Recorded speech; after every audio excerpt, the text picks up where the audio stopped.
Part 1. The Abduction. Chapter 1. Paris, July 19, 1815. This was wrong, so very, very wrong. She was a villain tonight, there could be no denying it, but any guilt was somehow eclipsed by the unexpected pleasure of this wicked and very sinister charade. The passion is not real, Veronique reminded herself as she took hold of Prince Nicholas's gloved hand, met his gaze with a mischievous look of desire through her half-mask, and allowed him to assist her into the coach. Quickly, before he joined her, she glanced around at the cushions placed just so, the bottle of champagne in the corner, and breathed in the subtle scent of rosewater which she had splashed onto the dark green velvet upholstery a few hours ago before she'd entered the ball. The coach lamp flickered wildly as the night breeze wafted in through the door. With graceful, controlled movements, she sat down and reclined seductively. Prince Nicholas, her quarry, followed her inside and closed the door behind them. At last they were completely alone. As he slid onto the seat beside her, the lamplight reflected off the brass buttons of his royal regalia and sparkled in his enticing blue eyes. His mask covered most of his face, but not those luscious, full lips. Not that the disguise made a difference. She already knew what he looked like. He had been shown to her the day before, pointed out like a partridge in the wood. "Look, that's him down there, in the black coat. That's Wellington beside him. Viscount Castlereagh, the British Foreign Secretary, is wearing the grey hat." Pierre Cuvier handed her the spyglass. "Will you be able to pick him out in the crowd?" Leaning out over the rail of the stone arch bridge that spanned the Seine, Veronique shut one eye, peered through the lens, and peered down at the three men standing on the bow of the boat as it passed beneath them. She had been briefed about Prince Nicholas's extraordinary good looks, but had not expected to nearly lose her breath as she caught him in her sights. She'd also been warned about his notorious reputation with women. According to Pierre, he was a flagrant charmer and heartbreaker, a scoundrel of the highest order. Now that she had seen him in the flesh, she understood why he could get away with such behavior.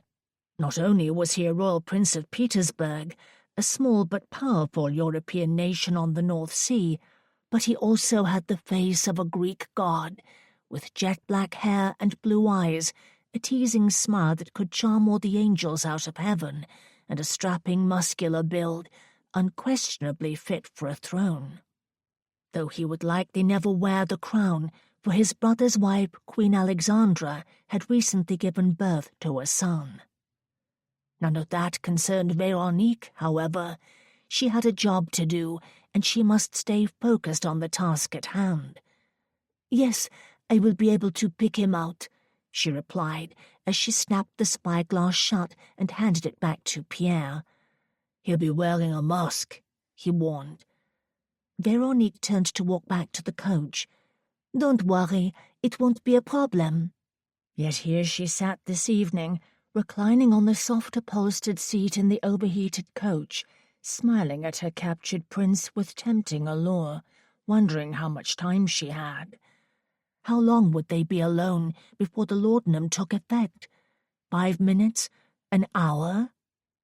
Her desire for him was alarming, and she realized she may not be in full control here. She supposed she had known that before she stepped into the coach, for everything had turned rather warm and hazy in the ballroom when they first met. Something very potent had sparked between them, and now she was caught up in a delicious sexual current, which she feared might sweep her off her feet. "I didn't expect this tonight," Nicholas said in a low, husky voice that heated her blood. "It was supposed to be a night of political debates and endless arguments." "You've all been arguing for days," Veronique replied, referring, of course, to the fate of Napoleon, who had been defeated at Waterloo less than a month ago and had just surrendered to the British. He had boarded the HMS Bellerophon at the port of Rochefort, but no one could agree on what to do with him. "Haven't you had enough?" Nicholas slid closer, slowly removed his gloves, one finger at a time, then cupped her chin in his hand. "Enough talk of politics, yes, but not nearly enough of you." There it was, the famous charm. She would have liked to believe she was immune to it, for she was the seducer in this situation. But when he spoke to her in that velvety voice and touched her with those strong, gentle hands, she melted like every other woman who found herself blinded by his impossible charisma. "Keep your head, Véronique. It won't be long now." "Are we going somewhere?" he asked, while his gaze dipped to her parted lips. "Or did you invite me to your coach for some other decadent purpose?" She raised an eyebrow. "Such as?" The corner of his mouth curled up in a devilish grin. "I'm not sure, darling, but you seemed rather determined to lure me out of there. Where do you live? Is it far? Or do you have some other plan for me? A hotel, perhaps, or a long leisurely drive through the city?"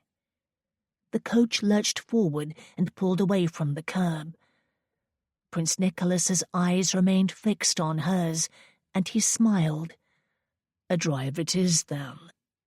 With a simmering look of desire, he kissed the side of her neck, and the moist heat of his lips lifted her into a dreamlike cloud of arousal. Letting her head fall back on the seat cushion, she laid her hands on the gold epaulets on his broad shoulders and closed her eyes. How relaxed she felt in his arms. It wasn't supposed to be like this. She wasn't supposed to let it go this far. Nicholas continued to lay a trail of hot kisses across her collarbone and down to her cleavage. "You taste sweet, my darling," he whispered, "like honey." Then he lifted his head and gazed intently at her for a heart-wrenching moment. Slowly, he reached up and pulled his own mask away. Tossing it to the floor, he said, "I am glad I found you tonight, and that you dragged me out of there." Seeing his whole face for the first time in the golden lamplight caused a shiver in her heart, a sudden twinge of uncertainty. Or perhaps a better word was regret for what she was about to do to him. What was it about this man? She wondered frantically. Was she foolish to think there was something more between them than a devious plot on her part and a casual sexual seduction on his? Perhaps he made all women feel this way when he held them in his arms, as if there was something deep and profound between them. True love at first sight, so to speak. She didn't love him. No, of course she didn't. To her he was just a means to an end. "May I have the pleasure of removing your mask, Véronique?" he asked. "I would like to see your face." She laid her gloved fingers upon it to hold it securely in place. "But isn't this part of the allure?" Her voice was full of a confident, teasing melody, but she felt her lip twitch at the dishonesty, for they were alone now, like true lovers. She reminded herself that she was being paid to seduce him, and very soon the mood in the coach was going to take a severe turn. He surprised her then by sitting back, slouching in the seat, and grasping her gloved hand. He looked down at it with curiosity as he weaved his fingers through hers. "You still haven't told me your full name. Why ever not? Do you feel you must keep secrets from me? Is it because of who I am?" A ball of heat caught fire in her belly. "I didn't think the details of my identity or yours should matter to either one of us tonight. Napoleon will soon be dealt with, and for that reason you won't be in Paris much longer. Besides, I am no fool. I know your reputation. You want a single night of pleasure with me, no strings attached. Isn't that right?" He paused. "Is that really what you think of me? Of this?" She chose her words carefully. "Am I wrong?" He said nothing while he rubbed the pad of his thumb over the back of her gloved hand. Then he raised it to his lips. "I don't know what has been happening to me lately," he confessed with eyes closed. "I am not myself." "How so?" He shook his head as if he had no answer to give. Then he looked at her. "Perhaps it is the end of this bloody war. The world seems different somehow. Or maybe it's the fact that my brother now has a wife and a son, and my sister has gone off to become a married woman as well." "Do they seem happy?" Veronique asked, curious about his perceptions of the world and his illustrious family. "My brother is happy. I am not sure about my sister. She is in Austria now, and I worry for her." "She is married to the future emperor. I am sure she will be fine." Veronique looked out the window and wished she did not have to do what she must this evening. She wanted things to be different. "I heard that her husband was wounded at Waterloo." "Yes, but the Archduke is on the mend. Thank heavens for that." Nicholas was slouched very low in the seat with his head tilted back. He closed his eyes again. "Did you lose anyone at Waterloo, Veronique?" She remembered certain days of the war and thought it would be best to avoid that painful subject. So she turned toward him again, her body at an angle, and rested her cheek on a hand. "We lost a neighbor, a young man who had been a playmate for my sister and me when we were young." Nicholas opened his eyes and regarded her in the dim lamplight. "You have a sister? Younger or older?" "She is 19 and in love with a gentleman who cannot marry her." He frowned. "Why not?" "His parents will not approve the match. They have threatened to disinherit him if he makes a promise to her. They do not consider our family worthy enough for their son. He is a viscount," she explained with a sigh. "My father owns a lovely piece of property. It borders theirs, but he has no title, and money is—" She swallowed hard. "The war was hard on us." A shiver moved through her, and as the coach rolled on, she found she could not avoid the truth after all. "I did not tell you everything just now," she continued. "We lost more than a neighbor, both my older brothers, very early during Bonaparte's campaigns." Nicholas's dark brows pulled together in a frown. "So your family, they are Bonapartists?" She shook her head. "Not any more. It's been years since that Corsican tyrant had a single shred of loyalty from us. We are relieved the king is back on the throne, but my father—" She paused again. "He is not the same man he once was. He has taken to gambling and drinking." Nicholas raised her hand to his lips and kissed it tenderly. "I am sorry to hear that, Veronique. I know what it's like to lose someone." Her heart warmed at the kindness in his words, and for a moment she forgot what she was doing here.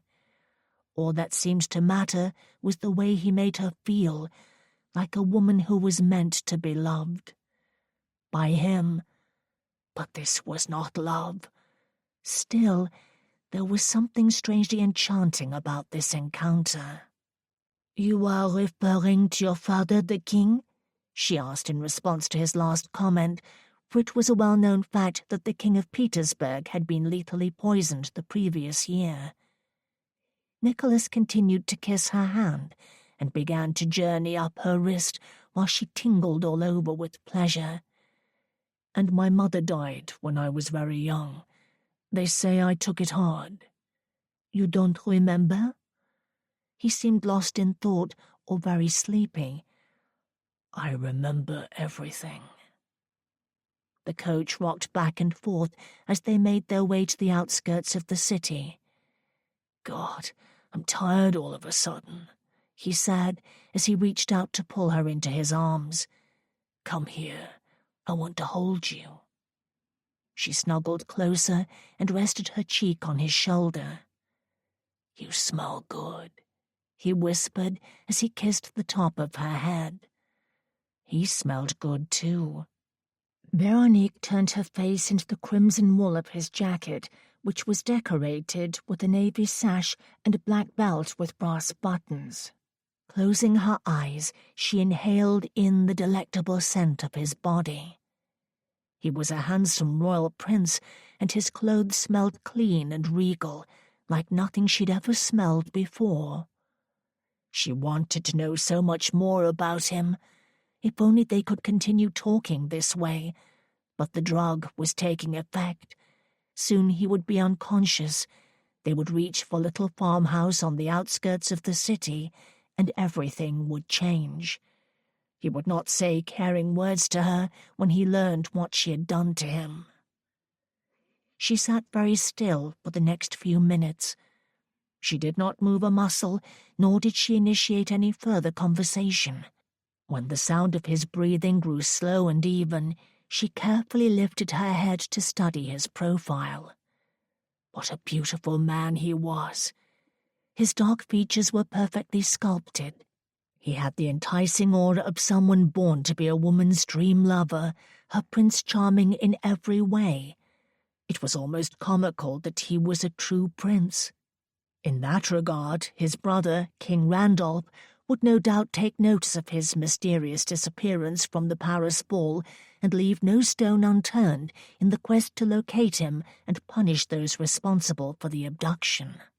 With a sudden pang of dread for all that she would face in the coming weeks, Veronique carefully disentangled herself from Nicholas's embrace, placed his arm gently upon his lap, and slid across to the opposite-facing seat. She watched him for a long time and wondered what he would think of her when he discovered her treachery. She regretted it already, for there had been something truly extraordinary between them this evening. It was both sexually exciting and surprisingly intimate in a way she had not expected. As a result, this mercenary task had become a secret indulgence. For a while, she had forgotten that this was wrong and that she was a corrupt, false-hearted charlatan. If things were different, she would not have chosen this path for herself, but she was duty-bound to her family. She could not allow their entire world to come crashing down around them. Veronique would therefore do what was required and pray that somehow she would emerge unscathed. The coach pulled to a halt, and she peered out the window. The door flew open suddenly and banged against the outside panel. Veronique frowned at her sister, Gabrielle, who wore a black cloak with the hood pulled up to hide her fiery red hair. "For pity's sake, be quiet," Veronique whispered. "We must be careful not to wake him." Gabrielle grabbed hold of the rail and swung into the dimly lit interior. She took a seat beside Veronique and stared with fascination at Prince Nicholas, who was sprawled out on the opposite seat like a gorgeous work of art. He slept soundly. "How long has he been out?" Gabrielle asked. Veronique removed her mask and gloves and rubbed her fingers over her cheeks where the stiff fabric had been too tight. "Not long. 10 minutes, perhaps?" Gabrielle inclined her head and leaned a little closer. "Upon my word, he is deadly handsome. How in the world did you keep your head?" "It wasn't easy, I assure you." "Did he kiss you?"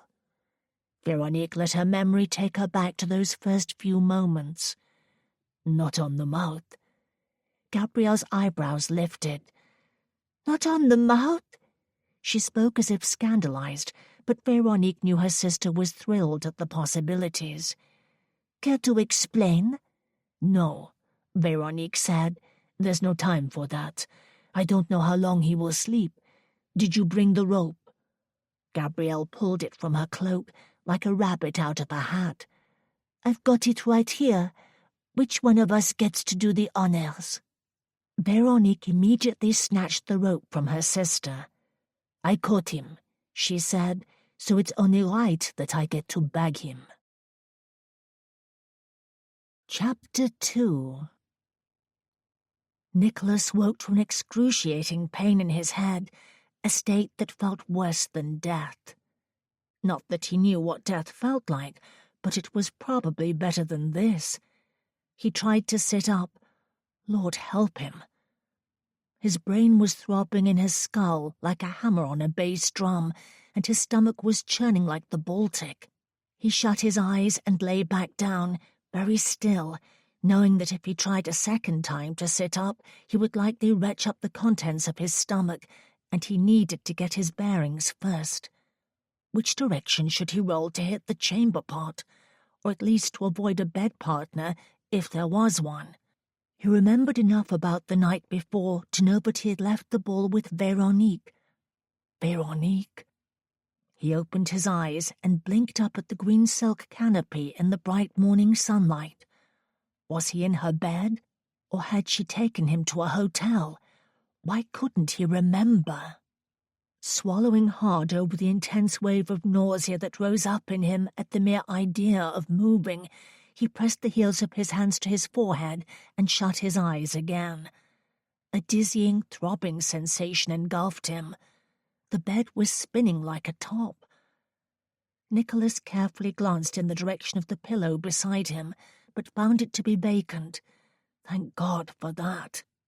Squinting in the blinding sunlight streaming in through the windows, he finally managed to lean up on an elbow and look around the unfamiliar bedchamber. The walls were papered in a busy floral pattern, and the bed itself was an ostentatious display of extravagant French opulence. It was ornately sculpted with images of leaves and cherubs, and covered in shiny gilt. Positively sickening. The windows were trimmed in heavy silk drapes and valances in a blue floral fabric to match the walls. The patterns were more blinding than the sun. The furniture was also very French, with a showy parade of silly china knickknacks and vases on top of every surface. He looked down at himself as well, and saw that he was still wearing his clothes from the night before, minus his sword and boots.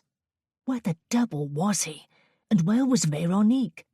He took another moment to recover from his uncomfortable awakening and managed to toss the covers aside and sit up on the edge of the bed. The room began to spin faster and his brain throbbed. He glanced around for the bell pull. Ah, there it was, on the opposite side of the bed. Slowly he lay back and managed to roll in that direction, then put his feet on the floor and stood, never letting go of the corner bedpost. At last he reached the velvet-covered rope and tugged it 3 times. Then he lay back down again and closed his eyes to wait. A half-hour must have passed, maybe more. He wasn't sure. No one came. Again he struggled to his feet and tugged harder on the bell-pull. God, he felt like a decrepit old man. He could barely stand up straight. Spotting a pitcher of water on the washstand, he made his way to it and poured a glass, which he sipped slowly. Still in a terrible state of agony, he walked to the window to look outside. Down below, an impressive manicured garden and rectangular pond with an enormous fountain in the center provided a spectacular view. Beyond that, in the distance, he could see what he guessed to be the English Channel. How far had they driven last night? The water sparkled turquoise in the sun. There were a number of ships moored in close proximity to one another, not far from a port village. Nicholas frowned as he wondered if Bonaparte was in one of those ships. Perhaps it was not the English Channel. Perhaps it was the Atlantic. Was this Rochefort? Damn it, he needed to know where he was. Forgetting his headache and swimming stomach, he stalked to the door and grabbed hold of the knob, only to discover that he was locked in. He rattled and tugged at it, then slammed his shoulder up against it, but to no avail. The exit was impenetrable. The realization that he was a prisoner in this room struck him rather violently, but he swept the notion aside, for surely that could not be. Perhaps Veronique only meant to keep his presence here in her bedchamber a secret, for he was, after all, a royal prince, and they had sneaked out of a ballroom together for a dalliance that could hardly be called proper. Feeling ill again, and deciding that he should not sound an alarm just yet, he walked unsteadily back to the bed and collapsed on top of the covers to wait for her return. Hopefully by that time the headache would have subsided and a servant would have brought him some breakfast. He pulled the pillow over his head and fell back to sleep almost instantly. Veronique was just about to spear her roast lamb with a fork when Gabrielle came bursting through the door. "He is awake, and he is not happy. You had best come quickly. He is causing a ruckus." Veronique set down her utensils, removed her napkin from her lap, and tossed it onto the table. Her dinner had been brought to her private chamber by the butler only a few minutes earlier, and she wondered if anyone else had heard the commotion. She and Gabrielle had been placed in this very remote wing of the house to watch over the prince. Why hadn't she heard anything? Perhaps she would need to move to a closer room. Following Gabrielle out into the corridor, she fought to calm her heart and prepare herself for Prince Nicholas's wrath. She would have to answer any questions he had through the door, for she'd received very strict instructions to keep him contained until Lord d'Entremont arrived on Tuesday. That was 3 days from now. As she hurried down the wide-carpeted corridor, the ruckus grew louder and more violent. It sounded as if she and Gabrielle had trapped some sort of wild beast. He was pounding against the door and shouting like an ogre. "Bang, bang, bang! I've had enough, damn you! Open this bloody door before I break it down and tear someone's throat out!" Veronique stopped dead in her tracks and met Gabrielle's stricken eyes. "Good heavens! What did I tell you?" Gabby replied. "He is not pleased. But if he does break down the door, perhaps I should fetch a weapon?" Veronique held up a hand. "We must remain calm. I'm sure there will be no need for weapons. I will talk to him." Bang! Bang! Bang! "Who's out there? Open the effing door!" Veronique gasped and stepped back in horror, then recovered from her shock and strode forward to pound her own fist on the door. "Watch your tongue, sir. There are women out here." Her retort was met with silence, while her heart pummeled her rib cage and fired her blood through her veins like a white-hot flood of terror. "Is that you, Veronique?" he asked in a much calmer voice. She inhaled shakily. "Yes, it is, Your Highness, and I apologize for the locked door. Are you all right in there? Do you require anything?" Again her words were met with silence. She glanced at Gabrielle, who took hold of her hand as she used to do when they were young girls, and she needed comfort and reassurance for some reason. Veronique squeezed her hand and nodded to convey that everything would be fine. In all honesty, however, she felt as if they had captured a lion, and the only thing standing between them and its sharp teeth was this single wooden door. "I'm well enough," he replied, sounding surprisingly polite after the rather disturbing vocal display mere seconds ago. "But why is the door locked, darling? Do you not have a key?" She stepped closer. "I am sorry, I do not," she explained, and said nothing more. He was quiet again, and she could well imagine that he was struggling to make sense of things while listening carefully up against the door. She nervously cleared her throat. Her body was buzzing with awareness. She felt extraordinarily alert. The silence went on and on. "Your Highness," she said, "are you there?" Of course he was there. He was locked inside. The floorboards creaked on the other side of the door. "Why is the door locked?" he asked, and she recognized the height of his agitation. "Because I am not supposed to let you out. You are to remain here until Tuesday, when Lord d'Entremont arrives. I believe he wishes to speak to you about something. If you will notice, there are fresh clean clothes for you in the wardrobe."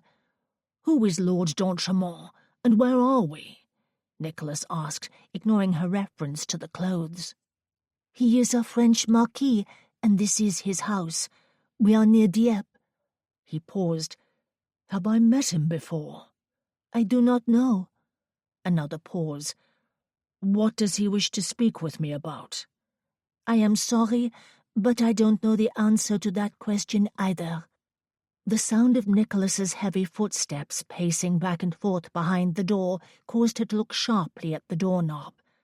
She was expecting him to break through at any second, and was tempted to open the door to avoid such a calamity, for she was not equipped to do battle with him physically. But she could not risk that he might flee before d'Entremont arrived. "What is your relationship to the Marquis?" he asked. Gabrielle squeezed Veronique's hand. "I am simply—" She hesitated, for she wasn't sure how to explain it. "I am his courier, so to speak." The pacing stopped. "Are you telling me that you were hired to deliver me here, that he is paying you?" She saw no benefit in lying to Nicholas. He was not a fool. He was already seeing this plot for what it was, and he would only grow more frustrated if she withheld information from him. She would therefore reveal as much as she could. "That is correct," she said, "but I have not yet been paid. I will receive nothing until he arrives and speaks to you." "On Tuesday," Nicholas added. She laboured to keep her breathing steady and under control, even while this strange conversation from opposite sides of a locked door was taking a dreadful toll on her nerves. "Yes." Again he was quiet. Then, "You are aware, I hope, that what you have done is against the law. It is kidnapping, Veronique, and I am a person who will most definitely be missed. I am a Prince of Petersburg, here in France for diplomatic purposes. When my brother finds out what has occurred, there will be serious consequences.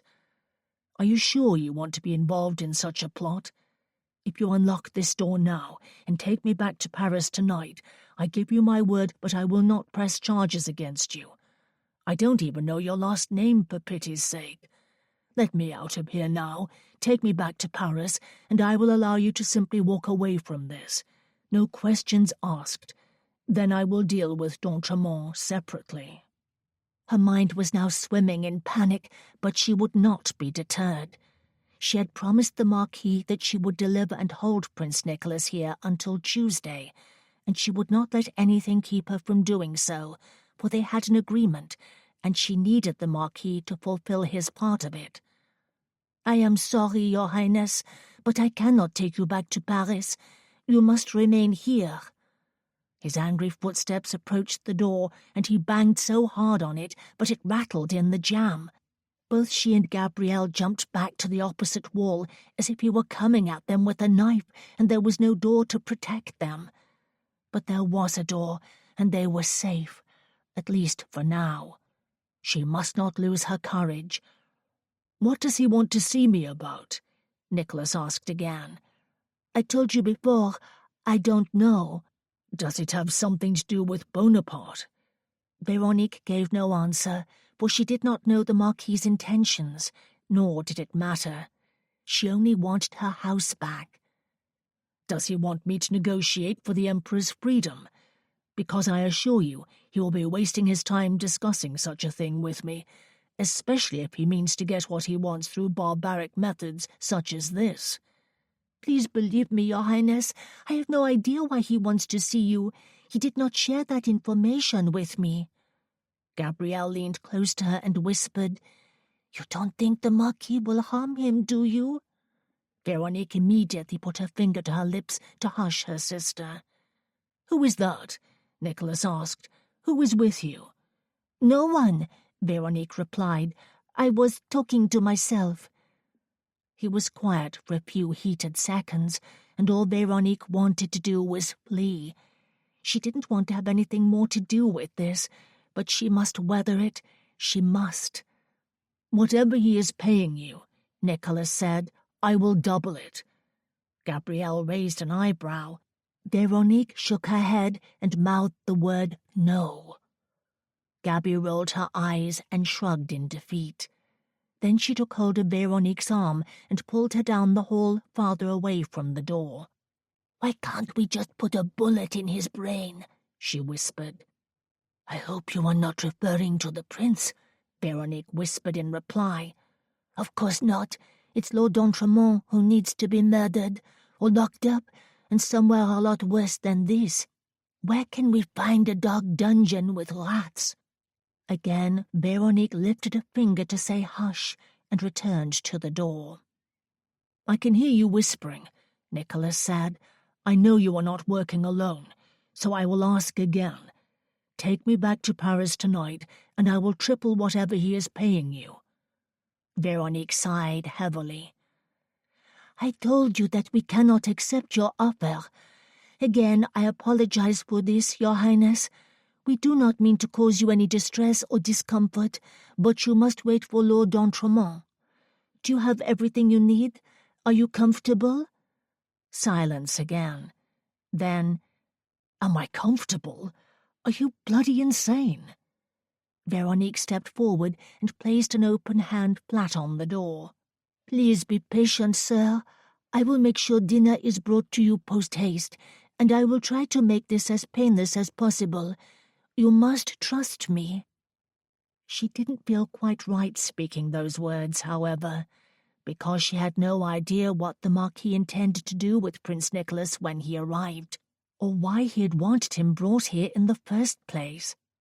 "What I'd really like to do is wring your neck," Nicholas said in a quiet, threatening voice that caused her blood to run cold in her veins. The memory of their thrilling encounter at the ball danced through her mind. She closed her eyes and rested her forehead against the door as she recalled the touch of his lips on her neck and the way he spoke about the loss of his father and other intimate things. He probably regretted all of that now, regretted ever setting eyes on her, which filled her with sadness, for there would never be another flirtation with this man, nor any more intimate conversations. "I would like to say that was uncalled for," she replied, "but I suppose I deserve it." "Yes, that and a whole lot more. You're making a mistake, Veronique." She had a knot in her stomach the size of a turnip, but she could not let her emotions steer her away from this task. She had been warned that Prince Nicholas was a handsome and charismatic rogue who enjoyed sexual conquests. She could not allow herself to fall for his charms, though he was hardly charming at the moment when he expressed such an urgent desire to wring her neck. "I will have your meal sent to you now," she said, stepping away from the door. "And you are correct. I am not working alone, so there is no point trying to break down the door and escape. There are guards here," she lied, "and no one will care if you continue to shout and pound on the door. You will only tire yourself. I therefore suggest that you make yourself comfortable and read one of the books on the shelf by the window. I was told that Lord d'Entremont selected those books for you personally. They came from his private library." "Are you suggesting I should feel honored?" Veronique wiped the back of her hand across her perspiring forehead. "I am simply trying to make this as painless as possible for you, sir. Now I must go and arrange for your dinner." Turning away, she met Gabrielle's concerned gaze and signaled for her to follow quickly. Veronique was surprised, but her prisoner offered no further protest. She and her sister were able to escape to the staircase without hearing any more angry or profane demands. Bloody hell! He wanted to do far worse than wring her neck. Nicholas backed away from the door and curled his hands into tight, murderous fists. When he thought about how Veronique had smiled at him from beneath that bejeweled mask when their eyes first met at the ball, how she had appeared so demure and innocent, he wanted to spit. Every detail of their encounter had been part of this sinister plot to lure him to her coach, drug him, and abduct him in the dead of night to the French coast. Was Veronique even her real name? Damn it all to hell. Nicholas turned away from the door, stalked to the window, and looked out at the channel. God help her when he found his way out of this room, for he would not rest until she was rotting away in a prison somewhere, just as Napoleon would soon be doing. Chapter 3. A supper tray arrived through a secret compartment in the wall, which enraged Nicholas to a heightened degree after he'd spent a full hour waiting at the door, listening for footsteps, while brandishing a vase over his head. Nevertheless, when he heard the sound of a sliding door and the switch of a latch behind a picture frame, and discovered a hot dinner of roast lamb with spiced gravy and a full bottle of fine French wine, he was not entirely disappointed, for he needed his sustenance if he was going to deal with his captors effectively. And who were his captors exactly? He wondered, as he wolfed down the tender meat and enjoyed more than half the bottle of wine, followed by a dessert of flaky raspberry pie and a selection of sweet biscuits and cream. As soon as he finished the meal, he slid the knife into his breast pocket and set the bottle on his bedside table. When the sun went down, he found matches on the mantel, briefly considered setting the bed on fire to force someone to open the door, but decided against such a drastic escape strategy in case everyone decided to save themselves and leave him to burn. Instead, he lit the lamp on the desk and inspected the collection of books that had been selected for him by the mysterious Marquis himself. Who the hell was he, and why did he think he could abduct a prince and live to tell about it? It's not as if the Marquis was anonymous. Nicholas knew where he lived. Oh, Christ, that did not bode well. What the devil was the man up to? What did he want? Veronique woke the following morning to the sound of glass smashing and a woman screaming outside. Tossing the covers aside, she leaped out of bed and ran to the window. Down below on the flagstone terrace was a desk and chair, both smashed to bits, and her sister Gabrielle was looking up at Prince Nicholas's window and shouting, "Are you mad? You could have killed me!" She pointed a finger at him. "Go ahead and try. Unless you have wings, sir, you'll fall to your death." Was he trying to climb out of the window? Not bothering to pull on a robe, Veronique dashed to the door in her nightdress and flew into the corridor. Her hair was fluttering about her shoulders when she reached the prince's door and banged on it with a fist. "Prince Nicholas, what have you done?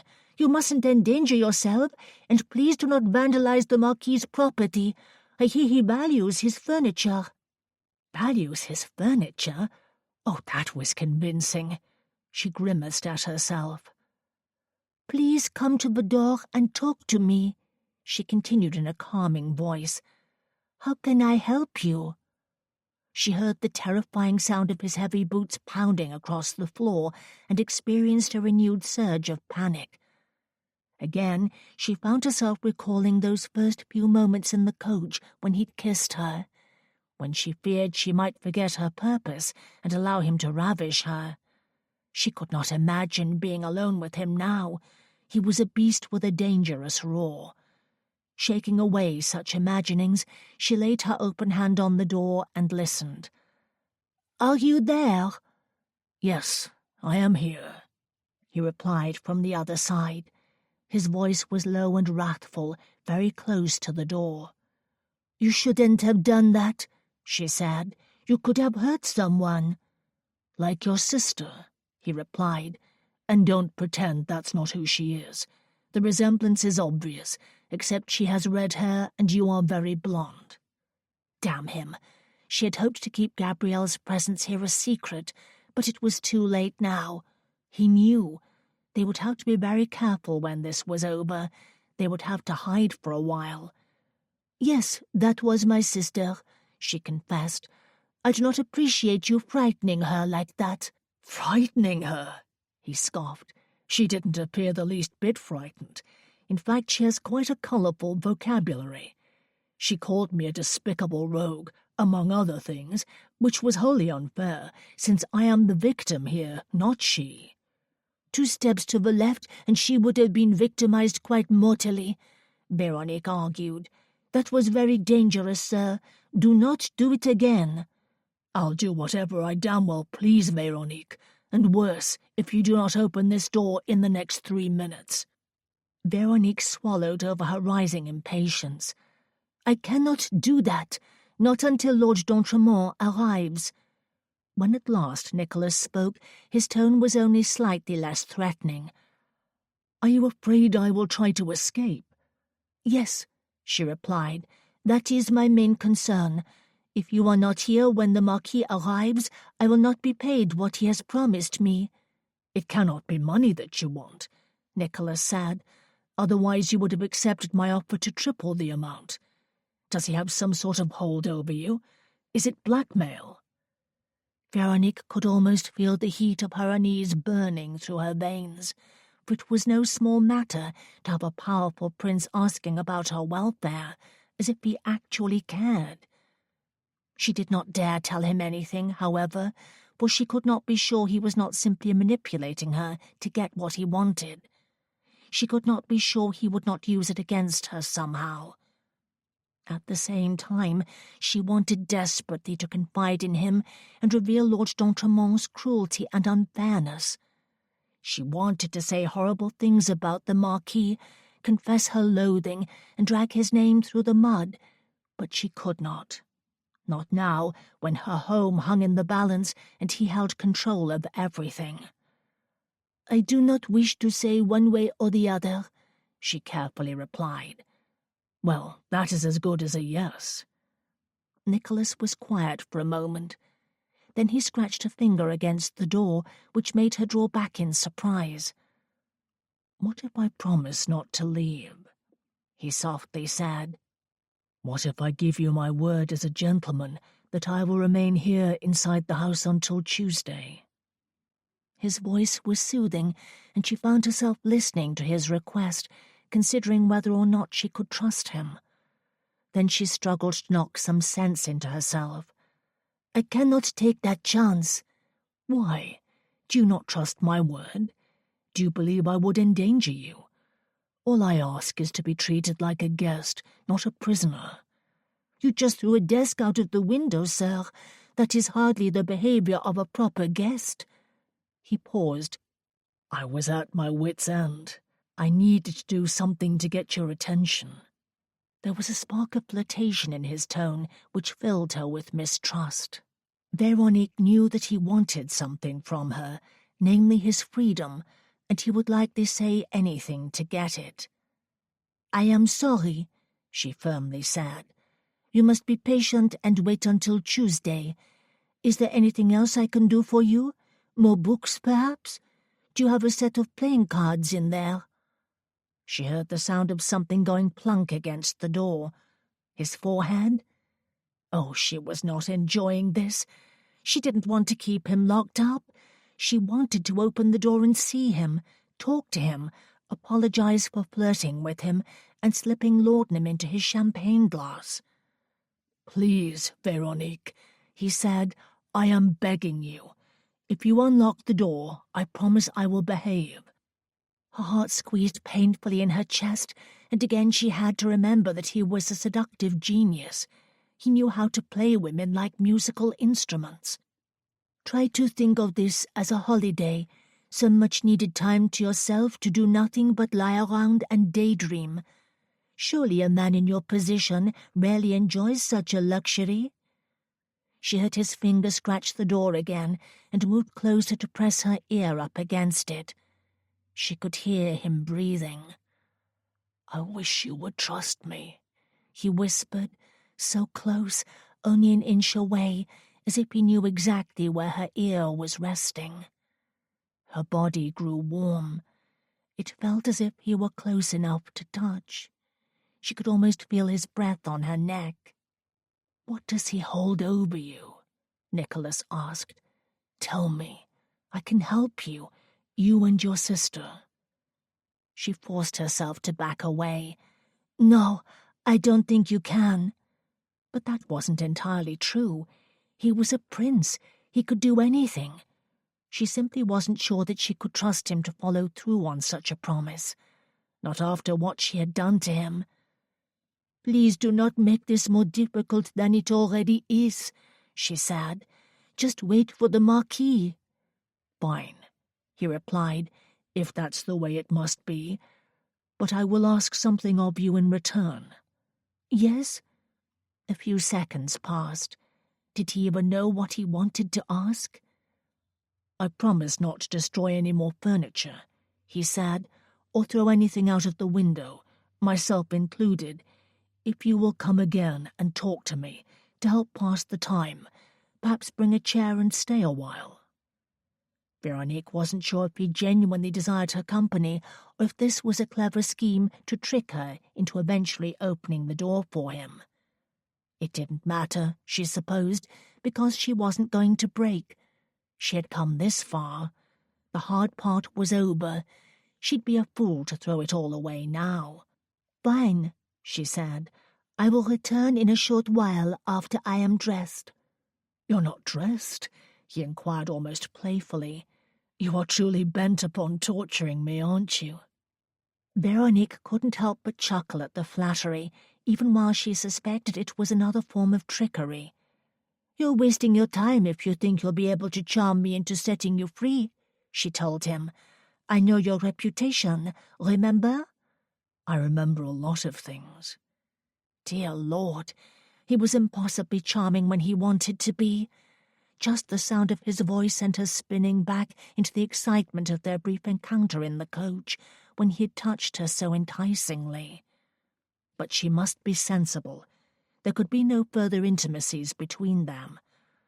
"I will return later," she said decorously as she turned to go. She stopped, however, when she spotted Pierre at the far end of the corridor, leaning one shoulder against the wall, picking at his teeth with a small stick as he watched her. Pierre, who had driven the coach and helped carry Nicholas to this room. Pierre, who held the key to the lock and was the only person who could open the compartment to deliver meals to the prince. Suddenly conscious of her improper state of dress, Veronique gathered her collar in a fist and closed it about her neck as she approached him. "What are you doing here?" she asked, "and how long have you been listening?" "Long enough," he replied. "After the commotion on the terrace, I had to check on His Royal High and Mighty. The Marquis won't be pleased when he finds out about that desk." Veronique raised her chin. "Do not look at me as if it is my fault.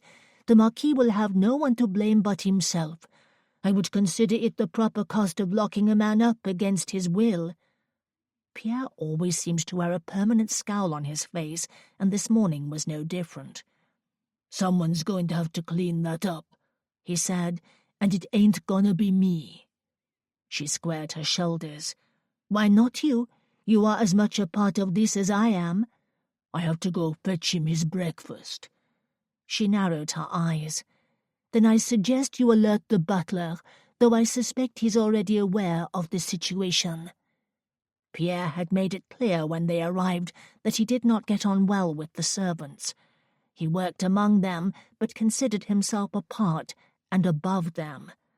He wouldn't enjoy having to speak to the butler about such a matter, for the butler was an intimidating man and did not consider Pierre to be his superior. Veronique tried to shoulder her way past Pierre, but he grabbed hold of her arm. "I've got my eye on you." He gazed leeringly down the length of her body. Veronique pulled her arm free from his grasp, gave him a fierce look of warning, and quickly headed back to her own chamber. Chapter 4.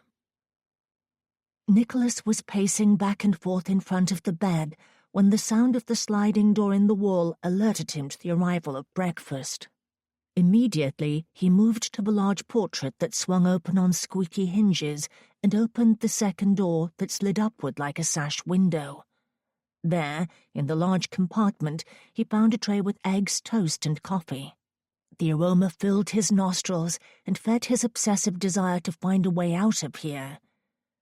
After removing the tray, he set it on the nearby chest of drawers, then tried to open the second sliding door at the back, but it was locked securely, as it had been the night before. He checked behind all the other portraits in the room to search for another means of escape, but found nothing.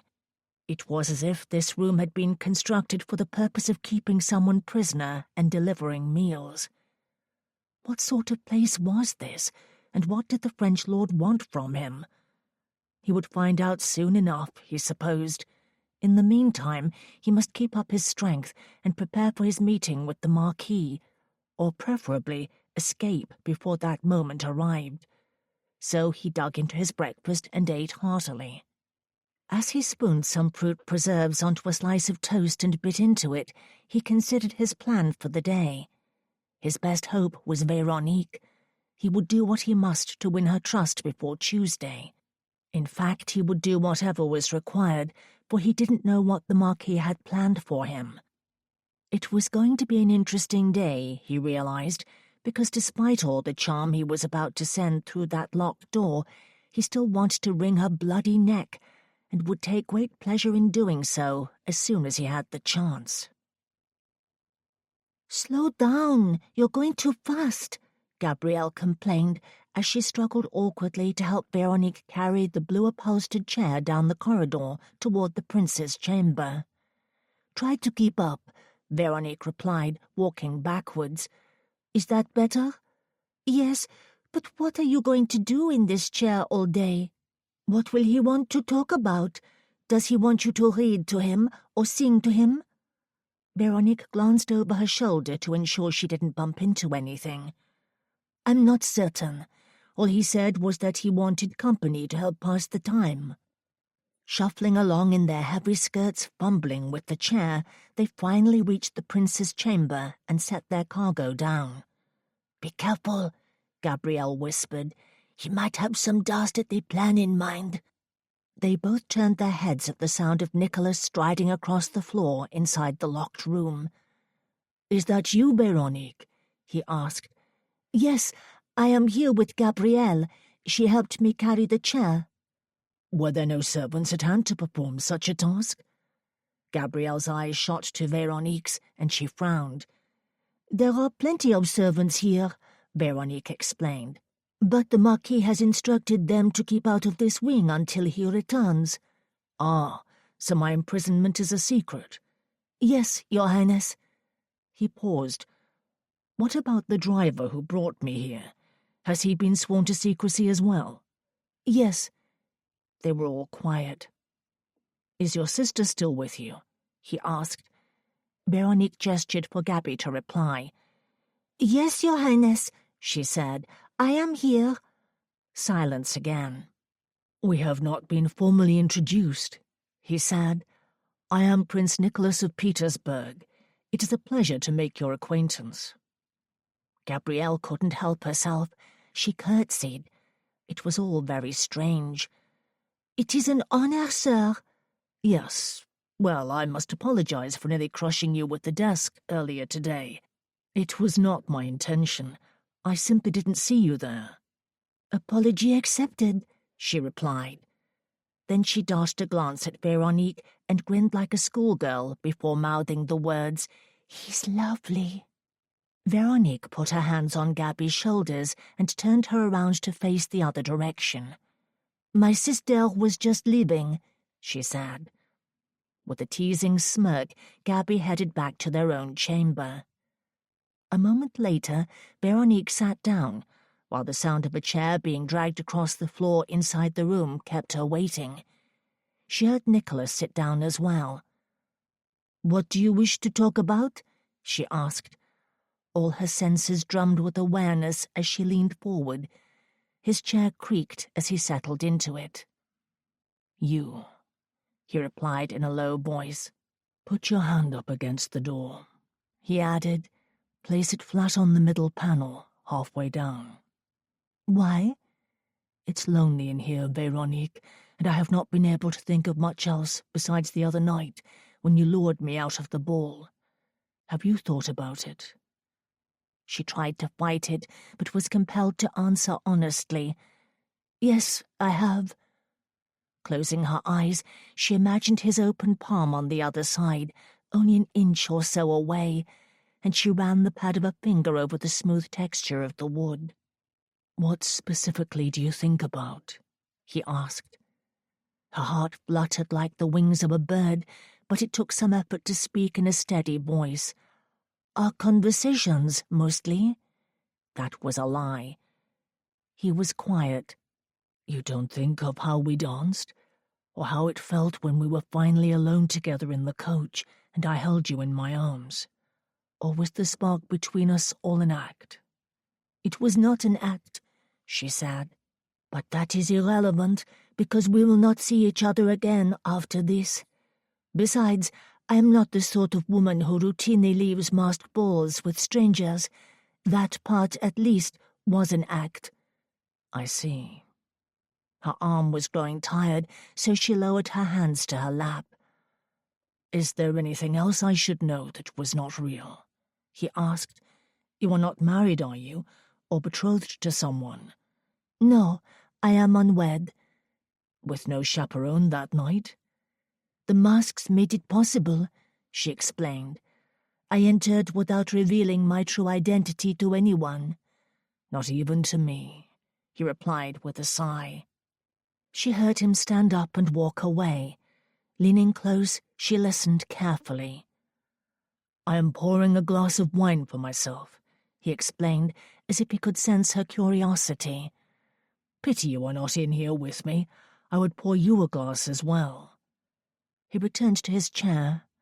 "But that would be improper, for me to invite an unwed lady, such as yourself, into the private chamber where I sleep. Unfortunately, I do not have a reception room to make it respectable." He paused. "This is a rather odd room. Have you been inside?" "Yes," she admitted. "On the night we brought you here, Pierre carried you in, and I made sure you were comfortable before we left you." She heard him tap his finger 3 times against the wineglass. "Was it you who removed my jacket, shirt, and boots?" "Yes." There was no point in being coy, especially when she was reminded of his beautiful half-naked form on the bed. His chair creaked.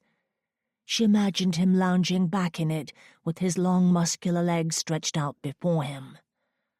"I find it rather unsettling," he said, "that there is a sliding door for the delivery of supper trays. I wonder how many others have been held captive in this room, and for what purpose." "I could hazard a guess," she replied, "but I shouldn't speculate. I could always ask Pierre. He has lived here, in this wing, all his life." "Is he related to the Marquis?" Nicholas asked. Sadly, she knew the whole sordid story of Pierre's history here at d'Entremont Manor. His presence was no secret in the village. It had been a source of gossip for years. "He is, in a way," she replied, "for he is the illegitimate son of the Marquis's younger sister. She fell in love with one of the grooms when she was only 16. When it was discovered that she was carrying his child, the young man in question was found floating dead in the fish pond.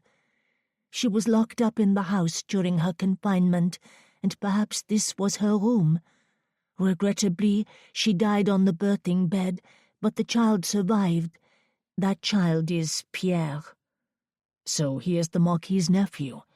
I thought he was a servant." "He was always treated like one." Veronique laid her hand on the door again and listened for any sounds. "From what I understand, when the current Lord d'Entremont inherited his title and became master of the house, he was more generous with Pierre, for he loved his sister. That is why Pierre lives in this wing and not with the other servants. He serves the Marquis quite faithfully as his driver and private secretary, though the Marquis still refuses to recognize him as his nephew." "It sounds like a scandalous French novel," Nicholas replied. "Does the Marquis have any children of his own?" Veronique hesitated, for she felt uneasy revealing details of someone else's private life, but supposed it was common knowledge here in France. Besides, she owed nothing to the Marquis. To the contrary, he owed a great deal to her. Lord d'Entremont had 3 children at one time, but lost the 2 eldest daughters to consumption 10 years ago. Then he lost his wife to some other illness a short time later. "And the 3rd child?" Nicholas asked. Again she hesitated, for this was personal information and was perhaps part of the reason for the abduction. She had suspected it, but was not yet sure. "He lost his only son a month ago at Waterloo," she said. "He was a leader in Napoleon's Imperial Guard." "A very prestigious position," Nicholas replied. "Do you think that has something to do with the Marquis wanting to see me? The Petersburg cavalry was instrumental in Napoleon's defeat on that battlefield. Could it be vengeance?" She swallowed uneasily. "I don't know. I suppose it could be." Lord, what was she doing? "Where is the Marquis now?" Nicholas asked. "From where is he travelling?" She knew then that she had indeed been brought here to be interrogated, not to help pass the time. Veronique sat with her back ramrod straight, her hands folded on her lap. "Veronique?" "Yes, I am here," she quickly said, "and I do not know where the Marquis is at the moment. I have been dealing mostly with Pierre since the initial deal was struck." The chair creaked on the other side of the door.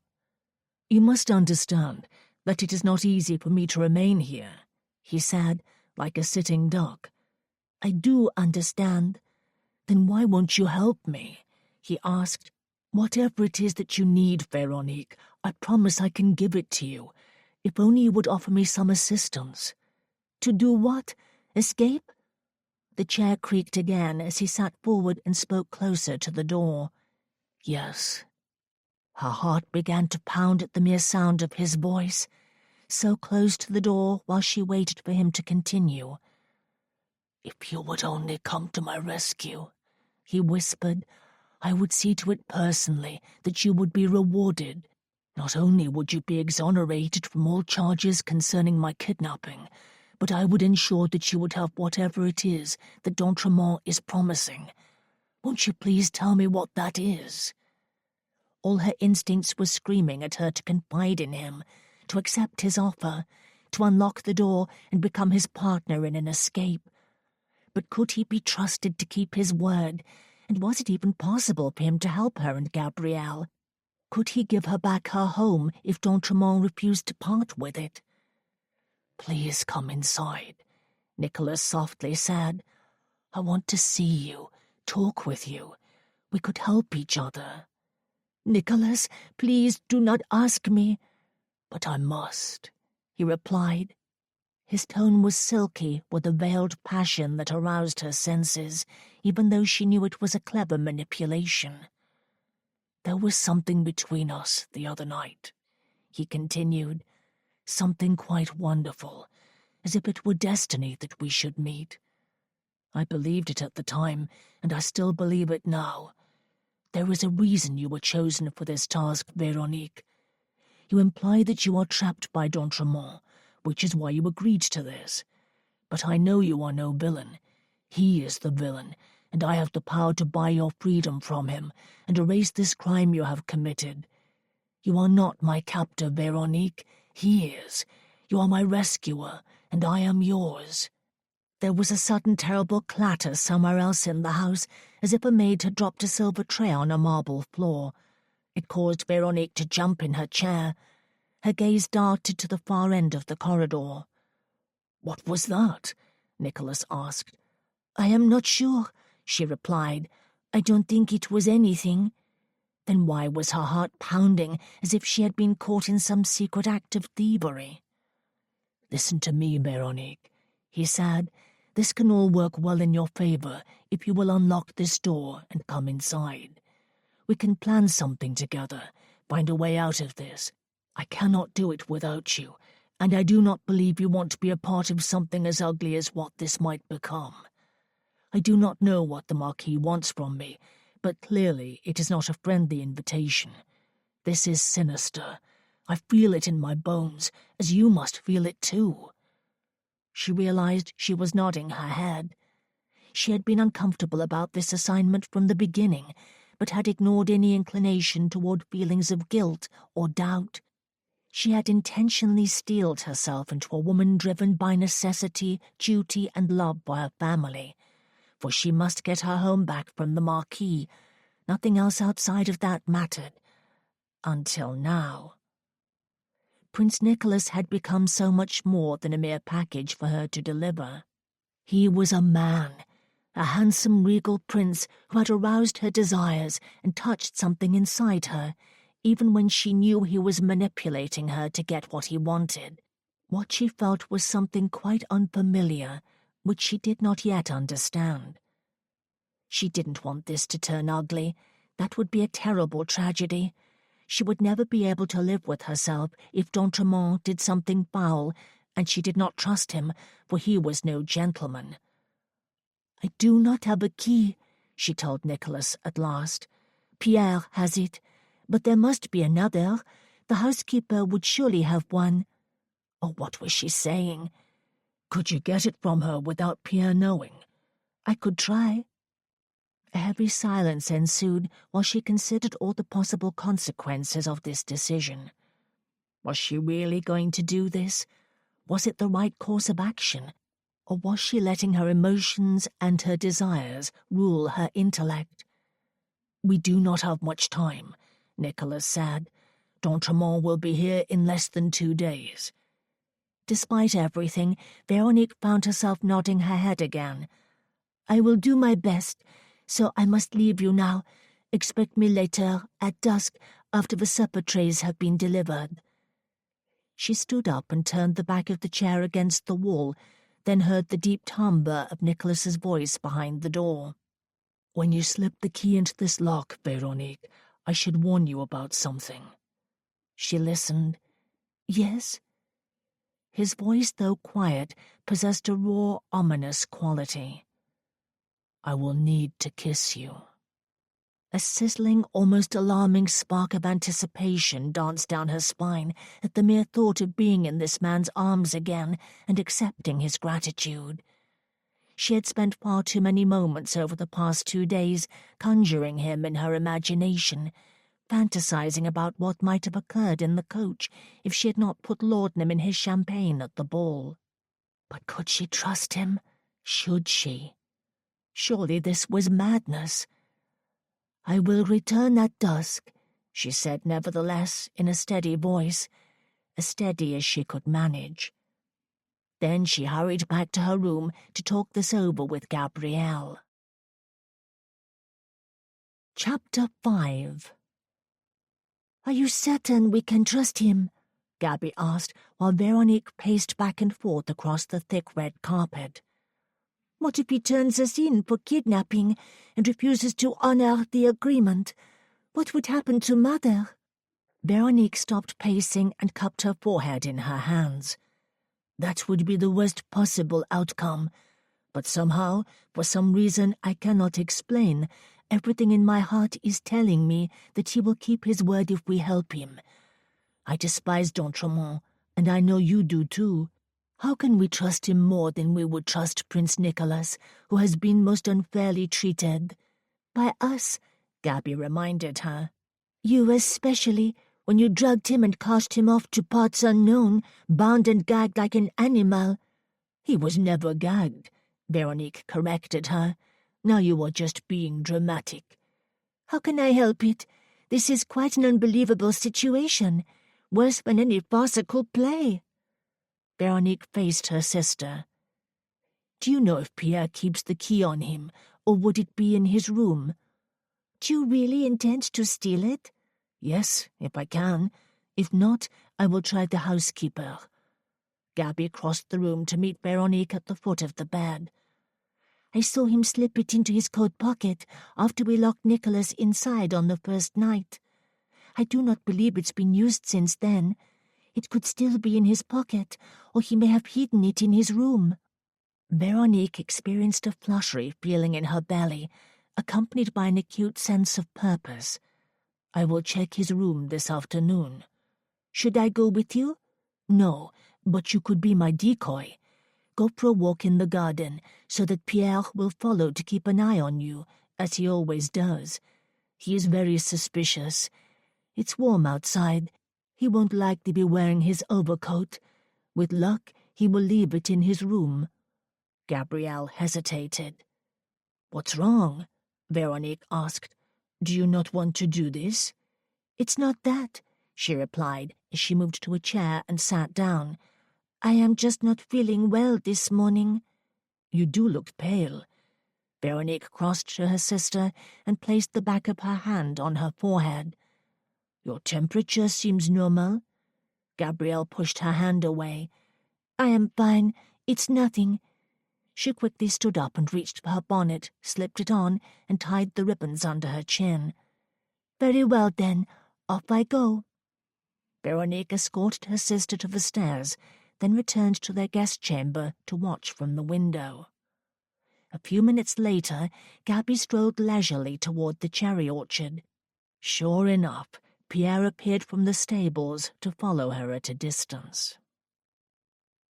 The door to Pierre's chamber was unlocked, and the rest of the wing was deserted, so it was an effortless undertaking to slip inside. Veronique quietly closed the door behind her and glanced around. It was a comfortable room, well lived in, for Pierre had occupied this space for many years, since the death of the former Marquis. Heavy, dusty-looking fabrics covered the windows, and the furniture was faded and threadbare in places. A bookcase was stuffed tight with clutter, where papers lay horizontally on top of books with the spines out. Her gaze shifted to the wardrobe. She walked quickly to it, opened the door, and found the coat he had been wearing on the night of the abduction. With fast-moving fingers, she searched the pockets, but found them all empty. Veronique huffed in frustration, then searched all the other pockets. After closing the wardrobe doors, she turned to peruse the room. Her gaze settled on the desk in the corner, which was buried under a mountain of books and papers. Veronique walked toward it and pulled open each drawer. She gasped with surprise when the bottom drawer revealed a large collection of keys. Surely it contained every key in the entire manor house. She searched through them and found them to be labeled according to each floor and wing, which made it easy to narrow it down to the correct set. Gently, she closed the desk drawer before tiptoeing out of the room. On her way out, she spotted Nicholas's dress sword and belt leaning up against the wall. Grabbing hold of them, she ran out and shut the door behind her, then hurried back down the corridor to her own chamber. Once there, she crossed to the window to ensure that Gabrielle was still leading Pierre away from the house. When she spotted her sister, however, a wave of panic rose up within her, for Gabby was running back to the house with Pierre in hot pursuit. Veronique dropped the keys into a flower pot on the window-sill and ran quickly to reach her sister. By the time Veronique found Gabrielle, she was up against a tree behind the thick cedar hedge, slapping and punching at Pierre, who was fighting to restrain her while he tried to lift her skirts. A violent shaking began in all Veronique's extremities, and her vision turned red. "Stop!" She bolted forward and launched her body sideways into Pierre, knocking him away from her sister. He stumbled and nearly fell, but managed to remain on his feet before wheeling around to return and smack Veronique across the side of the head. Pain reverberated in her ears. She responded by kicking him between his legs. He doubled over, knees pressed together, and crumpled to the ground. Staring down at him in shock, while her gut twisted fiercely and her muscles strained against her skin, she was about to kick him in the stomach when Gabby dragged her away. "If you come near her again," Veronique shouted in a penetrating voice she barely recognized as her own, "I will kill you. Do you understand?" Writhing in agony on the ground, Pierre gave no response, which was fortunate, otherwise she might have broken away from her sister and followed through on that threat right there on the spot. As Gabby led her back to the house, a sudden dizziness swirled in Veronique's brain. She stopped and grabbed hold of the cement post at the bottom of the stairs. Gabrielle stopped as well. Her cheeks were pale. "Are you all right?" Veronique asked. "You look like you are about to be ill. Did he hurt you?" Gabby laid a hand on her belly, turned away from Veronique, bent over the side of the cement balustrade, and retched into the rose garden below. Veronique hurried to her side. "Everything will be all right now," she gently whispered. "He won't ever touch you again. I found the key to Nicolas's room, and thanks to Pierre, and what he did to you just now, any doubts I had about helping Nicolas escape are now completely forgotten. I will tell him what Pierre tried to do to you, and I'm sure he will come to our aid in every possible way. I found his sword in Pierre's room. We will return it to him, and we will sneak away tonight." Gabrielle recovered from her sickness and turned toward Veronique in the warm sunshine. Her face was grey, and there was a shiny film of perspiration on her forehead and upper lip. "I am not sick over what he tried to do to me," Gabby said. "It is something else. Something which has caused me great anxiety over the past few weeks. I should have told you before, but I thought I might be mistaken. Now, I do not think I am." Moving away slightly, Veronique began to guess the truth. "Is it what I think it is?" Gabby nodded somberly. "You are with child?" Veronique asked. Tears filled her sister's eyes. "Yes, I am so sorry. I know this is the worst possible time to tell you such a thing when we are about to be tossed out of our home. You have more than enough responsibility trying to manage this situation. I assure you, I did not mean for it to happen." Veronique frowned. "Does Robert know?" "Not yet," she replied. "I haven't told him because I wasn't completely sure, but now I am. My worst fear is that he will think I did this intentionally to trap him." Veronique inclined her head a fraction. "You didn't, though, did you?" "Of course not," Gabby replied. "I love him with all my heart and soul, and I know he loves me too. We have been waiting so long, hoping his father would change his mind about allowing us to marry. We just couldn't wait any longer." "Well, you should have." Veronique sank down onto the steps and pressed her forehead into the heels of her hands. "Oh, Gabby, what have you done? He is not free to marry you. His father will not appreciate being backed into a corner. This will make no difference. In fact, it will only worsen your chances of winning his approval. I thought perhaps when we got our house back, Father would stop drinking, and Robert's father might feel differently about your marriage. But now—" Veronique was only vaguely aware of her sister sitting down beside her, for her mind was swimming with images of disaster. Just when she thought it could get no worse, when her family was about to lose everything, her sister had thrown another log into the inferno. Gabby laid a hand on her shoulder and squeezed. "Everything will be fine. Robert loves me. He would never abandon me." Veronique could feel the veins straining at her forehead as she turned to meet her sister's gaze. "Are you sure about that, even if it means losing his inheritance?" Gabby sat back. "I have to believe it, for the alternative is unthinkable." Looking across the lawn to where Pierre was hobbling back to the stables, Veronique rose to her feet. She then stomped up the stairs. "You had better be right about that, Gabby, because the alternative is indeed unthinkable." "Where are you going?" Gabby asked. "What will you do?" Veronique stopped and turned to look down the steps. "I am going to unlock Prince Nicolas's door and have a private word with him. You had best pray to God that he will be our friend and not our enemy when this is over." She picked up her skirt and hurried into the house to fetch the key.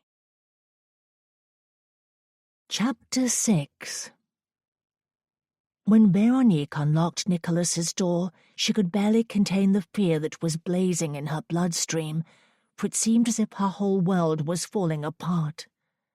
All she wanted to do was see him, apologize for everything, pledge her loyalty, and put herself and her family in his capable, heroic hands. There was never a moment in her life when she needed a hero more than she did now. God willing, he would repay her actions today by ensuring that her parents would not be evicted from their home and tossed out onto the streets like yesterday's garbage. And he would protect her and Gabrielle from Pierre's unwanted attentions. Everything would be better from this moment on, she told herself. It had to be. Surely it was, as he said, destiny. Quietly, she pushed the door open and stepped across the threshold. The bed was unmade and in shambles, and the window was open. A cool breeze blew the curtains in giant undulating puffs of movement. She felt a slight shiver run through her and continued to gaze about the room cautiously. A pile of books covered the floor by the upholstered chair in front of the enormous fireplace, as if the prince had cracked the spine of each one, found it lacking, and tossed it onto the floor to burn later. She frowned at the stillness, and wondered suddenly if he had escaped out the window while she and Gabrielle were distracted on the other side of the manor, fighting off Pierre's lecherous attentions and discussing their hopeless futures. Then a hand covered her mouth. She gasped with panic. An arm snaked around her neck, and she was dragged roughly around the back of the door. Prince Nicholas violently kicked it shut with his boot and hauled her across the room at such speed her feet barely touched the floor as she struggled to kick free and shout for help. Words were nothing but a muffled plea against his palm, however, while his grip tightened around her neck, choking the very life out of her. Before she could fight back, he swung around and flung her onto the unmade bed. She landed in a sideways roll and ended up on her back, horizontal across the center. She barely had a chance to catch her breath before his hand covered her mouth again. He leaped on top of her and straddled her hips with murderous rage in his eyes, while his other hand braced her arm at her side. She continued to kick her legs and tried to swing a punch at him with her free arm, but he leaned back and dodged the strike. "Where's the key?" he demanded to know, ducking and darting to avoid her flailing arm. She tried to speak, but could only murmur into his palm, which he still held over her mouth, so she bit into it instead. He yanked his hand away and shook off the pain, then wrapped it around her throat to hold her down. She gasped for air while she clutched at his muscled forearm. "Tell me where the key is." "It's still in the door," she ground out as blood rushed dizzyingly to her head. His angry gaze darted to the door, but he did not release her. "Damn!" She bucked like an animal to free herself, and only then did he seem to realize that he might kill her, or she might kill him, if he didn't soon back away. He let go of her throat, but grabbed both her wrists and pinned them to the mattress over her head. "I ought to let you choke," he said, "for what you did to me." Veronique would have liked to respond with a few colourful retorts, but she was too busy sucking air into her burning lungs. Finally, she managed to utter a few words. "And I ought to stab you in the eye with that key." Chest heaving, she glared up at him with ferocious intent, while he glared down at her like a lion, with lips drawing back to reveal a sharp set of teeth. For the longest moment they stared at each other willfully, until Veronique shouted at the top of her lungs and bucked her hips in all directions. He was too strong and heavy, however. The fight was futile. He simply covered her mouth again with that stifling hand and held her down until she tired of the exertion. "Are you finished?" he asked with growing impatience. Out of breath, and accepting the fact that she was indeed conquered, at least physically, she shut her eyes and nodded, which was a humiliating moment and completely frustrating in all ways. Slowly he slid his hand away, and his steely muscular body relaxed on top of hers. She remained very still. "I thought I was your rescuer," she said, "and you were mine. Do you not remember that conversation?" He almost smiled, but it was a bitter amusement that glimmered in those piercing blue eyes. "I remember." I also remember waking up after the ball with a pounding headache and no memory of how I came to be in this room. You lied to me, Veronique. You tricked me and betrayed me." "I apologize," she said. He shook his head as if he did not accept it. "Fine," she said. "Hate me if you want, but where do we go from here? Are we enemies now? Will you tie me up and leave me here while you make a run for it? Or do we still have an agreement? And what about the kiss?" she asked foolishly. "Was that just a lie to win my allegiance? If so, did you actually think that it would sway me?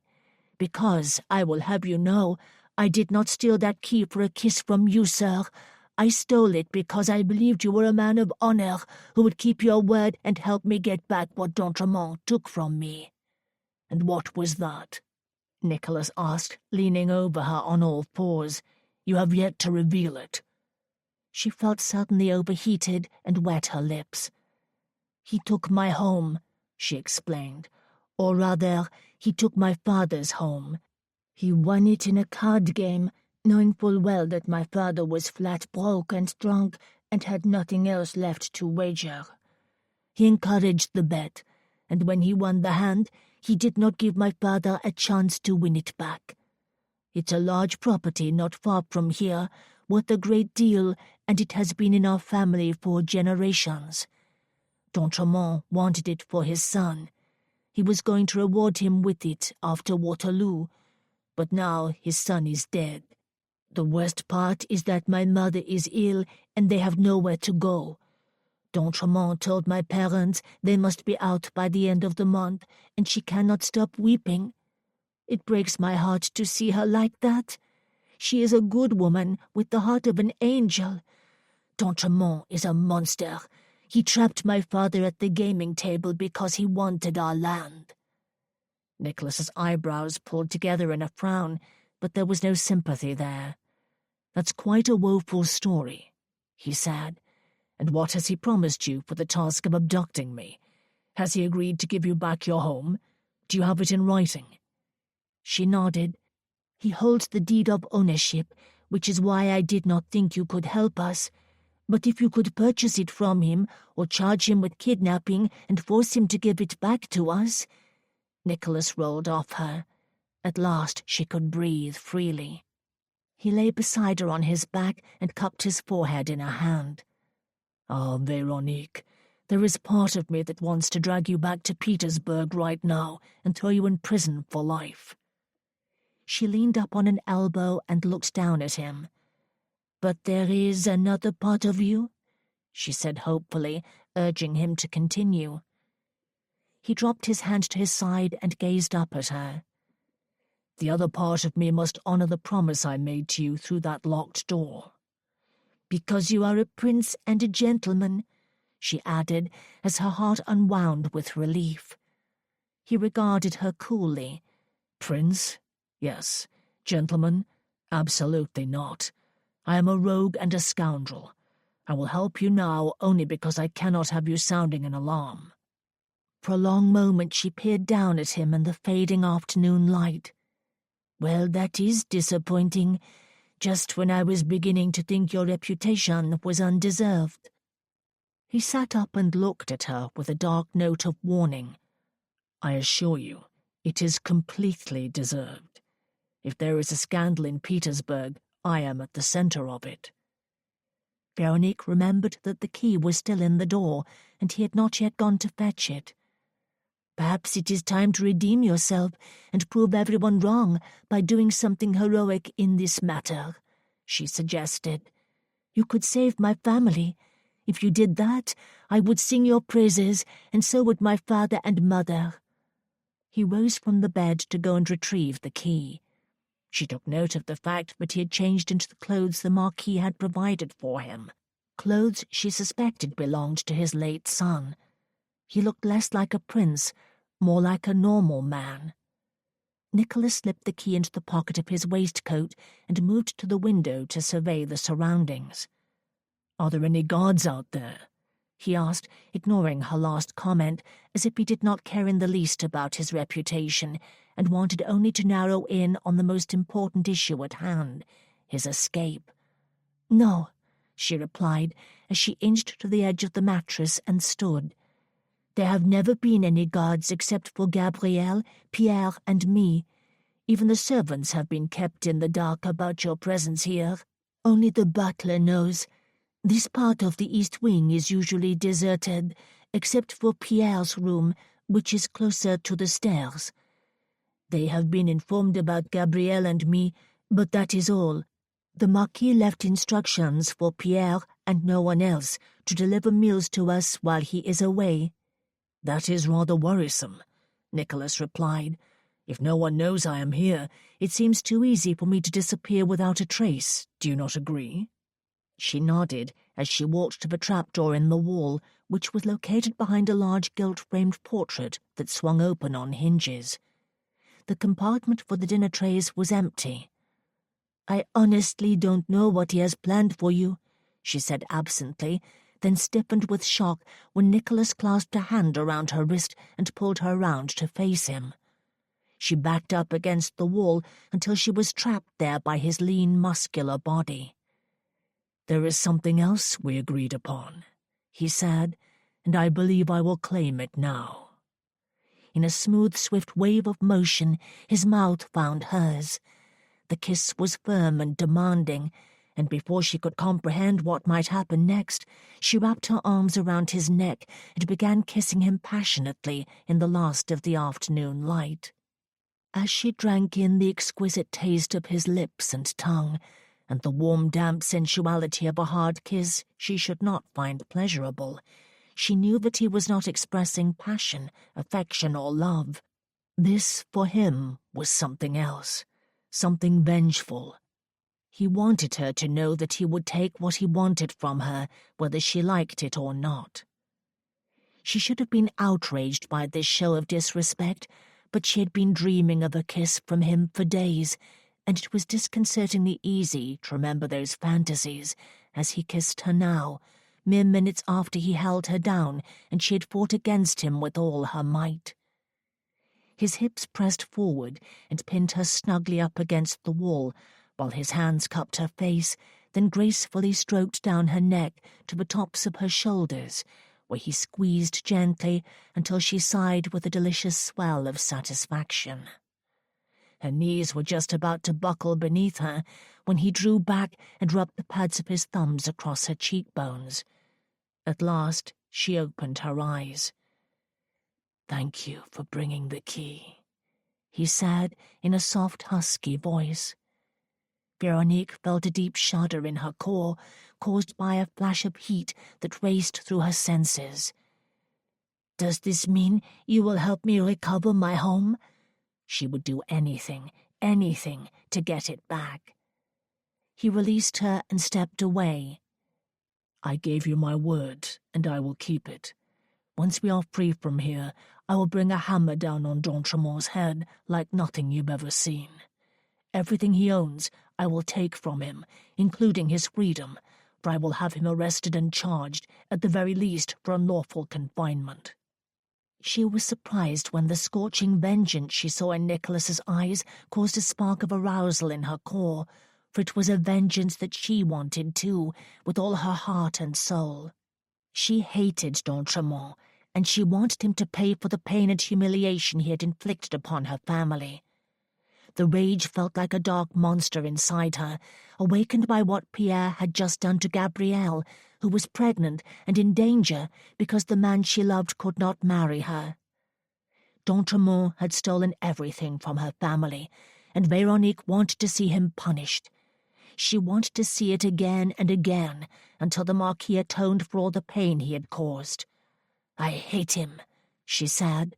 "I did this to you only so that we could rid him from our lives forever. It wasn't anything against you or your country," she explained. "I should have thought it through and told you the truth sooner. Perhaps we could have been allies from the start." "It doesn't matter," he said. "We are allies now." He moved to the door, carefully opened it, and peered out into the corridor. "Where is your sister, and can you both ride?" "Yes," Veronique replied. "I could go to the stables and see about taking a few of d'Entremont's horses. If I can sneak them out, where should I take them?" He closed the door and faced her. "No, do not attempt anything like that. You might be discovered. We will simply wait until midnight and go to the stables together while the servants are sleeping. If you are sure there are no guards." "I am sure." "Good. Here is what you will do. Find our best escape route from here. There must be a servant's staircase in this wing somewhere. Make sure that it will lead us to an unlocked exit. Tell Gabrielle about the plan and be ready to leave at midnight." He paused to think for a moment. "What about the driver Pierre? Will he be asleep by then?" "I am not sure. He is always skulking about, keeping an eye on us. I must tell you, he just tried to assault Gabrielle in the gardens. I do not trust him." Nicholas tapped a finger on his thigh. "He assaulted your sister? Just now?" "Yes, but I saw what was happening, and I stopped him." "How?" Her body tensed at the memory. "It's all a bit of a blur, but if you must know, I kicked him where he was most vulnerable. He crumpled to the ground like a wet rag." Nicholas pondered that. "Well done." He then walked to the window and looked out again. "We must finalize our plan for later." He reached into his pocket for the key and held it out to her.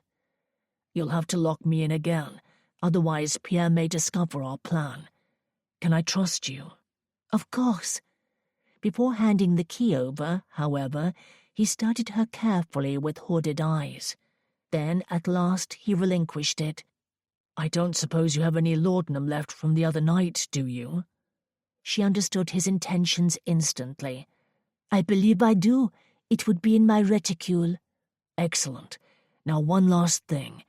Do you know where my sword is being kept? I shall need it." "I already have it in my possession," she told him. "I stole it out of Pierre's room just now." Nicholas's eyebrows lifted, as if he was surprised that she had thought of it and accomplished so much already. "Good." For a moment their gazes locked and held. No doubt he was gauging whether or not he could trust her, as she was thinking the same thing. When he took in the full length of her body, however, she experienced an unexpected sensual thrill and remained fixed to the spot, inviting his intense scrutiny, feeling invigorated by thoughts of what would occur in a few short hours. They would leave this place together and ride into the forest, and d'Entremont would finally get what he deserved. Feeling unnerved by the sinister arousal that coursed through her veins, Veronique turned toward the door, and Nicholas grasped her arm. "Before you leave," he said, his voice quiet and low, "you should know that I still haven't forgiven you for what you did. But I am pleased that we are at least on the same side." "As am I," she shakily replied, for her body was on fire beneath heat of his touch. She pulled her arm free, quickly walked out, and locked the door behind her. Chapter 7. After the sun went down, heavy drops of rain began to fall from thick clouds in the sky. The wind blew hard and rattled the window panes. "Why must it rain tonight, of all nights?" Fighting a relentless impatience, Veronique paced back and forth across the carpet, while Gabrielle sat in a chair, watching the flames dance wildly in the grate. "Come and sit down," Gabby said. "You're making me nervous, and you're not making the time go by any faster." Veronique shut her eyes and massaged her temples. "You're quite right. I must try to relax." She glanced up at the clock on the mantel. Only 1 more hour. She wondered if Pierre had consumed the wine yet, for she had managed to wrestle his supper tray out of the maid's hands in the corridor, slip the laudanum into the decanter, and deliver it to him herself, under the pretext of speaking to him about what happened in the garden earlier that day. She promised Pierre that she would not tell the Marquis what he had done if he promised never to do anything like it again. He had agreed, of course, and she gave him his supper. Now, as she sat down across from Gabby before the fire, she had to work hard to relax. Perhaps you should ring for some brandy, Gabby suggested. Veronique shook her head. No, I must have my wits about me tonight.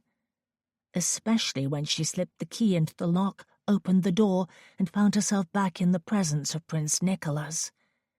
That kiss had rattled her brain. Whenever she thought about it, her body fairly trembled with excitement and desire.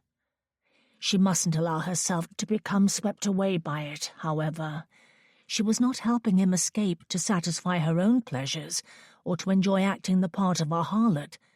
She was doing this for her family, Gabrielle especially, who was now in a perilous situation.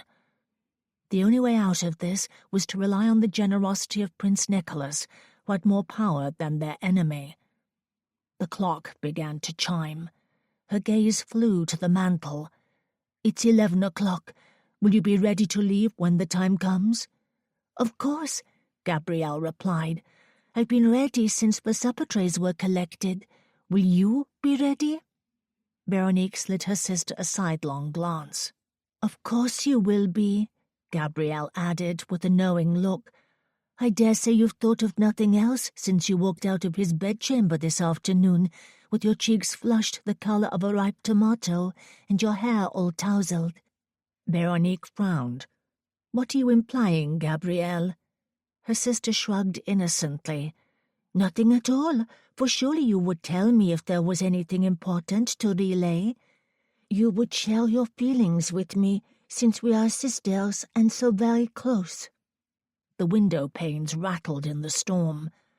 "I have no feelings about Prince Nicholas whatsoever," she insisted, but Gabby raised an eyebrow at her. "Fine, I do find him attractive, but you know I am not like you. I am not romantic. I am practical. His appeal matters not, for he is just a means to an end. He will help us get our home back."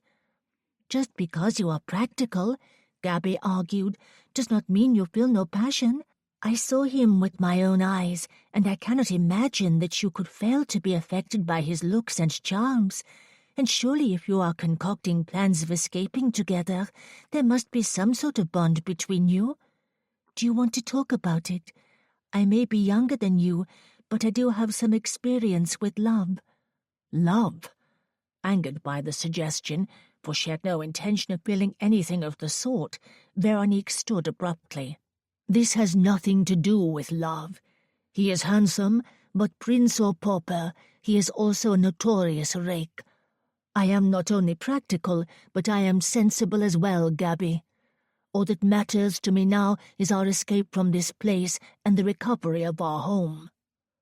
Footsteps pounded down the corridor. Both Veronique and Gabrielle turned their attention to the door. "What was that?" The footsteps passed by and continued down the hall toward Nicholas's room. "Do you think it could be Pierre going to check on him?" Gabby asked. Veronique tiptoed quickly to the door and pressed her ear up against it. The footsteps stopped farther down, and she heard the jingling of keys. Gabrielle joined her at the door. "What's happening?" "I don't know," Veronique whispered. The sound of a lock clicking and the turn of a knob struck Veronique with terror. Carefully, she opened the door a crack and peered out. "Oh, no," she whispered. Gabby touched her arm. "What is it? Tell me." Veronique watched the end of the hall.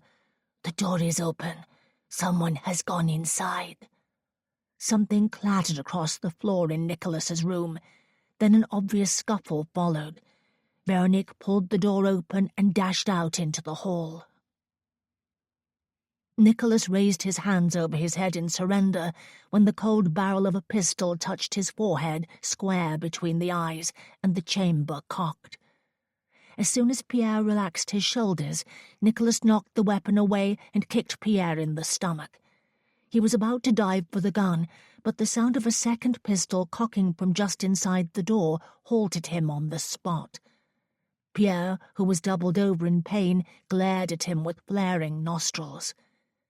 Nicholas turned his gaze toward the second intruder, a well-dressed older man with silver-rimmed spectacles and slightly greying hair.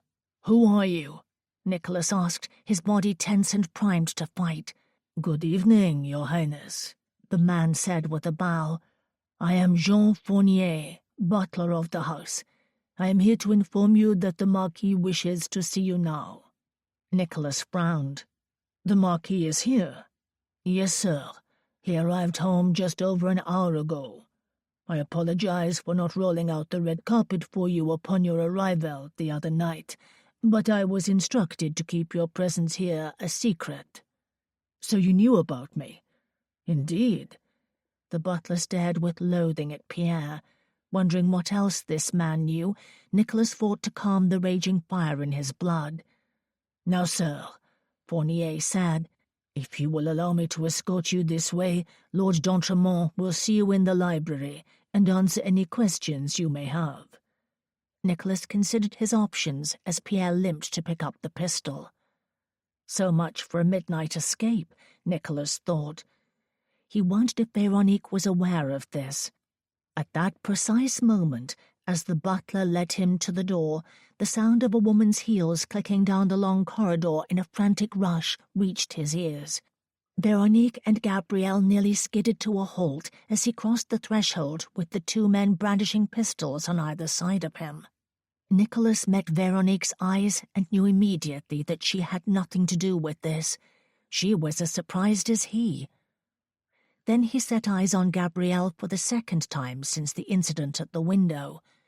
She was a pretty young girl with fiery red hair and a rather frightened-looking countenance. No wonder. Men in the corridor with pistols was not usually a welcome scenario. "Where are you taking him?"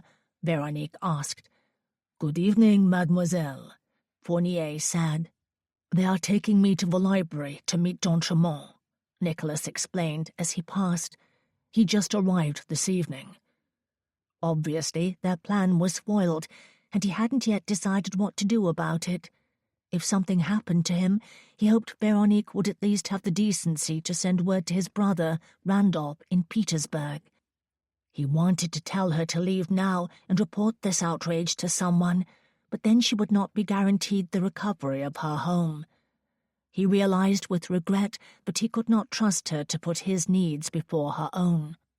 As he walked down the corridor with Pierre and the butler, he was keenly aware of the women following close behind, curious, no doubt, as to this unexpected unfolding of events. The Marquis had returned home early, but for what purpose? Chapter 8.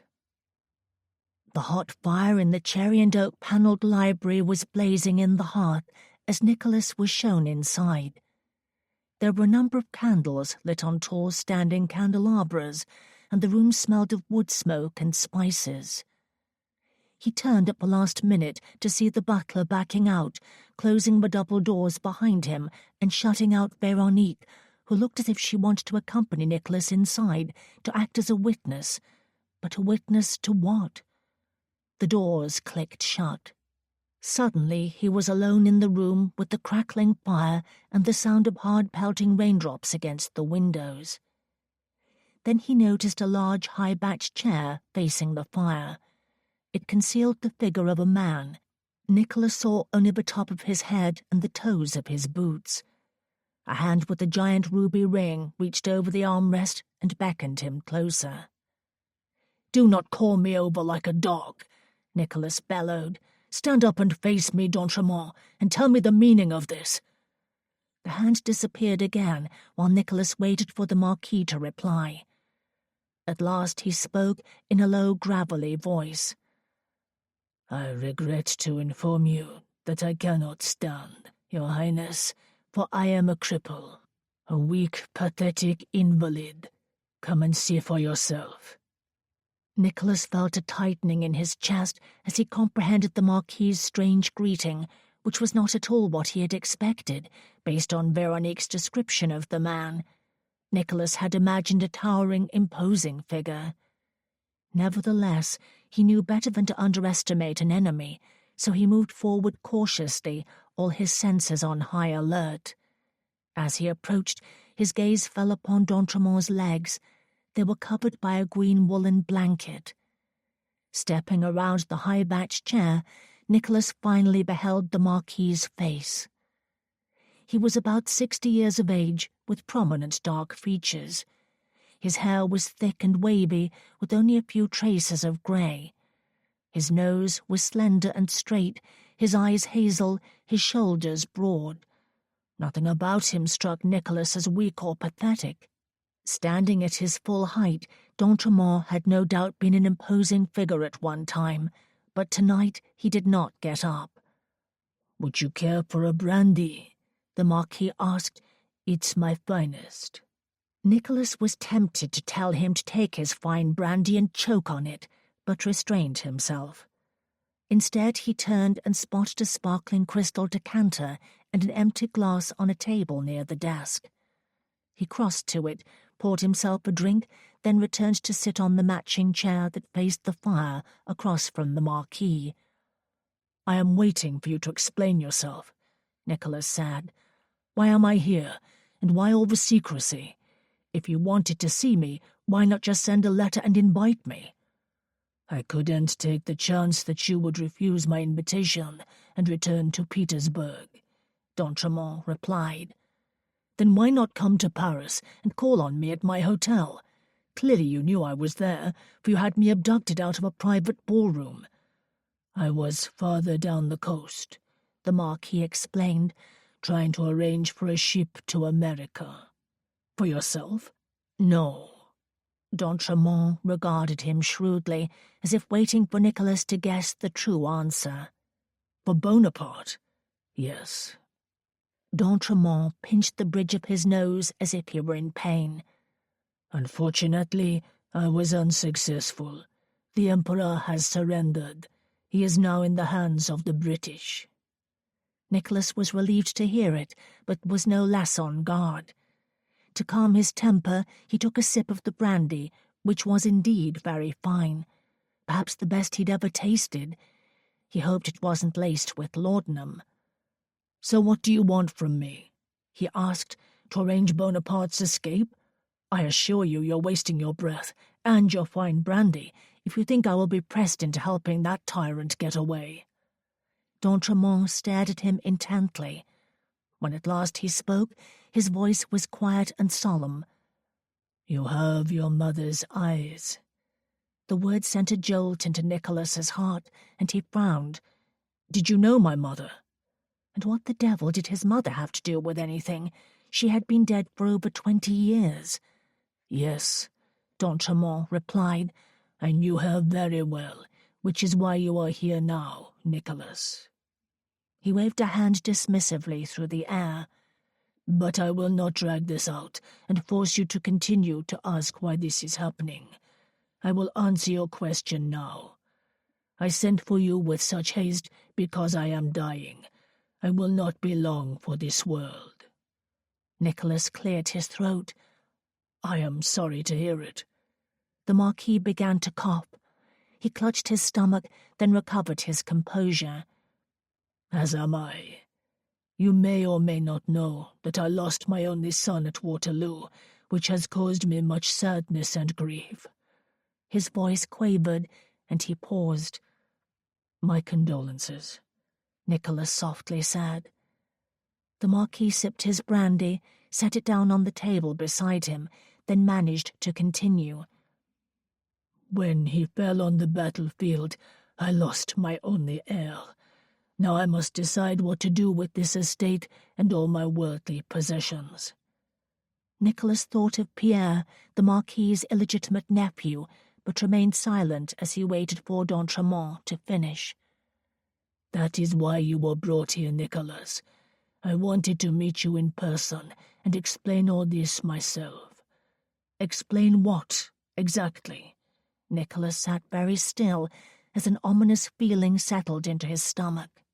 "That I wish to name you as my sole heir, with the exception of one small property near Paris, which I will bequeath to my nephew Pierre."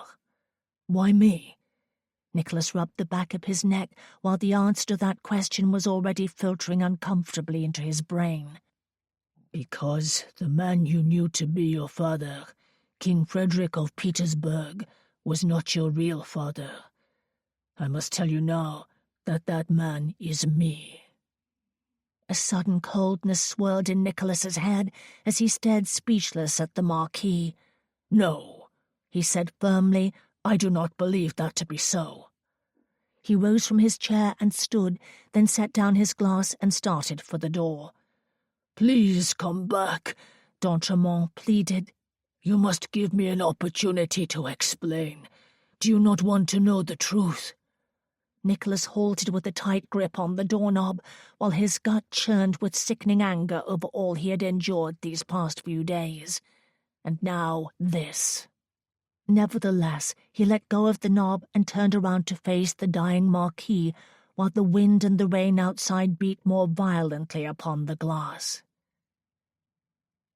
It had been more than an hour since Nicholas was taken to the library.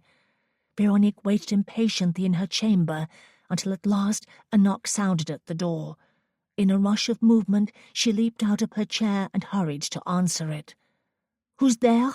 she asked, in case it was Pierre. "It's Nicholas." She pressed her hand to her breastbone and let out a breath of relief as she opened the door. There stood Nicholas alone, unharmed and alive, in the corridor. Her euphoria vanished, however, when she saw the look in his eyes. His brow was furrowed, and he was running a hand through his hair, as if he were lost and uncertain which direction to turn. "What happened?" she asked. He leaned in to see Gabrielle rising from her chair before the fire, peering at him curiously. "I must speak with you," he said to Veronique, "alone." She immediately turned to her sister. "Will you excuse us?" "Of course," Gabby replied, and sat back down. Veronique followed Nicholas into the corridor and closed the door behind her. "Come this way," he said, taking her by the hand. His touch sent a current of energy through her body, and she found herself focusing all her attention on the snug, warm grip of his hand upon hers. She was grateful that he was alive. They came to the room where he had been held captive, and he led her inside. She noticed that the servants had been there, for the bed was made and a fire was burning in the hearth. Nicholas let go of her hand and moved to the mantel. He found matches and lit 5 candles on a candelabra on the desk. The room brightened while the wind howled through the eaves outside. Veronique hugged her arms about herself and shivered. "Are you cold?" he asked. "I am fine," she replied. She was eager to learn what had occurred in the library with Lord d'Entremont. Somehow he knew she was lying about not being cold, for he glanced at the freshly made bed and reached for a wool coverlet that was draped over the footboard. He brought it to Veronique and wrapped it around her shoulders. "Is that better?" "Yes, thank you." Their eyes held for a moment. Her body grew warm, but not because of the coverlet. The heat was something else, a tingling brush of desire. She was deeply attracted to this man, that was obvious, but she realized suddenly that it was so much more than that. She truly, genuinely cared for his welfare, perhaps because she felt responsible for bringing him here. "Are you all right?" she asked. "I am not sure." He turned away and sank into the chair before the fire. Veronique followed him and sat down across from him. "What did he say to you?" Slouching low, Nicholas rested his temple on a finger. "I doubt you will believe it. I certainly didn't. Not at first, but now." He sat in silence, then leaned forward until their foreheads touched. He covered her hands with his own. "I apologize for being rough with you today. That was inexcusable." "It's fine, Nicholas. What did d'Entremont say?" Without looking up, he answered the question at last. "He told me that he knew my mother many years ago, and that they were lovers." Veronique drew back in surprise. "D'Entremont said he loved my mother deeply and passionately, and that he never loved anyone else as he loved her." Veronique shook her head in disbelief. "But he was married for almost 20 years and had 3 children with his wife. From what I know of it, it was a happy marriage until the day she died. Happy, content, yes. D'Entremont held his wife in the highest regard, but he never let go of the undying love he felt for my mother. Veronique leaned closer. Was this before she married your father, or after? Leaning back, Nicholas said flatly, it was after. Veronique paused and wet her lips. There was obviously a great scandal brewing here, and she was uneasy about pressing Nicholas for more information, but she had so many questions. After my brother Randolph was born, he continued, my mother spent time in Paris, a full year with distant relations, while my father was immersed in the rising tide of the Petersburg Revolution. He was a general in the army then, not yet king. According to D'Entremont, he and my mother met at a political assembly in Paris and fell in love, almost at first sight. Many months later, my father discovered her adultery and threatened to take Randolph away from her and never allow her to see him again if she did not return to Petersburg immediately. What happened after that? Veronique asked. Nicholas leaned his head back on the chair and gazed up at the ceiling. She went home like a proper, dutiful wife. Veronique touched his knee. For a long while he did not move. Then he lifted his head and regarded her intently in the flickering light from the candles. She gave birth to me 8 months later. Veronique absorbed this shocking piece of news and considered what it meant for Nicholas. Not only had his mother betrayed her vow of fidelity, but his father had been ruthless in his desire to keep his wife's adultery a secret. For those reasons, Nicholas had never known that he was not a true blood royal, that the king was not his father. In addition to that, his brother Randolph was only his half-brother. The same would be true of his sister, Princess Rose. Nicholas was not only the wild and wayward middle child of a dead monarch, he was a secret bastard son. He had no claim to the throne. He was also the son of a man she despised with every breath in her body. "What will you do?" she asked, pulling her hand away. Nicholas shrugged. "I have no idea. My brother knows nothing of this, nor does my sister." She gave him a moment to consider the future, then could not help but ask the question that was screaming for an answer in her mind. "Why did he tell you this now?" she asked. "Why did he kidnap you like some primitive barbarian lord?" Nicholas breathed deeply. He was desperate. He wanted to see me urgently, and could not risk that I would refuse or put him off. "Why so urgently?" Nicholas paused. "Because he is dying, Veronique, and he needs an heir." She blinked a few times. Her astonishment and the hatred she felt for D'Entremont was making her feel rather nauseated. "He is dying?" It was selfish of her, and she was ashamed of herself for thinking such thoughts, but she could not help but wonder what it would mean for her family. D'Entremont held the deed to her home and had agreed to sign it over to her upon completion of this task. She had brought Nicholas here, as promised. He must now sign the property over to her. He must, and quickly. "Has he already named you as his beneficiary?" she asked. "I do not know that yet. He said he wished to bequeath everything to me upon his death, but I have not accepted those wishes. I did not behave as a loving son should. I was angry and in shock. I told him I wanted nothing from him, that I did not want to be acknowledged as his son. Then I walked out." Veronique folded her hands on her lap. "How sick is he?" "I cannot be certain. He couldn't walk, though. Did you know that?" He regarded her inquisitively. "No, I did not. The last time I saw him, he seemed in perfect health." "When was that?" 4 months ago, the day after he won our house at the card table. Since then, I have been dealing only with Pierre." Nicholas was watching her steadily in the firelight, and she noticed again how blue and piercing his eyes were. "Why doesn't he name Pierre as his heir?" she asked. "He is his nephew. his dead sister's only child.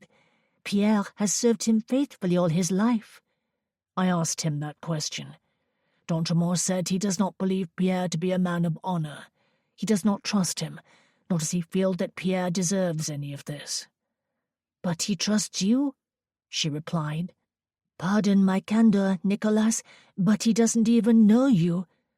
Nicholas held up a hand. "Do not apologize. You are quite right. Certainly my reputation does not represent me as a man of honor on any count. But I am his true blood son, and I suspect in these last weeks of his life he is romanticizing the past and remembering the great love of his younger days. More important, he has just lost his only legitimate son on the battlefield at Waterloo. Now he wants the whole world to know that I am his." Veronique fought to stay focused on the decision Nicholas must make, for it could impact her situation greatly. "Your family, your father's entire monarchy, would be forever tainted if you allowed D'Entremont to reveal this to the world. The scandal would be colossal." Nicholas turned his head rather sharply to look into the fire. "Scandal is nothing new to me. I've always had a reputation for it. Now I know why. My life makes perfect sense to me now, for I am the son of a scoundrel. No wonder my father hated me. I was not even his." He cupped his forehead in a hand. "Bloody hell." She forced herself to touch Nicholas's knee, to offer comfort, even while she was reeling inside with the possibility that he, or Pierre, could become her landlord if she did not get her property back very soon. "What will you do?" He paused. "I will think on it. Perhaps old secrets are better left in the past. Both my mother and father are gone now. What good can come of it, except to satisfy a dying man who was a stranger to me and a villain to you?" Veronique considered that, and knew that if he did not accept what was bequeathed to him, it would go to Pierre. D'Entremont was right about one thing at least. Pierre was not an honorable man, and she doubted he would hold true to his uncle's promises if he inherited everything. He would never relinquish possession of her home. He would take great pleasure in keeping it just to spite her and Gabrielle. Or perhaps he would demand that one of them accept him as a husband in order for their family to continue living there. It did not bear thinking about. She looked up and realized that Nicholas had been watching her for the past few minutes. Did he know she was thinking of her own troubles, not his? "Thank you for listening," he said. "I needed someone to talk to." All this was unimaginable. It hardly seemed real. Her heart was aching for Nicholas. She felt terrible for all that she had put him through, and she needed him to consider her as his friend. She squeezed his hand. "Please, there is no need, not after what I did to you. I hope you can forgive me for that, and I am relieved it was not some other sinister plot, as we imagined it to be. I was worried while you were in the library. I did not know what was happening.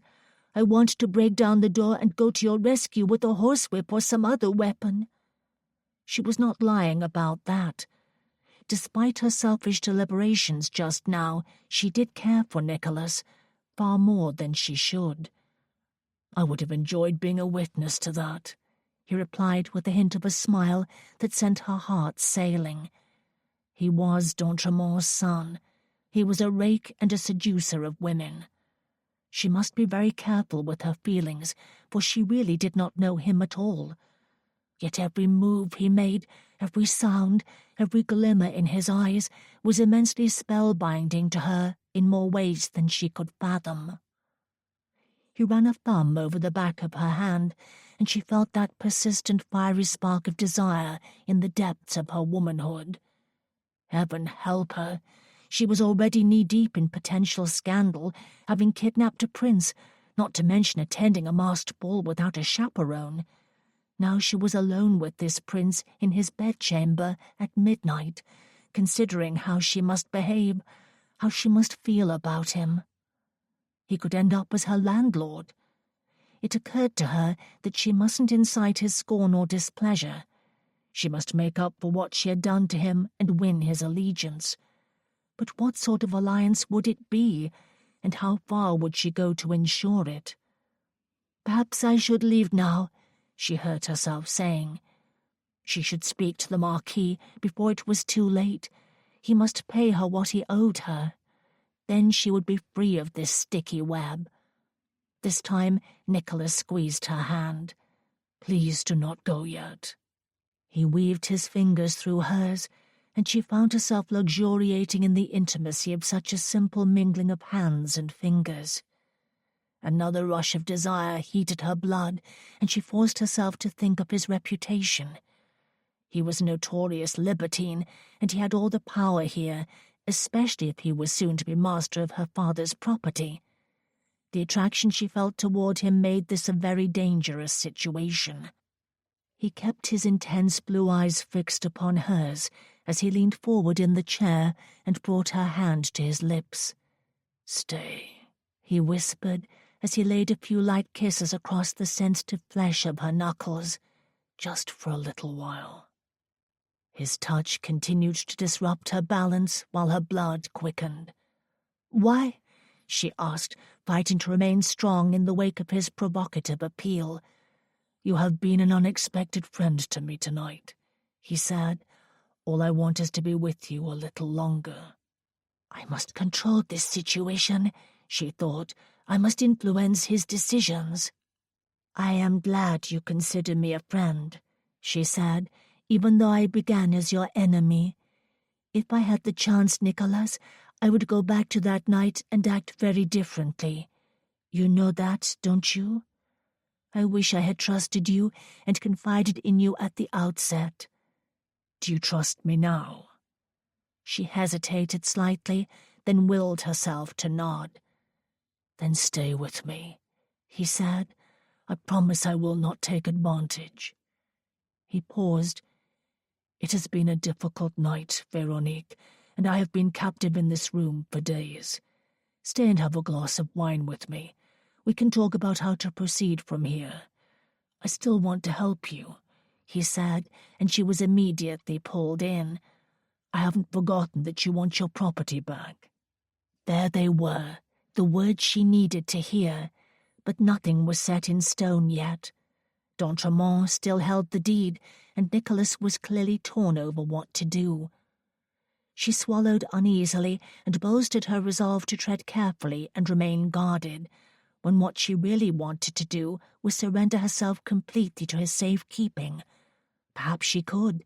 He knew what she wanted. "You indicated a moment ago that you trusted me." He rose to his feet and stood tall and handsome before her.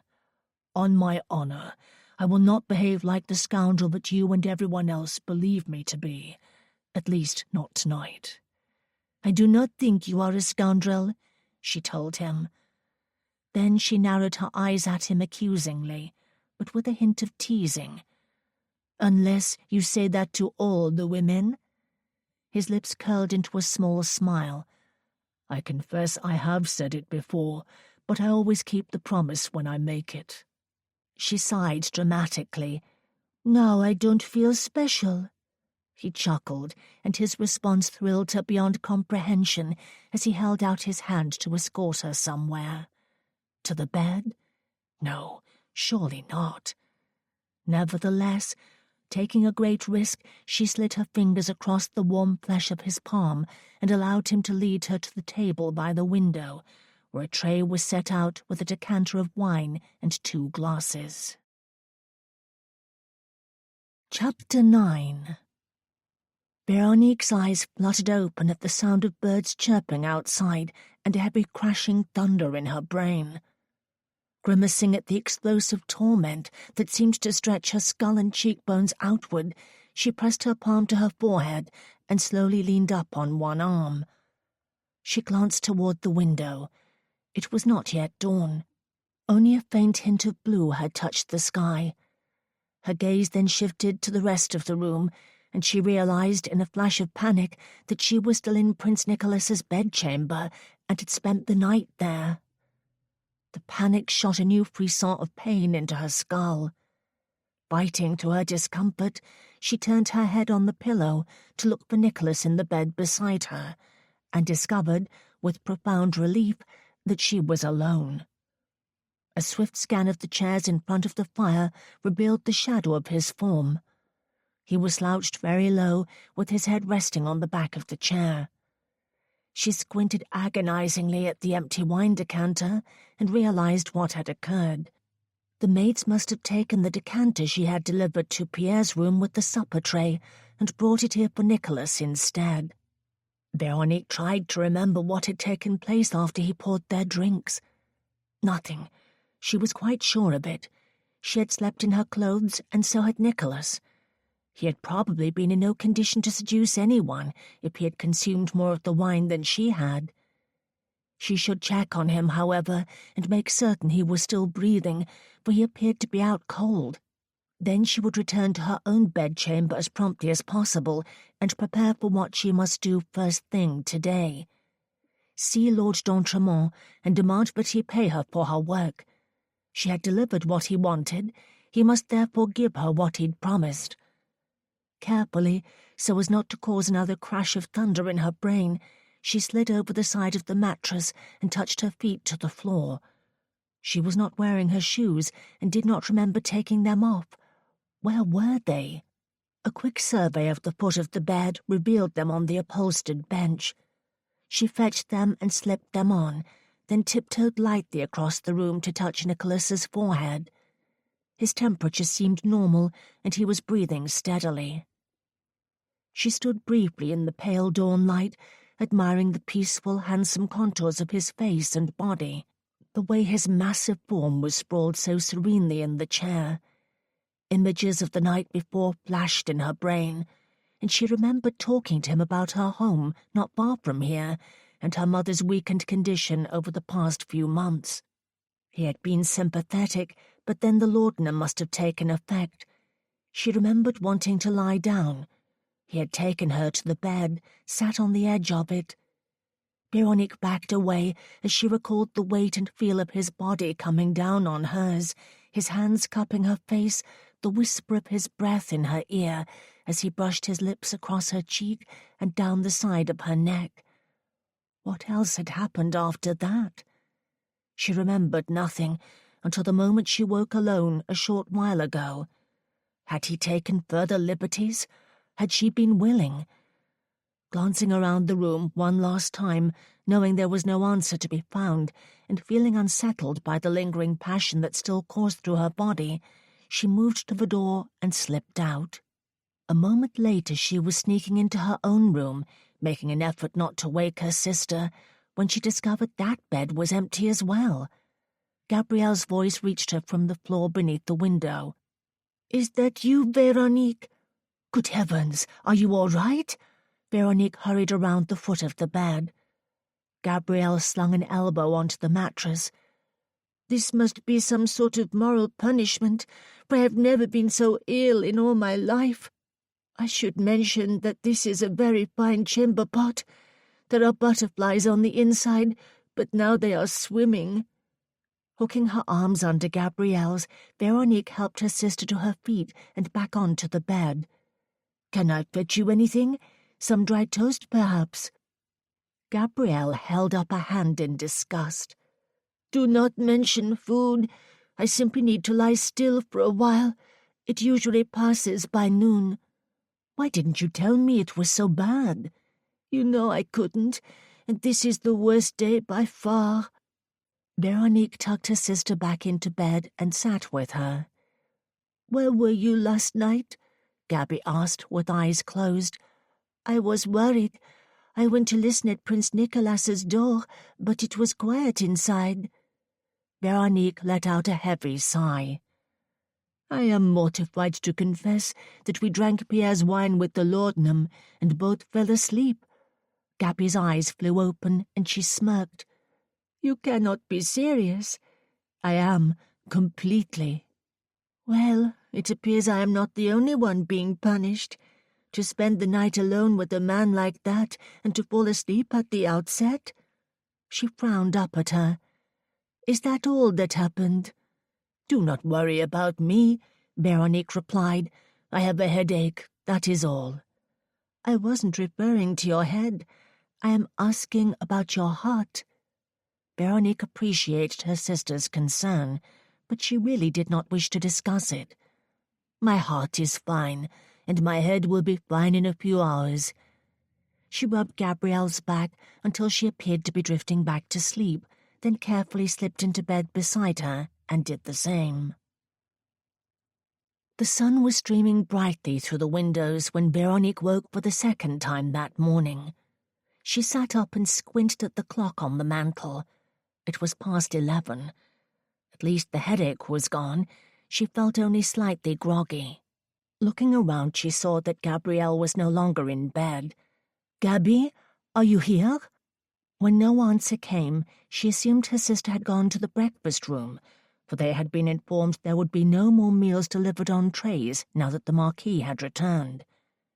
Thinking the same thing might be in order for herself, Veronique rose and washed and changed into a sea-green muslin morning dress, something appropriate for her meeting with Lord d'Entremont, for she would think of nothing else until she had the deed to her father's property in her hands.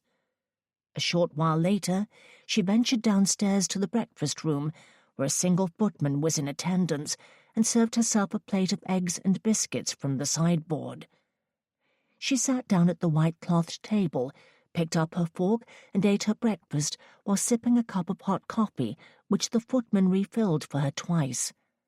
Afterwards, she wiped her mouth with the Marquis's fine silk napkin, tossed the square onto the table, and departed from the room with resolve. She went first to the library to seek out d'Entremont, but found no one there. On her way out, she nearly collided head-on with Monsieur Fournier, the butler. "Good morning, mademoiselle. May I assist you with something?" "Yes, I need to speak with Lord d'Entremont, and it is a matter of utmost urgency." "I am afraid the Marquis is unavailable at present." She regarded him unwaveringly. "He is here, is he not? He spoke to Prince Nicholas last night. It is almost noon. Surely he can find time to see me for a few minutes. That is all I ask." The butler shook his head. "Please accept the Marquis's apologies, but he cannot see you now." "Why not?" she demanded. "We had an agreement, and I have fulfilled my part of it. Now he must fulfill his." The butler spoke with sympathy, which grated upon her nerves, for she did not want his pity. She wanted what belonged to her. "I am sure he will be pleased to see you, mademoiselle, but you must wait until he sends for you." "Why must everything occur according to his schedule?" she asked. "Perhaps I am in a hurry to leave." The butler's eyes darkened with the first signs of his impatience. "May I remind you that his schedule is very limited? He will not be long for this world, so pardon me if I do not consider your wishes this morning to be more important than his comforts." She was taken aback by the butler's uncompromising reply, and found it impossible to argue or make further demands. "When can I see him?" she asked, more gently this time. "I will send for you when he indicates that he is ready to accept visitors." He turned and walked away, but she followed. "Please remind him that he owes me something, and I must see him today." The butler continued without looking back. "I will deliver your message."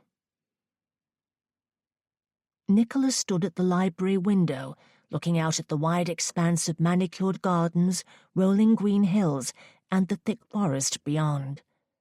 The windstorm the night before had left branches strewn about the lawn. A gardener was outside with a wheelbarrow, carefully raking around the shrubs and flower beds, gathering up the debris. The activity outside distracted him only briefly, however, from his thoughts about what had occurred the night before. When Veronique had held out her arms to him and invited him to join her on the bed, he had acted too quickly and surrendered to his desires. After the news he had received from Lord d'Entremont, he supposed he had wanted and needed a woman's comfort, which was odd, for comfort was not something he ever sought from women. And he had not yet forgiven Veronique for her deception when she lured him out at that Paris ballroom. His bitterness toward her, however, had been shattered almost instantly by the scent of her soft skin, the sweet blush colouring her cheeks, and the breathlessness in her voice. The fact that she had kidnapped him a few nights ago seemed suddenly 1,000 miles away. "Let me kiss you." He had spoken the words across her lips as he settled his body on top of hers. She'd had too much wine. He had known it was the source of her bold invitation, yet he could not bring himself to behave as a gentleman should and suggest that he escort her back to her own room.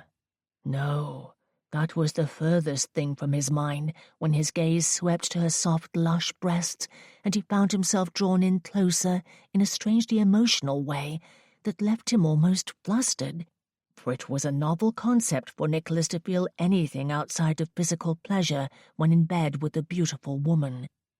The door to the library opened, and Nicholas turned to see the butler enter with Monsieur Bellefontaine, the estate steward. Introductions were made, and the butler left them alone. "You requested a private appointment with me," Nicholas said. "Indeed, Your Highness. Lord d'Entremont has asked me to escort you on a tour of the grounds, if you would be so gracious as to accept his offer. I would like to take you to the village and show you the flour mill, which is part of the Marquis's holdings.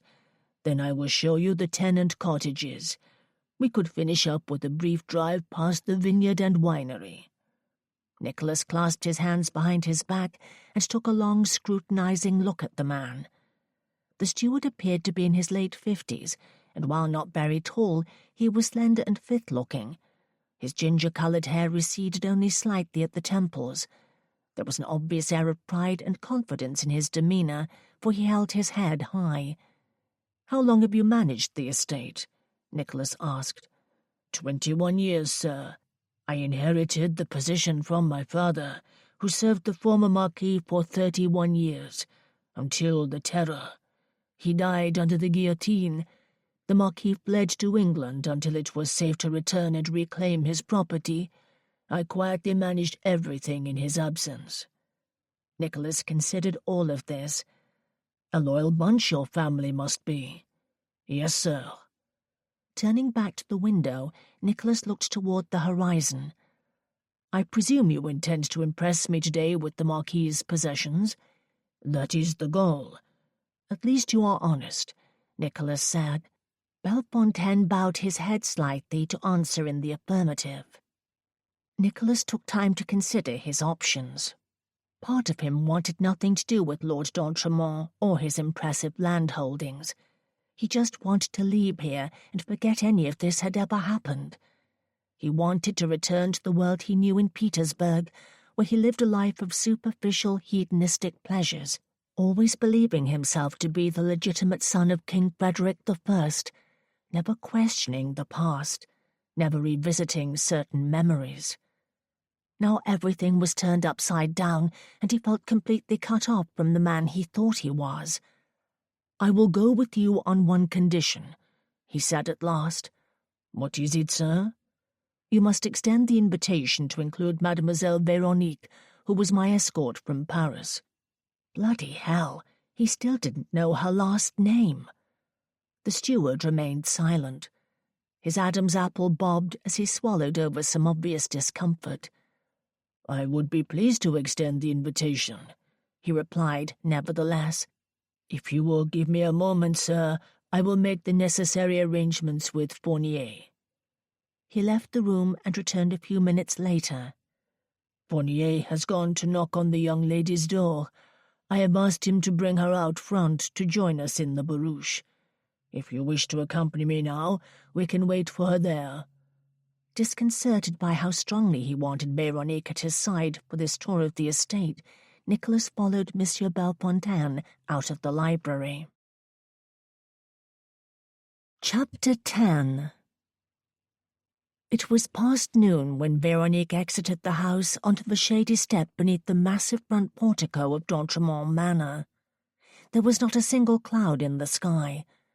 The sun beamed hot and bright, forcing her to squint as she descended the wide stone steps. The open barouche, drawn by a pair of handsome white horses, stood parked at the curb with the hood down, waiting for her. Nicholas and the steward, Monsieur Bellefontaine, were already seated inside. As soon as Nicholas spotted her, however, he alighted from the vehicle. Her heart skipped a beat at the sight of his strong, athletic form, which made her wonder if she would be able to keep her head and behave sensibly over the next few hours. But she must. She absolutely must. When at last she reached him, he held out a gloved hand to assist her up the iron step, which had been lowered by a footman. "Good afternoon." His charming smile reached his eyes, and fleeting images of the night before flashed in her mind. She couldn't help but smile in return.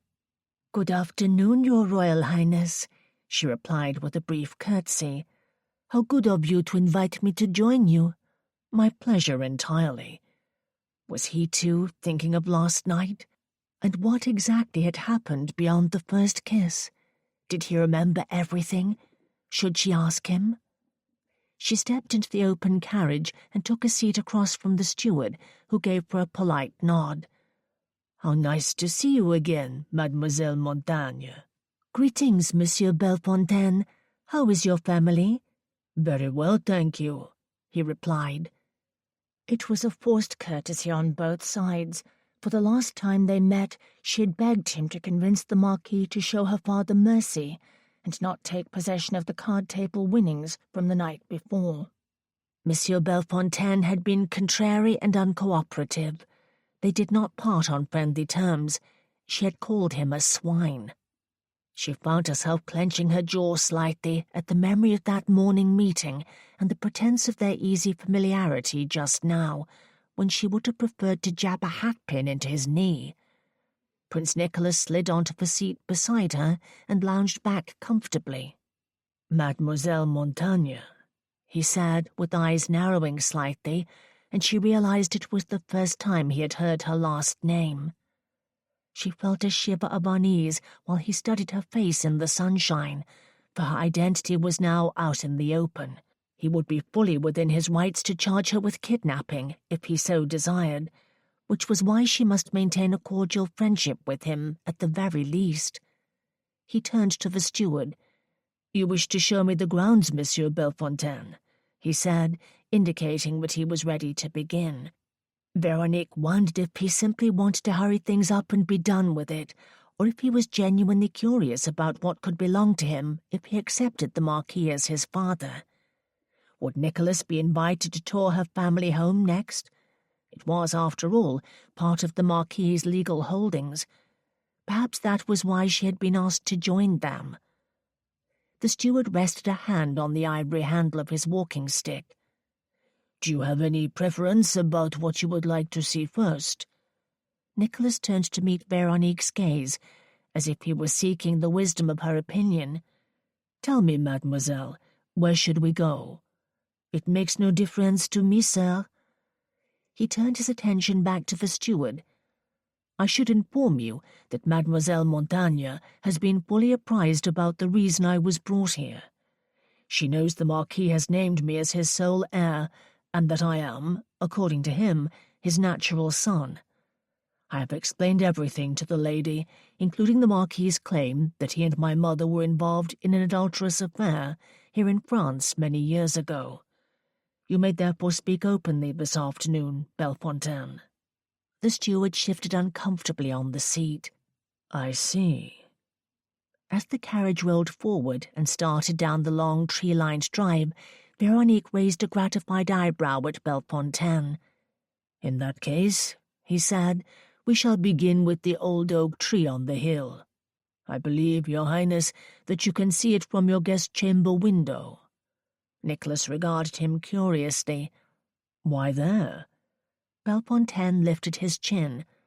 "Because it provides the most spectacular view of the house and the channel. But most important, there is something very particular that the Marquis has asked me to show you today. Something that may help you accept the truth about your mother's presence here." The carriage suddenly picked up speed. Veronique was overwhelmingly aware of Nicholas's thigh bumping hers. She made no move to inch away from him, however, nor did he move away from her. Nicholas stared at the tree for a long moment, then approached it and ran his fingers over the letters carved into the ancient bark. There could be no denying that the words and the heart that encircled them had been carved many years ago, decades most likely. Isabelle and Jacques forever. Monsieur Bellefontaine approached and stood beside him. "It was your mother who carved this," he said, as if reminiscing. "I also have an engraved ring to show you, and dozens of letters if you wish to read them. Los d'Entremont saved everything from the year they spent together." A knot formed in Nicholas's stomach, for he had been clinging to the possibility that all this was a lie, or some sort of malicious scheme to smear his late father's reputation and topple the Sebastian monarchy from the throne of Petersburg. Nicholas, Randolph, and Rose had lived most of their lives under the threat of an overthrow. Their father, the king, had died from one such plot little more than a year ago, poisoned by enemies who hoped to seize his crown. But this, a box of love letters, jewelry, names carved into trees, this was something else entirely, and all his instincts and intuitive powers told him that his mother had truly been here, and there were secrets that his father had never revealed. As a child, he never felt as privileged, cherished, or loved as his older brother Randolph, or even Rose, who had been spoiled rotten and doted upon by their father. Nicholas had always assumed it was because he was not the heir to the throne, but merely the spare, but there was so much more to it than that. Perhaps he should have known. Why hadn't he? Had he consciously chosen not to look more deeply into the roots of things? He had always assumed it was his fault that his father despised him, because he was badly behaved, irresponsible, wild. Perhaps he had simply been too young to see through the layers. "Boy, come in here." Nicholas approached his father, who was seated at the giant desk in the Privy Council chamber. He had never been summoned to this room before. Randolph had been many times, but not Nicholas. He was distracted briefly by the oversized portrait of his father that hung on the wall behind him. In it, his father sat on the throne, like a proud and mighty conqueror on his coronation day. He was draped in heavy fur robes, and he gripped a golden scepter in his fist. "Your mother is dead," his father said. Wrenched out of his reverie, Nicholas sucked in a breath. His widening gaze met his father's. "She died an hour ago, giving birth to your sister. I have named your sister Rose." There was a ringing in Nicholas's ears, a weakness in his legs. "No, not Mother. She cannot be dead." "That is all," his father said, picking up his quill and returning his attention to the pile of papers on the desk. "Go now." Burning panic shot into Nicholas's belly and overwhelmed him with its vigor. He took a step forward, closer to the desk, and pounded his fists upon it. "Where is she?" His father's eyes lifted, and he glared at Nicholas impatiently. "She is with the angels." "No!" Nicholas stared at his father with furious rage, then strove to bring his shock under control and speak in a calmer voice. "I mean, can I see her?" "No, you cannot. They have already removed her body." Nicholas backed away from the desk. He felt dizzy and lightheaded. He began to hyperventilate. "But I need to see her."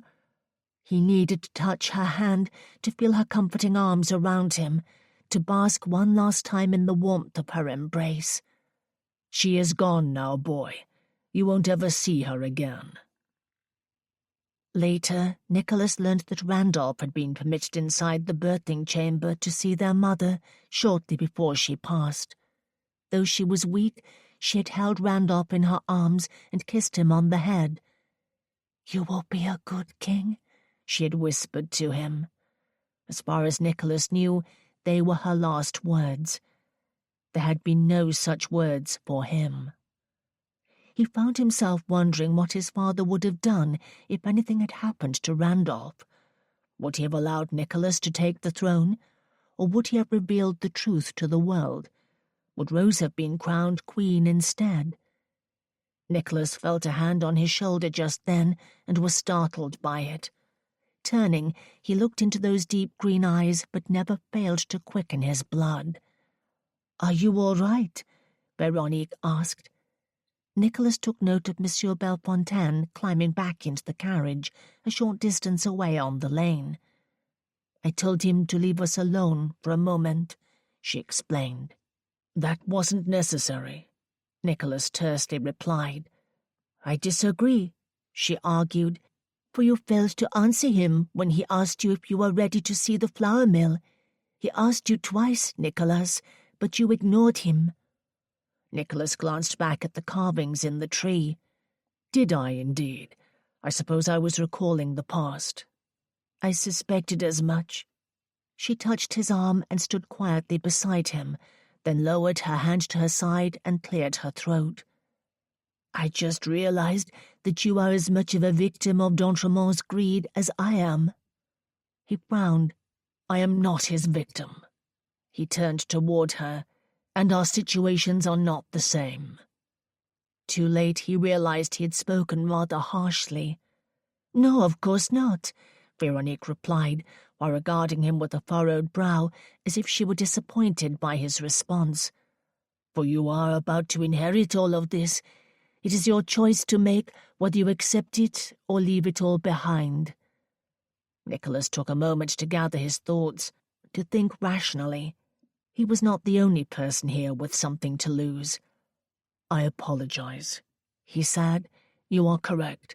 I do have choices, while you are waiting for others to choose their fates and determine your future, as if it were merely incidental to theirs." Veronique looked down at the grass.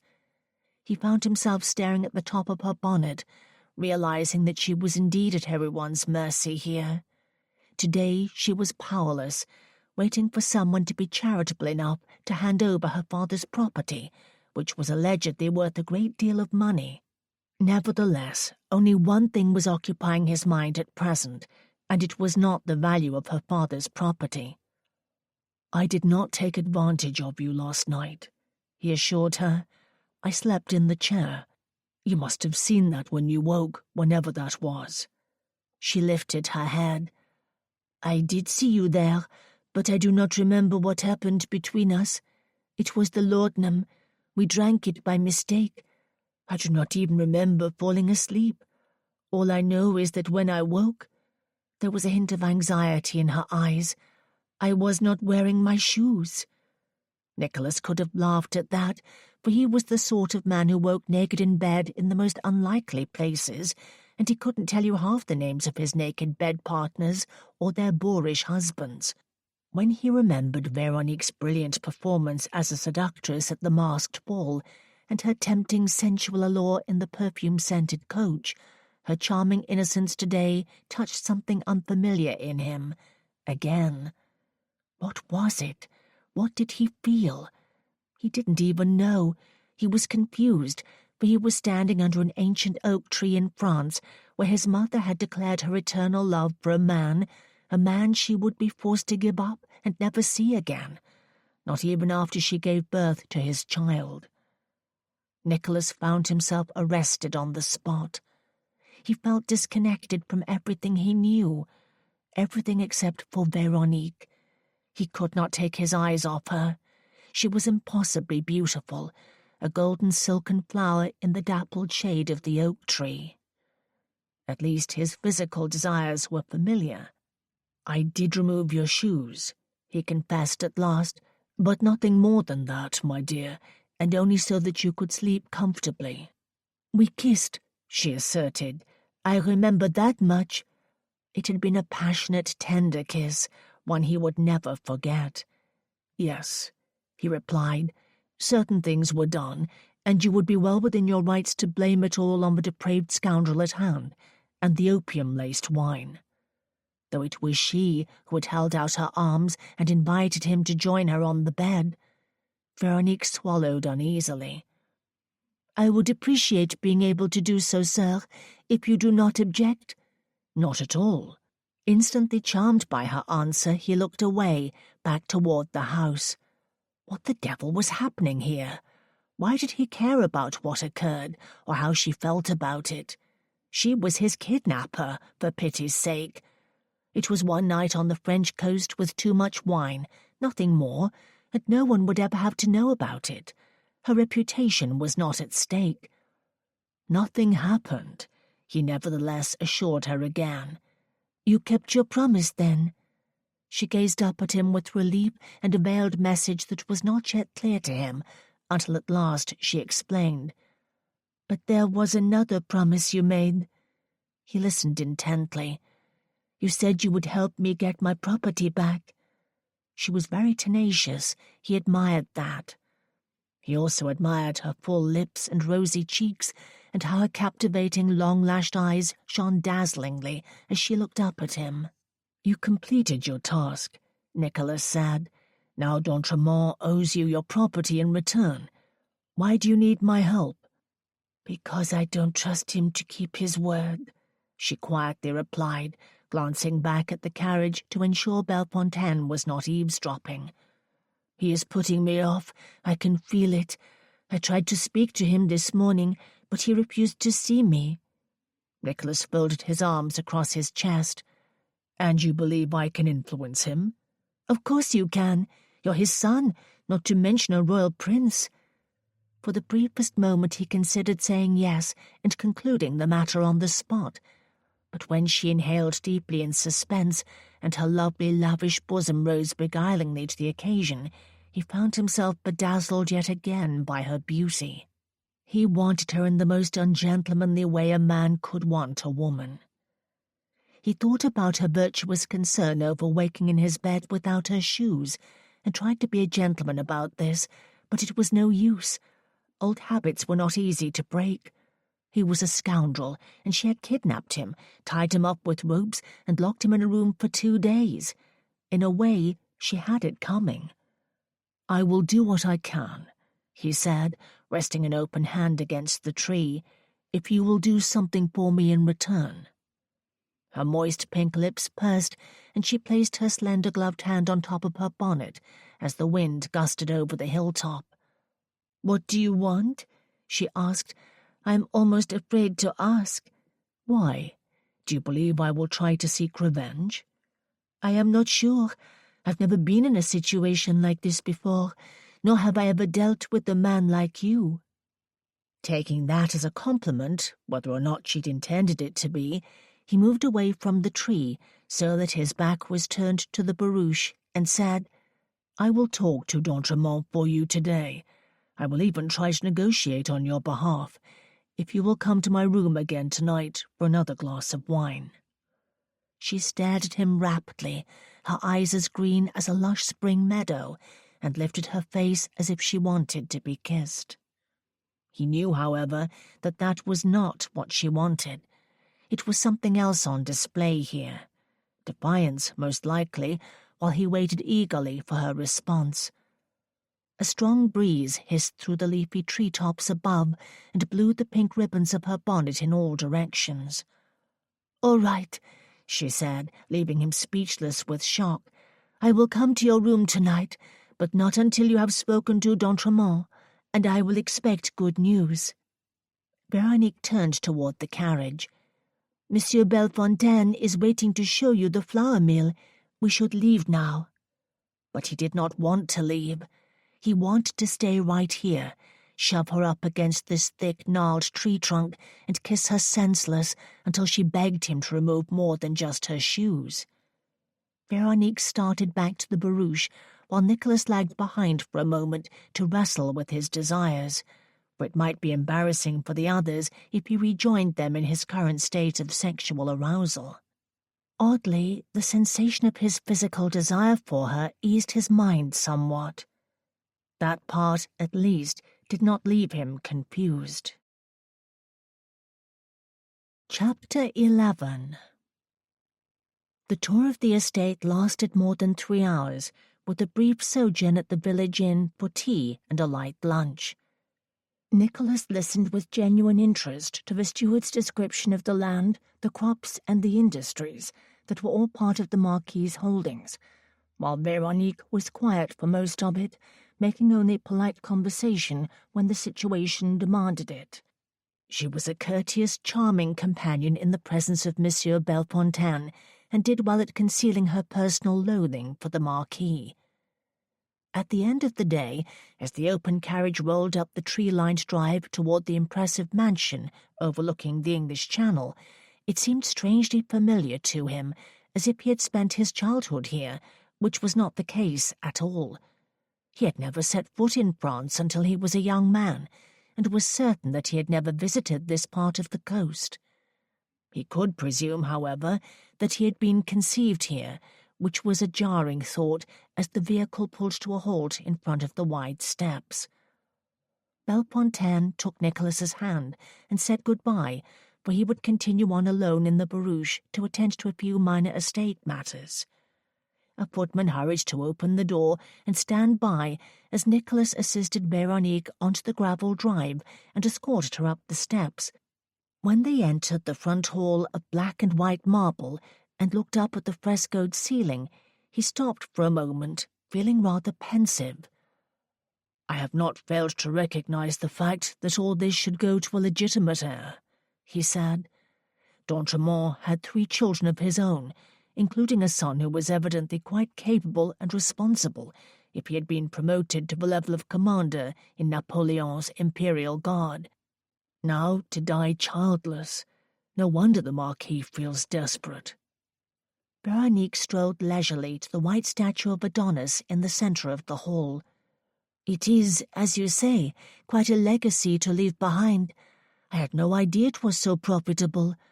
I wasn't aware that he owned the winery. He probably won it in a card game." She sighed. "It makes me wonder why he felt it necessary to increase his holdings by taking my father's property as well. How much can one family possibly enjoy when people are starving in the streets of Paris? Is it simply greed, do you think?" Nicholas watched her run her hand over a smooth marble column and felt a stirring of arousal as he listened to her talk. "I don't know the answer to that," he said, meandering around a bust perched on a heavy gilt chest. "I shall certainly ask him about it when I see him." "Will you? Really?" She faced Nicholas as she untied the ribbons of her bonnet and slid it off her head. She was like some sort of golden goddess, fixated upon the one thing she wanted, the thing she was determined to reclaim at all costs. He was in a position to help her, and he felt a strong urge to do so, to become her hero and protector, though it hardly seemed she needed one. She was quite capable on her own. "Yes, I will ask him because I am curious as well," he replied. The butler entered the hall and approached to take Nicholas's hat and walking stick. "Welcome back, Your Highness. His lordship has been waiting for you. He was pleased to hear that you had joined Bellefontaine for a tour today. I believe he was quite confident that you would find it to your liking." Fournier seemed almost to puff out his chest as he spoke the words. "No one could deny that it is a grand estate," Nicholas replied, "but do not assume I am prepared to accept it or recognize him as my father. I was brought here by force, not by choice. Nothing is yet set in stone. I still may decide to press charges against him." The colour drained from the butler's face. "I hope in the coming days that you will feel differently, sir, or this can be yours if you want it." Nicholas had been raised in the royal palace of Petersburg.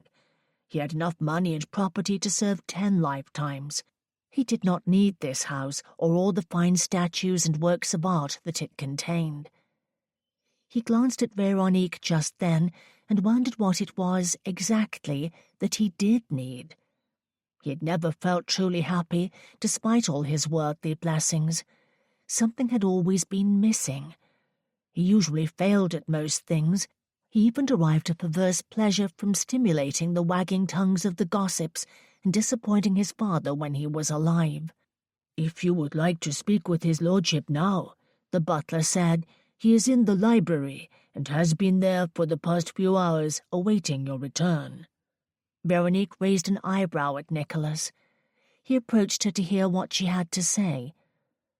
"He waits hours for you," she whispered, "but is far too busy to see me. Do you now understand why I need your help?" He nodded and offered his arm. "I do. So why don't you come with me? I'm sure the Marquis will not argue." Fournier cleared his throat. "Is there a problem?" Nicholas challenged. The man bowed his head in submission. "Not at all, sir. You are welcome, of course, to do as you please."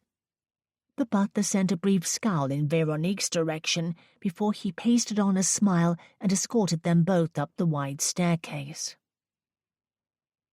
Outside the door to the library, Veronique marvelled at the fact that Nicholas had come to her rescue in this way. Surely the Marquis would not betray his legal obligations to her in front of the prince he wished to impress. He would behave honourably and sign over the deed to her father's property right there. Her pulse beat fast with excitement and anticipation. She had suffered terribly over the past few months, watching her mother grow ill while her father hid away in shame. But Prince Nicholas was about to change all that. She would walk into the Marquis's library on the arm of his son, who had, by some miracle, become her champion today, when she certainly did not deserve his charity, not after what she'd done to him. But of course he would demand his own compensation later tonight.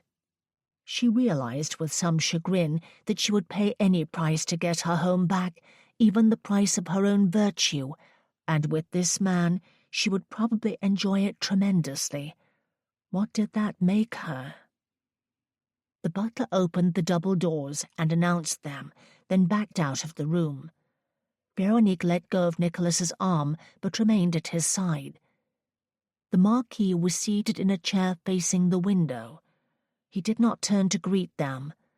Suddenly a small bird flew into the glass, tricked by the reflections of the sky, and Veronique jumped with fright at the sound of the collision. The unfortunate bird fell to the ground, stunned, or more likely killed dead. "Did you see that?" she whispered to Nicholas, while resisting the urge to run to the window and look down, for perhaps the bird would need rescuing. The Marquis, however, did not react, and she wondered if he was sleeping. "Yes, I saw it," Nicholas replied as he strode forward with concern and circled around the desk. He looked down at the Marquis. "Dear God!" Veronique rushed to his side and halted at the sight of her mortal enemy lying back in his chair, his arms splayed out on either side of him, blood dripping steadily from both his wrists into two dark pools on the oak floor. "Go and fetch Fournier," Nicholas commanded as he placed two fingers on d'Entremont's neck to search for a pulse. Her stomach turned over with horror, but she reacted quickly and hurried out the door. She reached the top of the stairs and called out over the railing, "Monsieur Fournier, come quickly! Something has happened to the Marquis!" She heard the sound of the butler's shoes pounding across the marble floor in the hall, felt assured of his imminent arrival, and dashed back into the library. "Is he all right?" she asked as she hurried to Nicholas, who was seated on the window-sill with his head buried in his hands. "Bloody hell!" She laid a consoling hand on his shoulder and dared a closer look at the Marquis. He was distressingly thin compared to the last time she had seen him. His face was stone grey. Dark circles underlined his eyes, which were closed as if he were asleep. "There is no hope," Nicholas said. "He has been dead for some time." She stared in disbelief at Lord d'Entremont, then peered down in a daze at the two thick pools of blood on the floor. The butler came barging in. "What has happened?" Nicholas's eyes lifted. They were filled with torment. "He took a blade to his wrists." Fournier ran to see for himself. He looked down at his lordship and dropped to his knees. "Oh, God, I should have come to check on him, but he told me not to bother. He seemed well today." Nicholas raked a hand through his hair. "Why would he do this?" "He was in pain," Fournier explained. There was a growth on his spine that pressed upon his nerves. You didn't see any of that. He didn't want you to. Yet he wanted me to see this." Veronique knew that Nicholas had recently buried the only father he'd ever known, King Frederick, who was poisoned by court enemies. Now he would have to bury a father he had known for less than a day. She looked down at the Marquis's legs, which were covered by a blanket, and could not imagine the agony that would drive a man to such desperate measures, but clearly it had been unbearable for him. She'd had no idea he was so ill. Moving closer, she laid a hand on his forehead and brushed his hair away from his face. "Poor man," she said. "No one deserves to suffer like that. No one." She turned to meet Nicholas's tortured gaze. He reached for her hand and squeezed it. There seemed so much to say, but all she could do was move closer, wrap her arms around his shoulders, and pull him into the warmth of her embrace. Chapter 12. "What will it mean for us?" Gabrielle asked as she hurried to follow Veronique across the back terrace of the mansion. Her shoes clicked rapidly across the sun-bathed flagstones. "Does the Marquis' will name Nicholas as his heir, or was that just something he was considering as a possibility? Is that why he brought Nicholas here? What if he has not yet altered the document? What if everything has been left to Pierre?" Veronique reached the balustrade and paused there to look out over the back garden and the cherry orchard beyond. It was late in the afternoon, and the wind had died down. The summer air was hot and humid, and she wiped a hand across the perspiration on her forehead. "We will know very soon," she replied. "Nicholas is dining with the solicitor at 7 o'clock. "But what if it all goes to Pierre?" Gabrielle asked. "What will we do? Will Nicholas still help us?" Veronique sighed heavily. "Why should he? We abducted him and dragged him here like a prisoner. If he learns he is not named in the will, I would not blame him for simply returning to his life in Petersburg and forgetting any of this ever happened." Gabrielle grabbed hold of her arm. "We cannot let him do that. Pierre cannot have that power over us. You and I have both rejected him more than once. Think of how he will enjoy tossing us out onto the street." "That is not my worst fear," Veronique confessed. "I see how he looks at you, Gabby. I believe he would use that power to force you to become his wife or serve him in some other way." Gabrielle scoffed bitterly and dropped her arm to her side. "Wait until he finds out I am already carrying another man's child. Perhaps he wouldn't even want me then. Perhaps he would want you." Veronique considered that. Could she sacrifice her own happiness and accept Pierre as a husband if it meant her parents could keep their home? Please, God, do not let it be so. She turned and sat down on the balustrade. "We are getting ahead of ourselves. Perhaps the Marquis has already changed his will, and Nicholas is the heir." Gabrielle paced back and forth, chewing on a thumbnail. "If that is the case, then surely you can get our property back. There is something between you. It is obvious. He invited you on the tour today. He must find you appealing." "What are you suggesting?" Veronique asked with a frown, as if she hadn't already thought about it a dozen times already. "That I seduce him into signing it over? That I offer my body in exchange?" "It would be far preferable to offering your body to Pierre." Overcome with disgust at the notion of any sort of intimacies with Pierre, Veronique stood abruptly. "That may be true, but surely I cannot possibly succeed in such a scheme. I am not a woman of experience. I am a virgin, and I have been nothing but prudish since that first night in the coach. Honestly, I was distraught because he had removed my shoes last night. My shoes! You should have seen the way he looked at me when I mentioned it today. He was quite amused." "But you lured him out of the ball," Gabrielle reminded her. "Clearly you knew what you were doing that night." Veronique raised her hands to bring a halt to this conversation. Perhaps nothing like that will even be necessary. I believe we have established a certain friendship. He talks to me, confides in me. She stared across the garden pensively. There is no one else he can talk to. I am sure he is close to his siblings in Petersburg, but he is all alone here in France. Exactly, Gabrielle replied. His siblings are not here to support him, so he needs you. He has just learned a shocking truth about his mother and discovered that he is not the person he thought he was. Use all of that to become his private confidant. Perhaps then he will show some benevolence to our family, out of a genuine affection for you. Veronique fanned her face with her hand, for she was overheated and perspiring. Please understand, Gabrielle, I do not wish to use this connection to manipulate him. If I am being honest, I will admit to you and to myself that I want to be his true friend in every way.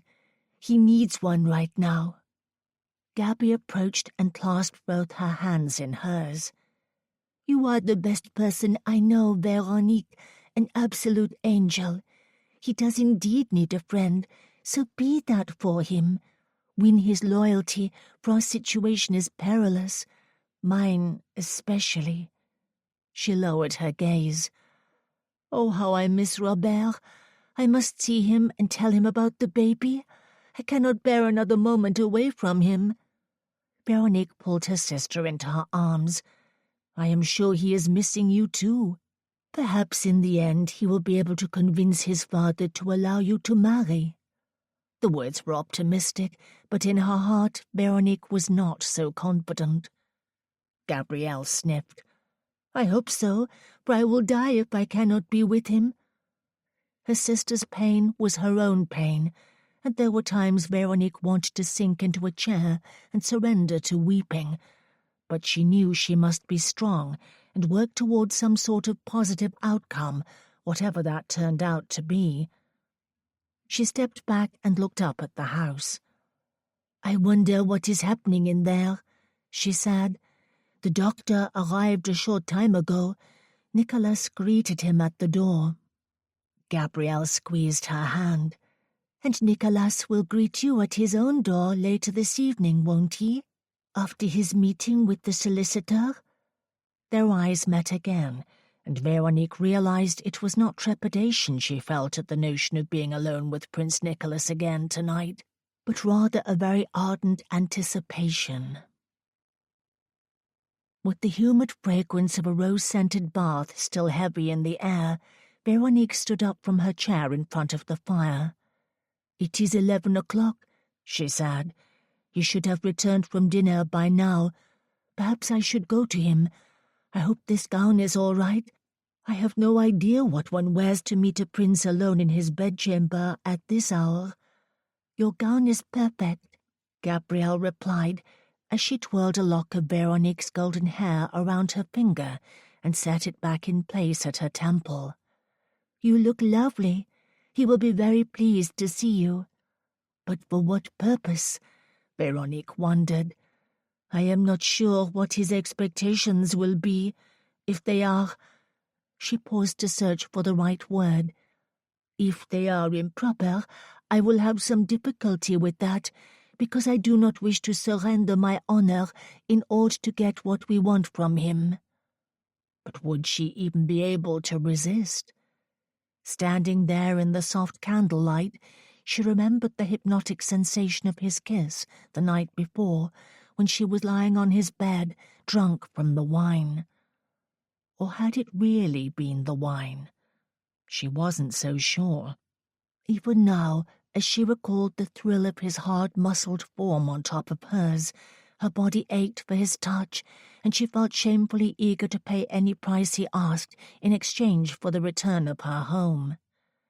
If he was now its owner, which he may not be. It's time to go, Gabby said. Knock on his door and scream if you need help. Veronique raised an eyebrow. I certainly hope it won't come to that. By the time she reached his bedchamber, her blood was racing with exhilaration, which caused her some concern for the safekeeping of her virtue this evening. When she knocked, those heavy footsteps across the floorboards made her breath catch. Then the knob turned, and the door opened. There he was, her splendid prince, tall, dark, and magnificently handsome in the dancing firelight. "Veronique," he greeted, "I am pleased you came. Won't you come in?" He stepped aside and gestured for her to enter.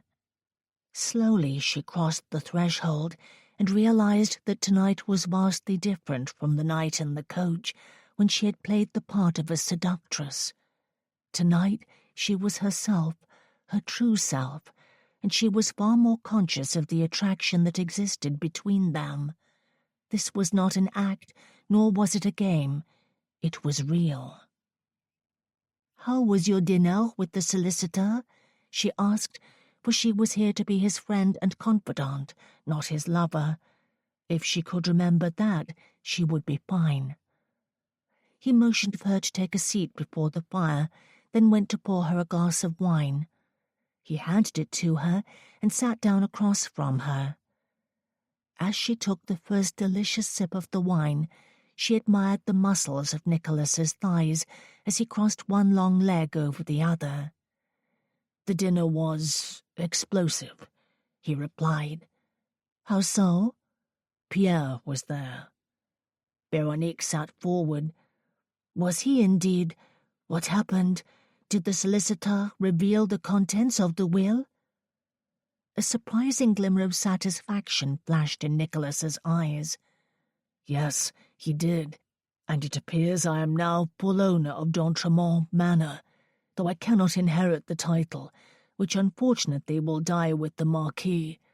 But I own all the surrounding lands, which includes close to 3,000 acres of fertile farm country and tenant cottages, the flour mill in the village, the vineyard and winery, and another property to the south, less than a day's coach ride from here. You might be familiar with it." He inclined his head at her. "Care to hazard a guess at the address?" Veronique cupped her wineglass in both hands and spoke shakily. "I am suddenly finding it difficult to breathe," she said, as she comprehended the news she had so longed to hear, that Pierre had not inherited her father's home. Yet at the same time, Nicholas now held the key to her future, and she was not sure what to expect from him in the coming days. "Why is that?"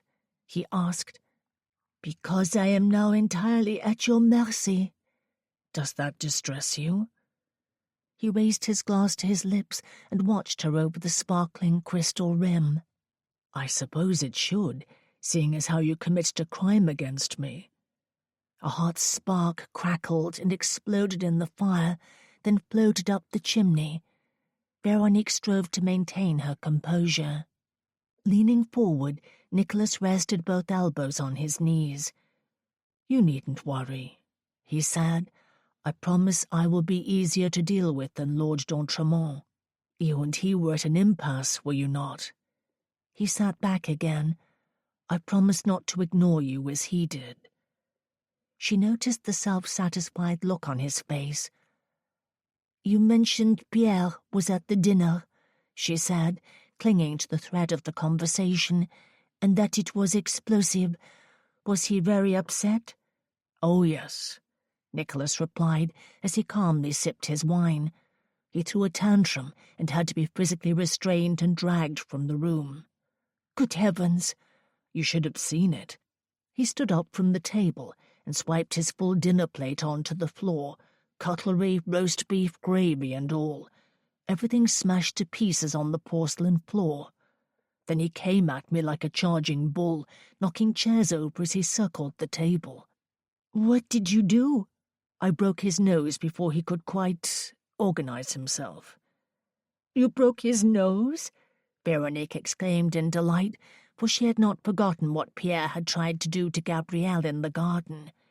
"So he received nothing in the will?" Nicholas set down his glass. He received a modest house and property outside of Paris. I suppose it did come as a blow when one considers that he had served the Marquis faithfully all of his life, and I barely knew the man.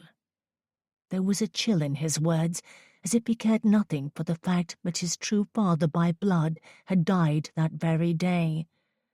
Veronique knew it was a mask, however, a mask he wore to hide his true emotions. Nicholas had been affected by it, for she would never forget how he had stepped into her arms and clung to her in the library. "Will you keep everything?" she asked. "Will you truly be master here?" He leaned his temple on a finger and studied her, as if she somehow held the answer to that question. "I haven't decided yet," he replied. "I could, I suppose, sell it off piece by piece. I'd be a very wealthy man. Not that I don't have enough already.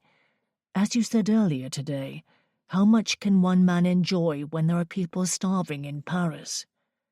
She sighed, feeling slightly more relaxed. "I am pleased to hear you feel that way. Would you consider a charitable endeavor with the proceeds of such a sale?" He regarded her rather slyly. "Perhaps." Her blood skimmed through her veins as she sipped the wine again and felt very exposed beneath the intensity of his gaze. What was he thinking? She wondered, as a number of possible scenarios danced around inside her head. "What about my family's property?" she asked. "What will you do with it?" "What would you like me to do with it?" The question filled her with hope, and she waited until her pulse settled down before replying. "I dare say you are teasing me, sir." "Yes, I am." He smiled, and his eyes burned with an irresistible, sensuous flame. "Do you really, truly own my father's property now?" He nodded casually, as if it were nothing at all to take possession of a prosperous French estate, one that had been in another's family's possession for generations, and wave it tauntingly before the previous owner's eyes. "Then I suppose we have some negotiating to do," she said. His mouth curved into a tantalizing smile. "Yes, we do, Veronique, which I believe calls for more wine." Chapter 13. Veronique watched Nicholas tip the decanter over her glass to refill it. As she listened to the sound of the dark liquid pouring into the crystal vessel, she found herself reclining back in the chair, with a few improper ideas about how this negotiation would play out. Her uneasiness was gone. It had been replaced by something else. What, exactly? Passion? Seduction? All at once she felt like the woman she had become in the coach outside the ball, when she had lured him and teased him into wanting what she offered. Nicholas returned to the fire and handed her the second glass of wine. Before she accepted it, she said, "Is there any way to test this for laudanum, or must I simply trust that it's pure?" A hint of amusement touched his rakish eyes. "Either way, you can trust me," he said. "Didn't I prove that last night, when you were lying so prettily on my bed, stewed to the gills, and I only removed your shoes?" She accepted the glass and again felt as if they were back in the ballroom, flirting unreservedly with each other, under the assumption that love-making would occur in the next few hours. She had offered herself to him quite blatantly that night. Was she offering herself to him now as part of this negotiation? Is that what he thought? "So tell me," he said as he sank into the chair across from her, "why should I sign the property over to you when your father was so quick to wager it in a card game? What if he does the same thing again? Perhaps you would be better off letting me keep it." "But then you would be our landlord," she replied. "There is little security in that. How could we trust that you wouldn't sell the house out from under us one day?" "There is that word again," he said. "Trust." She sighed. "It is you who keeps putting a finger point on it, sir, not I." They both leaned forward in their chairs at the same time, and he chuckled. "Is this where we square off? draw swords or muskets. Their faces were mere inches apart, and a shiver of excitement moved through her at the delicious proximity of those soft, full lips. The memory of their kiss was still imprinted on her brain. His eyes roamed leisurely over all the contours of her face. "I suppose I should just sign the property over to your father," he said in resignation, "since you burned it." "If you were a gentleman of honor, that is exactly what you would do, because you know how badly I want it." "I do," he replied, his gaze narrowing in on her mouth. "But we both know I am no gentleman. Therefore I feel I should claim some other form of compensation, since I certainly didn't enjoy being drugged, tied up, and locked in this room for 2 days. And whatever agreement you had with d'Entremont is not binding between you and me.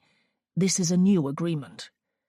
"A solicitor might argue that point," she said. "Since you have inherited all his assets, you have also inherited his debts." Quite right. But I would also argue that since your contract with him involved criminal activity, it is not a legal contract, therefore not binding at all. If you don't believe me, go ahead and take your grievances to the authorities. See what they have to say about it." She slouched back in the chair. "I thought we were going to be friends." "We can be." A long silence ensued while she sipped her wine and he sipped his. "What do you want, then?" she asked. He sat forward. "How about we start with a kiss?" When she did not reply, he added, "Does it surprise you that I would ask for such a thing?" "Not at all. In fact, I am surprised to be getting off so lightly." He grinned. "I said let us start with a kiss. I didn't say that would close the deal." She shook her head at him. "You are very wicked, sir, but I suppose you know that already." "Yes, I do." He smiled dazzlingly, and her heart turned over in her chest as he inched forward even closer, set his glass down, and held her face in his hands. A captivating heat exploded in her belly as he pressed his lips to hers with an unexpected gentleness. His mouth was soft and warm. As his tongue met hers, she slid her hands up to rest on his broad shoulders. Veronique was ashamed to admit it, but she was no longer thinking of the negotiation. Kissing Prince Nicholas had nothing to do with practicalities, and everything to do with her own wanton pleasures. And he knew just how to make it last. He kissed with slow, lingering patience and warm, teasing sensuality. A heavy ache throbbed from within, and she feared she might surrender to him completely, right here and now. Her thoughts were floating in a haze. Surely it was not just the wine. It was him, all him. He aroused her masterfully with his lips and tongue, and the sublime touch of his hands. "You taste heavenly," he whispered, as his lips feathered across her cheek and he breathed hotly in her ear. Tingling goose flesh erupted all over her body, and all she wanted was more of this bliss. "Is that enough of a payment?" she asked, the more sensible part of her brain hoping that he would say yes, and she would be removed from any further temptations. Another part of her, however, wanted him to demand more and insist that she comply, for she was quickly melting into a soft ball of clay in his hands. She wanted to be stroked and kneaded. "I hardly think so," he said, rising from his chair and holding out his hand. "I'll need at least an hour with you, Veronique, on the bed." Her courage evaporated at once, and she blinked up at him. His brow furrowed as he recognized the change in her mood. "Do not fret, darling. I won't do anything you don't want me to do. Trust that I will stop at any time if you wish it. I just want to lie with you. 1 hour," he said again, as if to punctuate their agreement with a firm deadline. "Then the property is yours." Her heart leapt. "The property will be mine? I have your word." "Yes, you have it," he replied, and she rose to her feet with elation. She had taken great risks for this one purpose. Now it appeared she had succeeded. Her family would not lose everything, Her parents would keep their home, and Gabrielle might still have a chance to become Robert's wife if she could win the approval of his father. Veronique was overcome with gratitude. Could it be this simple? Could she spend the next hour enjoying the pleasures of Prince Nicholas's attentions, then be rewarded at the end of it? It seemed too good to be true. If he could be trusted, that is. She wanted to believe he could be. All her instincts insisted, but he would not break his promise. 1 hour of kissing, and that would be enough to pay the price. Consequently, she took his hand and followed him to the bed. He paused beside it and looked down at her feet. "May I remove your shoes again?" he asked, "so that you will be more comfortable." "Just my shoes, nothing more?" she asked. "Nothing more." He knelt down on one knee before her. Resting a hand on his shoulder to keep her balance, she lifted one foot and allowed him to slide his fingers up under her skirts and cup her calf while he slowly, gently removed her silk shoe and set it aside. He looked up at her with a teasing smile as he took hold of her other ankle and she shifted her weight to the other leg. He removed the second shoe, then stroked the arch of her foot briefly before rising to his full height and pressing his lips to hers again in a light, intoxicating kiss that set her world on fire. It all happened as if in a dream. He eased her onto the soft bed and covered her body with his own, while leaving a trail of romantic, open-mouthed kisses down the side of her neck. Throwing her head back on the pillow, she hugged him against her and wrapped her legs around his firm, muscular hips. He began to thrust in a gentle but steady rhythm. If it were not for the barrier of their clothing, she was not sure what would be happening. All she knew was that it felt natural and irresistible to move her body beneath him and cling to him, as if he held her whole life in his hands. He was going to give her back her home.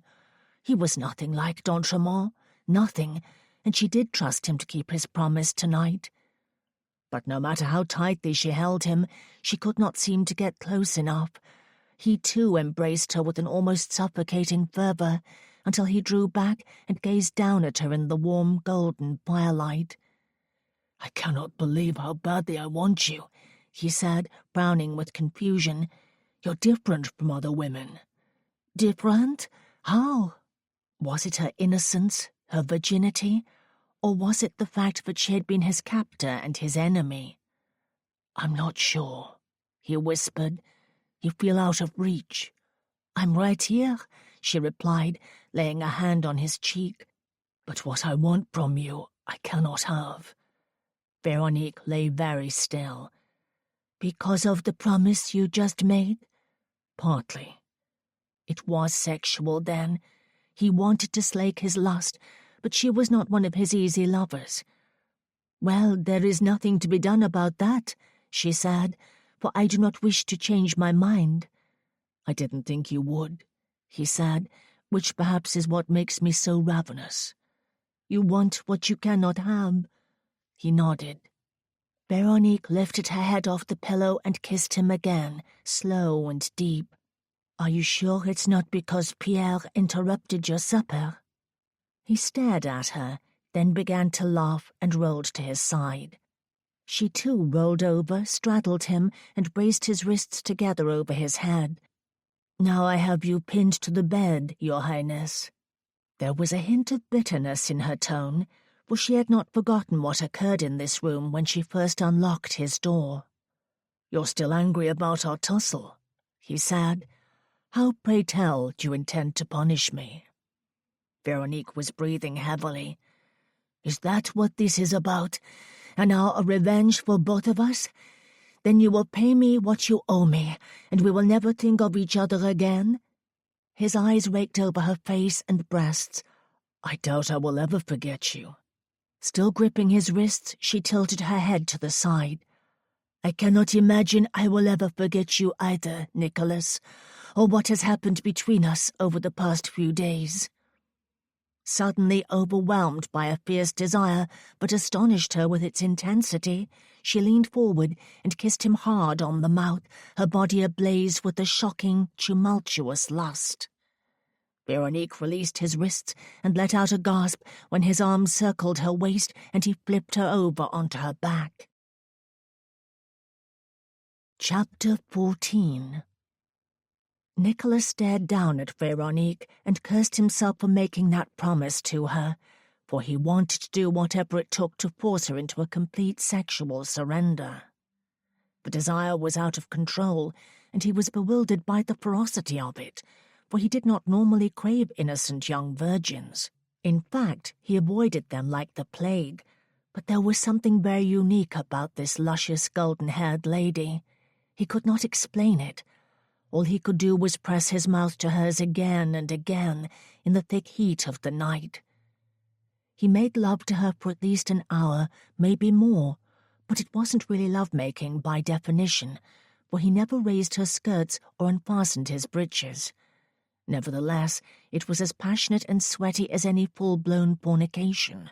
Their bodies were locked together, intimately entwined in an amorous fever, thrusting violently.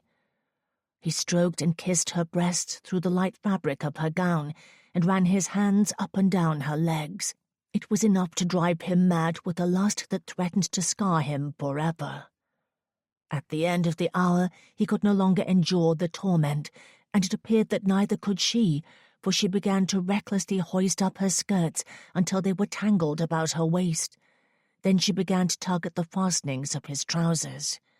At last, he braced himself above her on both arms, refusing to contribute to this forbidden turn of events, but not putting a stop to it either, as he looked down at her frantic, fumbling fingers.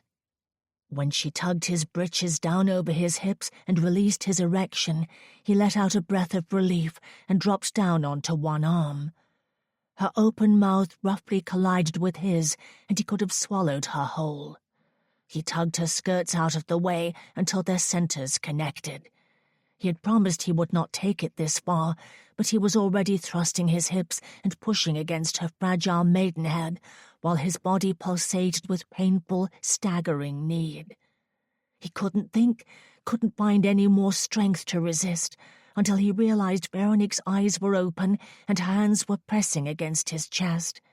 It was a sobering moment, like a splash of cold water in the face, and he drew back instantly from the enticing wet heat of her virginity. "You want to stop," he said shakily. "I'm so sorry," she replied. "I don't know what came over me, but I cannot do this." He paused to gain control over the abrupt routing of his desires. "Do not apologize." He reached down and quickly pulled his breeches up as he rolled off her. Lying on his back, he fought to catch his breath. She tugged her skirts down over her knees and covered her face with both hands, as if ashamed. "You did nothing wrong," he said. "I could have. I came very close, but I cannot be that sort of woman. My family has lost everything, and now that we are so close to regaining our dignity, I cannot disgrace them in this way. What if you and I conceived a child?" He was always very careful about those things, but tonight had been unbridled and risky in every way. Veronique looked apologetically into his eyes. "There are things you do not know, Nicholas, things about my sister. I cannot repeat her mistakes." He sat up and contemplated her words. "What are you saying? That Gabrielle has borne a man's child?" Veronique's eyes were wet as she looked away to stare distantly toward the window. "She has not borne the child yet, but she will." Nicholas laid a hand on hers, forcing her to look at him again. "Why did you not tell me this before?" "I only just learned of it myself." "Who is the man?" he asked. "Tell me his name. If it is Pierre, I swear there will be hell to pay." "No," she replied, sliding off the bed and rising to her feet. "It is not Pierre." She went to pour herself another glass of wine and raised it to her lips. Then she turned to face Nicholas as he too rose from the bed and began to retie his cravat. "Do you remember when we were in the coach together?" she said, "and I told you that I had a sister who was in love with a young man, but he could not marry her because his father did not approve of the match?" "Yes." She sighed. "His name is Robert. They have been sweethearts since she was 15, and they have been waiting a long time to marry. I believe he genuinely loves her, but since our father's disgrace, and with the loss of our property, Robert's father has threatened to disinherit him if he does not break their engagement." Nicholas finished buttoning his waistcoat. "He cannot do that, not if there was a previous agreement between them, and certainly not if he had already claimed his husbandly rights.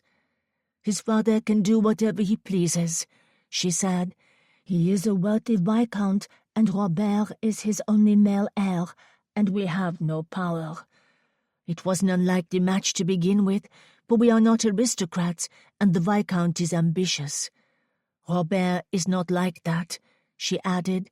"He is kind-hearted and fair-minded. I do not believe he intended to put Gabrielle at such risk, but they are young and very much in love. I am quite sure he has not yet given up the possibility of marrying her, somehow." "Does he know of the child she carries?" "Not yet, and I cannot predict what Robert or Gabrielle will do. There is a great deal of money and property at stake. She does not want to be the cause of his downfall. I am sure he will take care of her, but it may not be a respectable situation." Veronique drained the rest of the wine from her glass and sat it down. "So you see, I cannot allow the same thing to happen to me. I must be strong for my sister. She may need my help in the coming months and years." Nicholas felt rather flustered suddenly. It was a thorny situation, to be sure, and now he understood her reservations about giving in to her passions just now, for she had the wisdom and experience to understand that sex, no matter how pleasurable, could be an extremely dangerous undertaking for an unmarried woman. His mouth went dry, so he poured himself a glass of wine and took a sip, swallowing heavily while his concern for Veronique's welfare struck him like a punch in the stomach. The sound of the clock ticking on the wall seemed thunderous in the silence of the room as he stared at her, wanting desperately to take her into his arms and promise that everything was going to be all right, but he would take care of her and make all her problems disappear.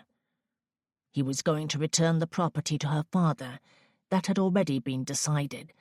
But what about Gabrielle? Veronique gazed at him with searching eyes. "Was it a full hour?" she asked. "Did I fulfill my obligation? Will that satisfy you?" He could have sprayed his wine onto the floor. First of all, her question made him feel like a heel. And no, he was not satisfied, far from it. She had left him throbbing and aching for more of her unfathomable sexual torture. "Yes, it was a full hour," he said, nevertheless, "and you may rest assured that in the morning the deed to your father's property will be in your hands." Her eyes filled with tears. "Thank you, Nicholas. I am so relieved. This will help us tremendously. Perhaps there is still hope for Gabrielle's marriage to Robert if we can become respectable again." Her tousled hair was shimmering in the firelight. The flesh of her cheeks glowed like morning dew. Nicholas watched her shift uneasily on the spot, as if she wanted to leave his chamber now before any further licentious behavior could occur. But there was a definite note of danger and temptation in the air.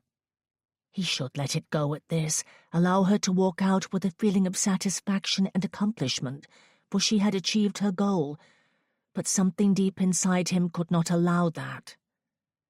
He wanted her with an urgency that shattered his understanding of himself as a man.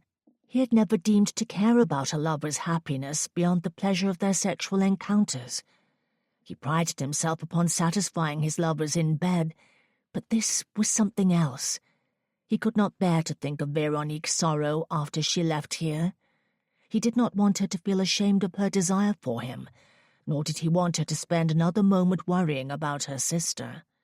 He wanted sunshine and happiness for Veronique every day for the rest of her life. He wanted to provide for her in every possible manner and offer whatever it took to bring her to the heights of ecstasy in his arms without shame or inhibition.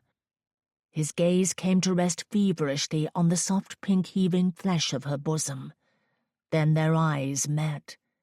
She was distraught. He could see that she wanted to stay. She was still impassioned from their close brush with intercourse, which could very well have resulted in a pregnancy, and she feared the consequences.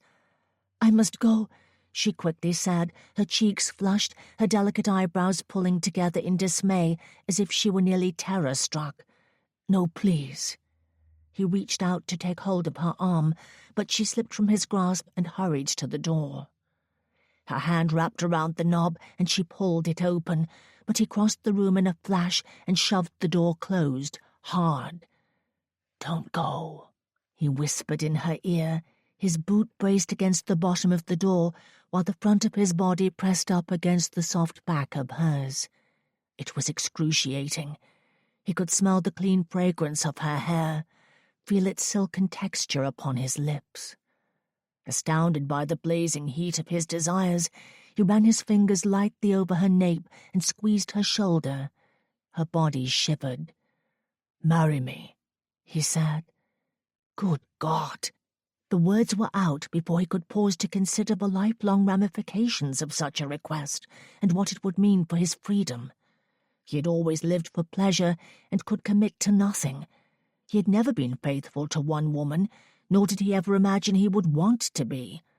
Nothing, however, no other woman from his past or present, existed for him in this moment, except for the delicious French creature before him who was in need of a champion.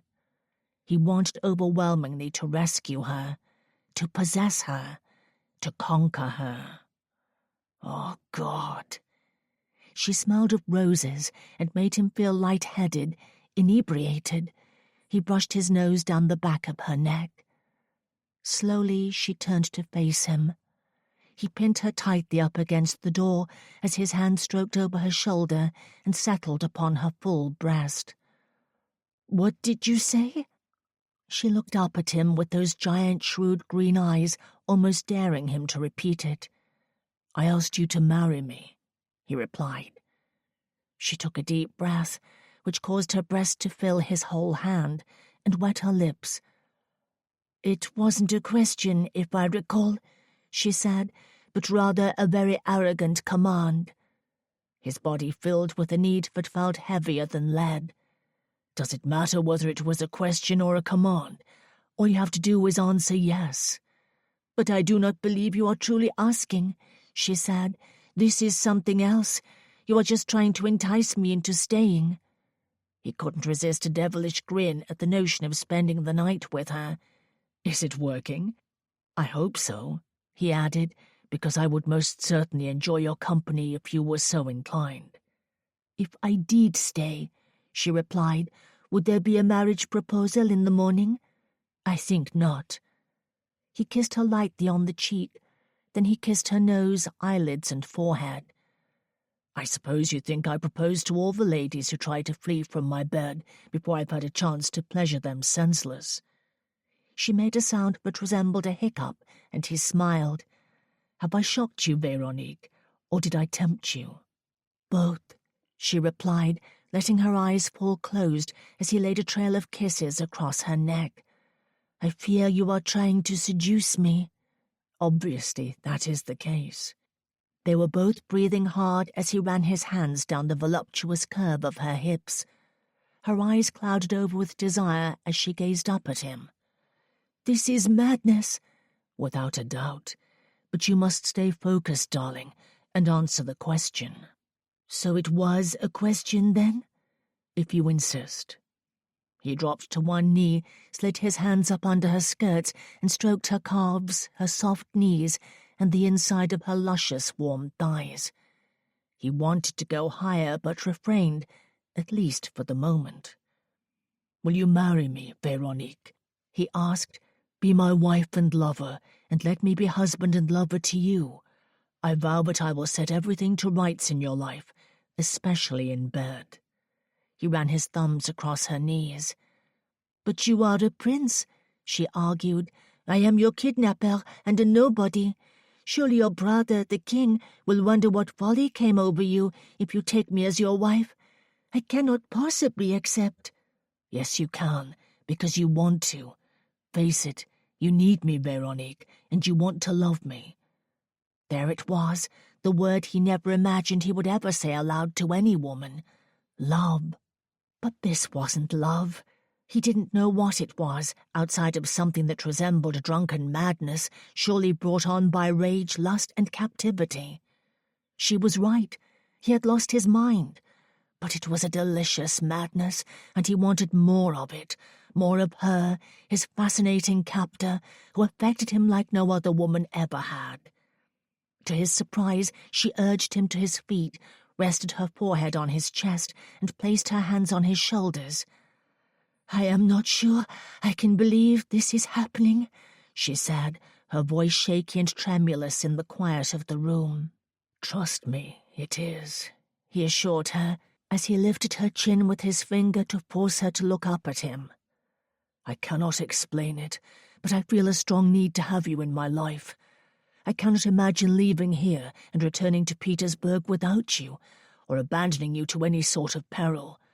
I want to help you, and I want to make love to you until you are ripped apart by pleasure and weeping with rapture beneath me."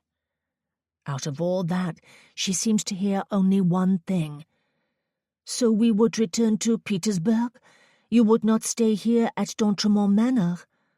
He blinked down at her, pleased of course that she was making plans, but he was not so clear-headed at the moment.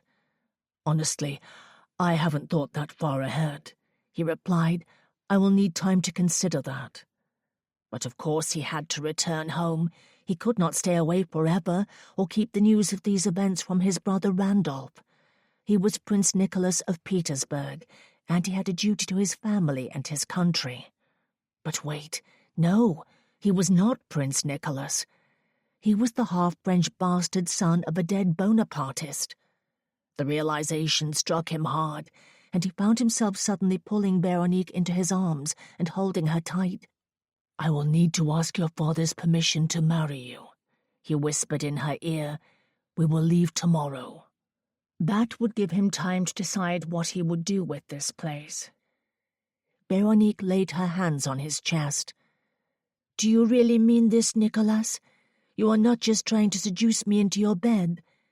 You truly want me to be your wife, even though we barely know each other?" "I know enough," he replied, "and though it defies all reason, I know that I must have you, and I cannot fathom the idea of leaving you behind, never seeing you again." "I would be a fool to say no." "That's right, because I can make everything well for you, and for your sister." She tipped her head back against the door and closed her eyes. "I must be dreaming. Someone needs to pinch me." He gazed at her soft, moist lips and lightly kissed them. "There will be no pinching, for I do not wish to startle you." Her eyes fluttered open, and she gazed up at him with an unreadable emotion. "I am going to leave the room now and give you time to reconsider what has just happened here. If you wake up in the morning and realize you were mistaken to have made such an offer, I will not hold you to the proposal." He smiled at her. "Never will I feel this was a mistake. All I will do after you walk out of here is lie on my bed in agony, imagining the moment I will deflower you on our wedding night." Her smile was as dazzling as the sun. She reached for the doorknob, and he stepped back to permit her to leave, for she had given him the answer he wanted. "Good night, Nicholas," she said with another smile as she slipped out and closed the door behind her. For a long moment he stood motionless, transfixed, as he stared at the door and listened to the sound of her footsteps growing distant down the corridor. He wanted her back this instant, but fought the urge to follow. He must wait until the morning to see her again. He realized that respectability such as this was a novel concept for him. It was an unnerving thought to imagine how he was going to navigate in these waters long into the future. Eventually he backed away from the door and turned around to look at his empty bedchamber. in particular the rumpled bedcovers where he had lain with Veronique just now and come very close to the conquest of her virginity. He had never been so close to intercourse than been forced to restrain his desires. The women he usually bedded were never virgins. They were always seasoned lovers, willing and eager. There was nothing to prevent them from enjoying themselves. Veronique, however, was different. She was pure, and she needed him like no other woman had ever needed him before. He had proposed marriage. Marriage. Something squeezed in his chest, and he sank down onto the chair in front of the fire in shock. He slouched low, tipped his head back, and blinked up at the ceiling. He would take her home to Petersburg and introduce her as his bride. There would have to be some sort of celebration. Would they marry here, or wait until they reached Petersburg? What would the newspapers have to say about it? He began to sort through all the logistics. Randolph would likely bestow a new title upon them as a couple, perhaps make them Duke and Duchess of something or other. Certain women of his acquaintance would not be pleased. They would likely throw vases or other china knickknacks at the back of his head. He sat forward, steepled his fingers together, and rested his forehead on them as if in prayer, while a slow wave of discomfort poured into his stomach. A royal wedding. His royal wedding. Good God! Had he really just proposed? Chapter 15. Gabrielle chatted exuberantly during the journey from d'Entremont Manor to their family home, farther inland to the south. They did not depart until well after luncheon. Otherwise, Gabby would have had her head in a bucket for the first 10 or so miles. Perhaps that might have been preferable to this, Veronique thought, for she was well-nigh bouncing off the walls, eager to return home and see Robert. Veronique was seated beside her, across from Nicholas, who listened to Gabby's chatter and seemed genuinely amused by her enthusiasm. He responded to her riddles and agreed with her opinions about the weather and the end of the war. At least they shared the same political opinions about Emperor Napoleon and his voracious hunger for territory and power. That was over now, however. Napoleon was in the custody of the British, and with any luck they would never see or hear from him again. And so the journey by coach continued with no lack of conversation, which was a blessing for Veronique, as she was nervous about reaching her home. In fact, she was almost sick with dread. What would Nicholas think when he met her father? There would be no advance warning about their visit. A royal prince would stride up the Montagne steps, carrying the deed to their home, and her mother would most certainly be caught off guard. Perhaps she would not even be dressed, and her father might be in his cups, weeping with shame under the stairs, or searching for coins in the sofa cushions so that he might join a card game somewhere in the village, or, heaven forbid, Paris, and turn his luck around. Oh, God! Sitting forward, she peered out of the window. It was nearly dusk, and she recognized this particular posture. They would reach her home in less than an hour. She jumped at the shock of Nicholas's hand upon her knee, and was aware of Gabby taking notice as well, then pretending not to notice by closing her eyes and resting her head on a pillow against the window glass. "Are you all right?" Nicholas quietly asked. "You seem distracted. Are you anxious?" She sat back and folded her hands on her lap. "I suppose I am. It's not every day a young lady brings a prince home to meet her parents. Nor is it every day a prince asks a man for permission to marry his daughter," Nicholas replied. "I am anxious as well. Would they approve of me, do you think?" She could have laughed at that, but managed to refrain. "I believe you have no reason to be concerned, sir. I am quite certain you will be well received." He smiled that slow, confident grin that sent flames of heat licking through her bloodstream.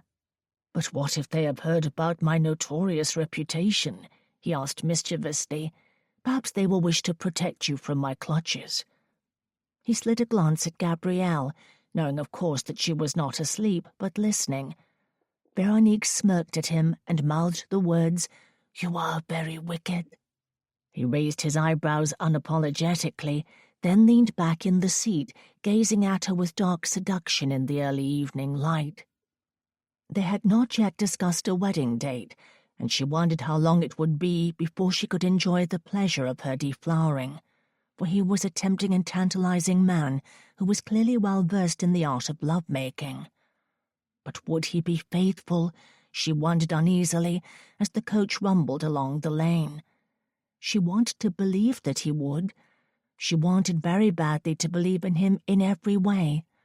Some might think her a silly fool to expect fidelity from a man like him, and perhaps they would turn out to be correct about that. Perhaps the Prince of Petersburg would take her as a wife and live happily ever after with her for a few brief months at most, then return to his endless string of mistresses while she did her duty at the palace and turned a blind eye. That's how it was done in most royal courts, and this marriage was certainly no love match. She didn't know what it was. Still, she couldn't help but believe that he was capable of more. She looked at him carefully in the fading light. This marriage would solve all her family's problems without a doubt, and quite possibly rescue Gabrielle from disaster as well. Veronique wasn't sure exactly how Nicholas would accomplish such a feat, but he had implied as much, and he was a powerful man, so she would do what she must. She would become his bride and hope for the best. Closing her eyes, she propped a pillow up against the glass to rest her head and tried to relax for the remainder of the journey, for surely when they arrived, the shock and upheaval in her father's household would be momentous. It was just past dark when the coach pulled to a halt in front of Montagne Manor. Veronique waited for Nicholas to unlatch the door and push it open. He leaned out, looked up at the front of the Tudor-styled ivy-covered structure, with only one light visible in an upstairs window, and turned to her. "No servants?" She shook her head. "We had to let most of them go. It's a spare household now, but I'm sure someone will be out shortly." The front door opened and Gaillard, their devoted butler, appeared carrying a lamp to greet them. "Good evening, mademoiselle," he said as he approached. "We did not expect you." She took Nicholas's hand and stepped onto the gravel drive. "Bonjour, Gaillard. My apologies for not sending word in advance, but our decision to return home was rather spontaneous. I hope that won't be a problem." "Not at all," he replied with impressive composure as Nicholas assisted Gabrielle out of the vehicle. Veronique gestured toward him. "As you can see, I have brought a guest." She turned and spoke to Nicholas. "Please allow me to present our butler, Gaillard." Nicholas inclined his head at him. She turned back to the butler. "And this is His Royal Highness, Prince Nicholas of Petersburg." Gaillard's eyes widened in shock. Then he bent at the waist and bowed with a deep, sweeping flourish. "Welcome, Your Highness, to Montagne Manor." "Thank you," Nicholas casually replied. Gaillard nearly stumbled backwards as he indicated the front entrance. Then he quickly hurried to speak to the coachman about guest-room arrangements for the servants, and told him where to take the horses, for they had no groomsmen to attend to such matters. Veronique glanced self-consciously at Nicholas, who politely ignored Gaillard's quiet explanations and apologetic tones as they made their way inside. The front hall was shrouded in darkness, which came as no surprise, for her family had been conserving candles for quite some time. Nevertheless, a sombre feeling settled into her heart, for this house had once been full of bright lights and laughter. "Will you inform my parents that Gabrielle and I have returned?" she said to Gaillard as he entered behind them. "And please prepare a guest chamber for Prince Nicholas. Have my parents dined yet?" "Not yet, mademoiselle.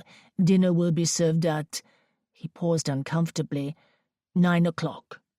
She knew, of course, that there was no dinner planned, and hoped that something reasonably palatable could be thrown together at the last minute, for she was famished, and they were, after all, about to entertain a prince.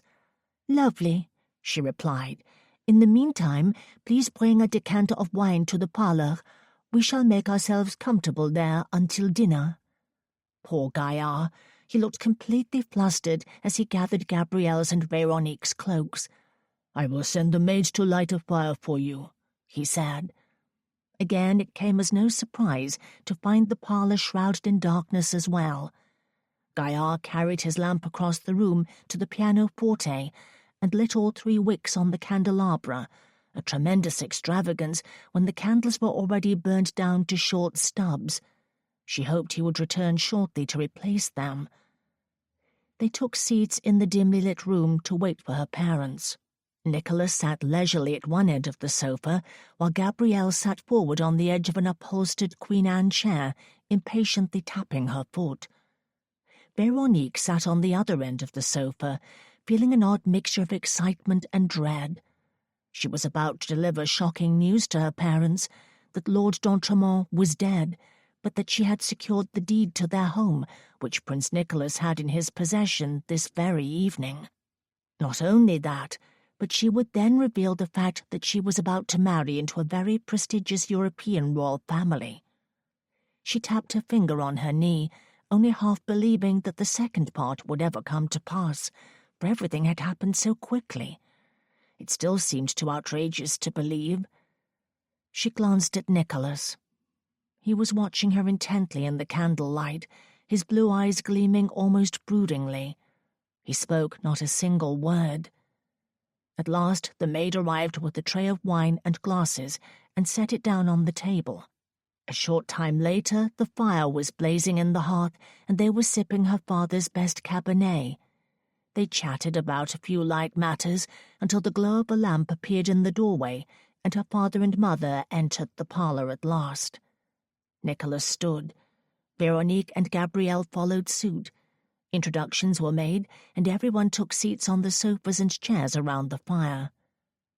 While her parents asked politely about the weather, roads, and duration of the journey, Veronique took careful note of her mother's appearance. It was clear she had donned her best gown, combed and swept her hair up into a fresh knot, and had opened her jewellery box this evening, probably for the first time in months. She spoke courteously to Nicholas, as if she were happy and well, but the dark circles beneath her eyes were still evident, and Veronique knew it was a struggle for her to be sociable, and she would be overcome by exhaustion later. As for her father, he too had combed his hair, donned a freshly laundered pair of breeches and a clean jacket, but that woozy, sleepy look was ever present in his eyes. She wondered how long it would be before he nodded off. Soon after they sat down, the polite conversation ground to an awkward halt. Veronique was about to bring up the death of Lord d'Entremont and the reason for Nicholas's presence here, when he spoke first to her father. "I am sure you must be wondering, sir, why your daughters have brought me here to meet you. There is certainly much to discuss. Is there a place where we can speak in private?" "We could go to my study," her father helpfully suggested. Veronique experienced sudden heart palpitations and turned her body at an angle on the sofa to face Nicholas. "Perhaps I should join you." She couldn't bear the thought of what might be expressed in her absence. Would Nicholas tell her father that she had abducted him from a masked ball where she'd had no chaperone? Would he allude to the physical intimacies that occurred in his bedroom? Similarly, what if her father said the wrong things or lied to Nicholas about his gambling? She must be there to ensure he did not make a fool of himself or any of them. "That won't be necessary," Nicholas firmly replied, leaving no room for argument, and suggesting, without ever saying so, that she must learn to trust him. He would take care of this, as he would take care of many things over the coming weeks and years. She never found it easy to let others do the work, however. She preferred to make sure things were done right by doing them herself and never passing the reins to another. It was not easy for her to watch them rise from their chairs and leave the room alone together, but she weathered it. She would put her trust in Nicholas. Chapter 16. "We met at a ball in Paris," Nicholas explained, "where your daughter lured me into a coach, fed me enough laudanum to knock me unconscious for hours, then delivered me to d'Entremont Manor, where I eventually learned that my presence was urgently required by the Marquis." Montaigne's head drew back in shock, and he laughed. "Surely you jest. She was visiting her aunt, sir. Why in the world would she do anything like that?" "Because the Marquis needed to ensure my prompt arrival at his home, and Veronique was willing to accept the task of delivering me there, for she wanted something from d'Entremont in return. I'm sure you know what that is." He regarded Montaigne with unwavering scrutiny and a look of warning which encouraged him to speak truthfully. "She did it in exchange for money?" the man asked. "Not money," Nicholas replied. "She wanted the deed to this property, and I am pleased to inform you that she has acquired it. From me." "From you?" The chair creaked as Montaigne shifted uneasily. "Why would you have it? Did you purchase it from d'Entremont? Or perhaps you won it in a card game?" he added bitterly. "Neither is accurate, sir, for I have inherited all of the Marquis's properties and assets, including d'Entremont Manor, which brings me to the unfortunate news that Lord d'Entremont passed away only yesterday. There is to be a funeral in a few days' time, and I shall be returning for that." Montaigne shook his head. "I do not understand. You said that Veronique acquired this property from you. Why would you give it to her? She has no money. She could not have purchased it." He slouched back in his chair and buried his forehead in a hand. "Oh, good Lord! Please do not tell me that she compromised her honor. I would never forgive myself." Nicholas quickly leaned forward. "Not at all, sir. You have every reason to be proud of your daughter, both your daughters. Despite our tumultuous beginnings, they were exceedingly helpful to me at d'Entremont Manor, and I wished to repay their kindness and fulfill the promises that d'Entremont had made to them. That is why I have signed the deed over to you. We will require a solicitor to witness the transaction, of course, and make sure everything is properly and legally transferred. But there is more," he added, charging forward with surprising vigor.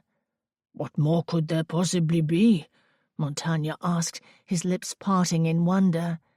Nicholas gave him time to prepare. "I wish to marry your daughter," he said at last. Montaigne covered his mouth with a hand. "Good God! Which one?" "Your eldest, Veronique."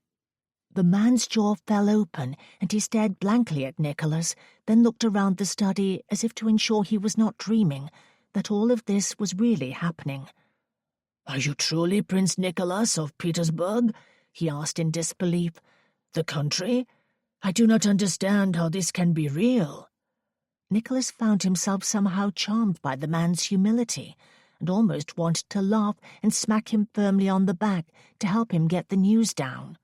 "It is very real, sir," he replied with a smile. "I am sure you know that your daughter is an extraordinary young woman. Not only is she charming and beautiful, but she is also intelligent, capable, and strong.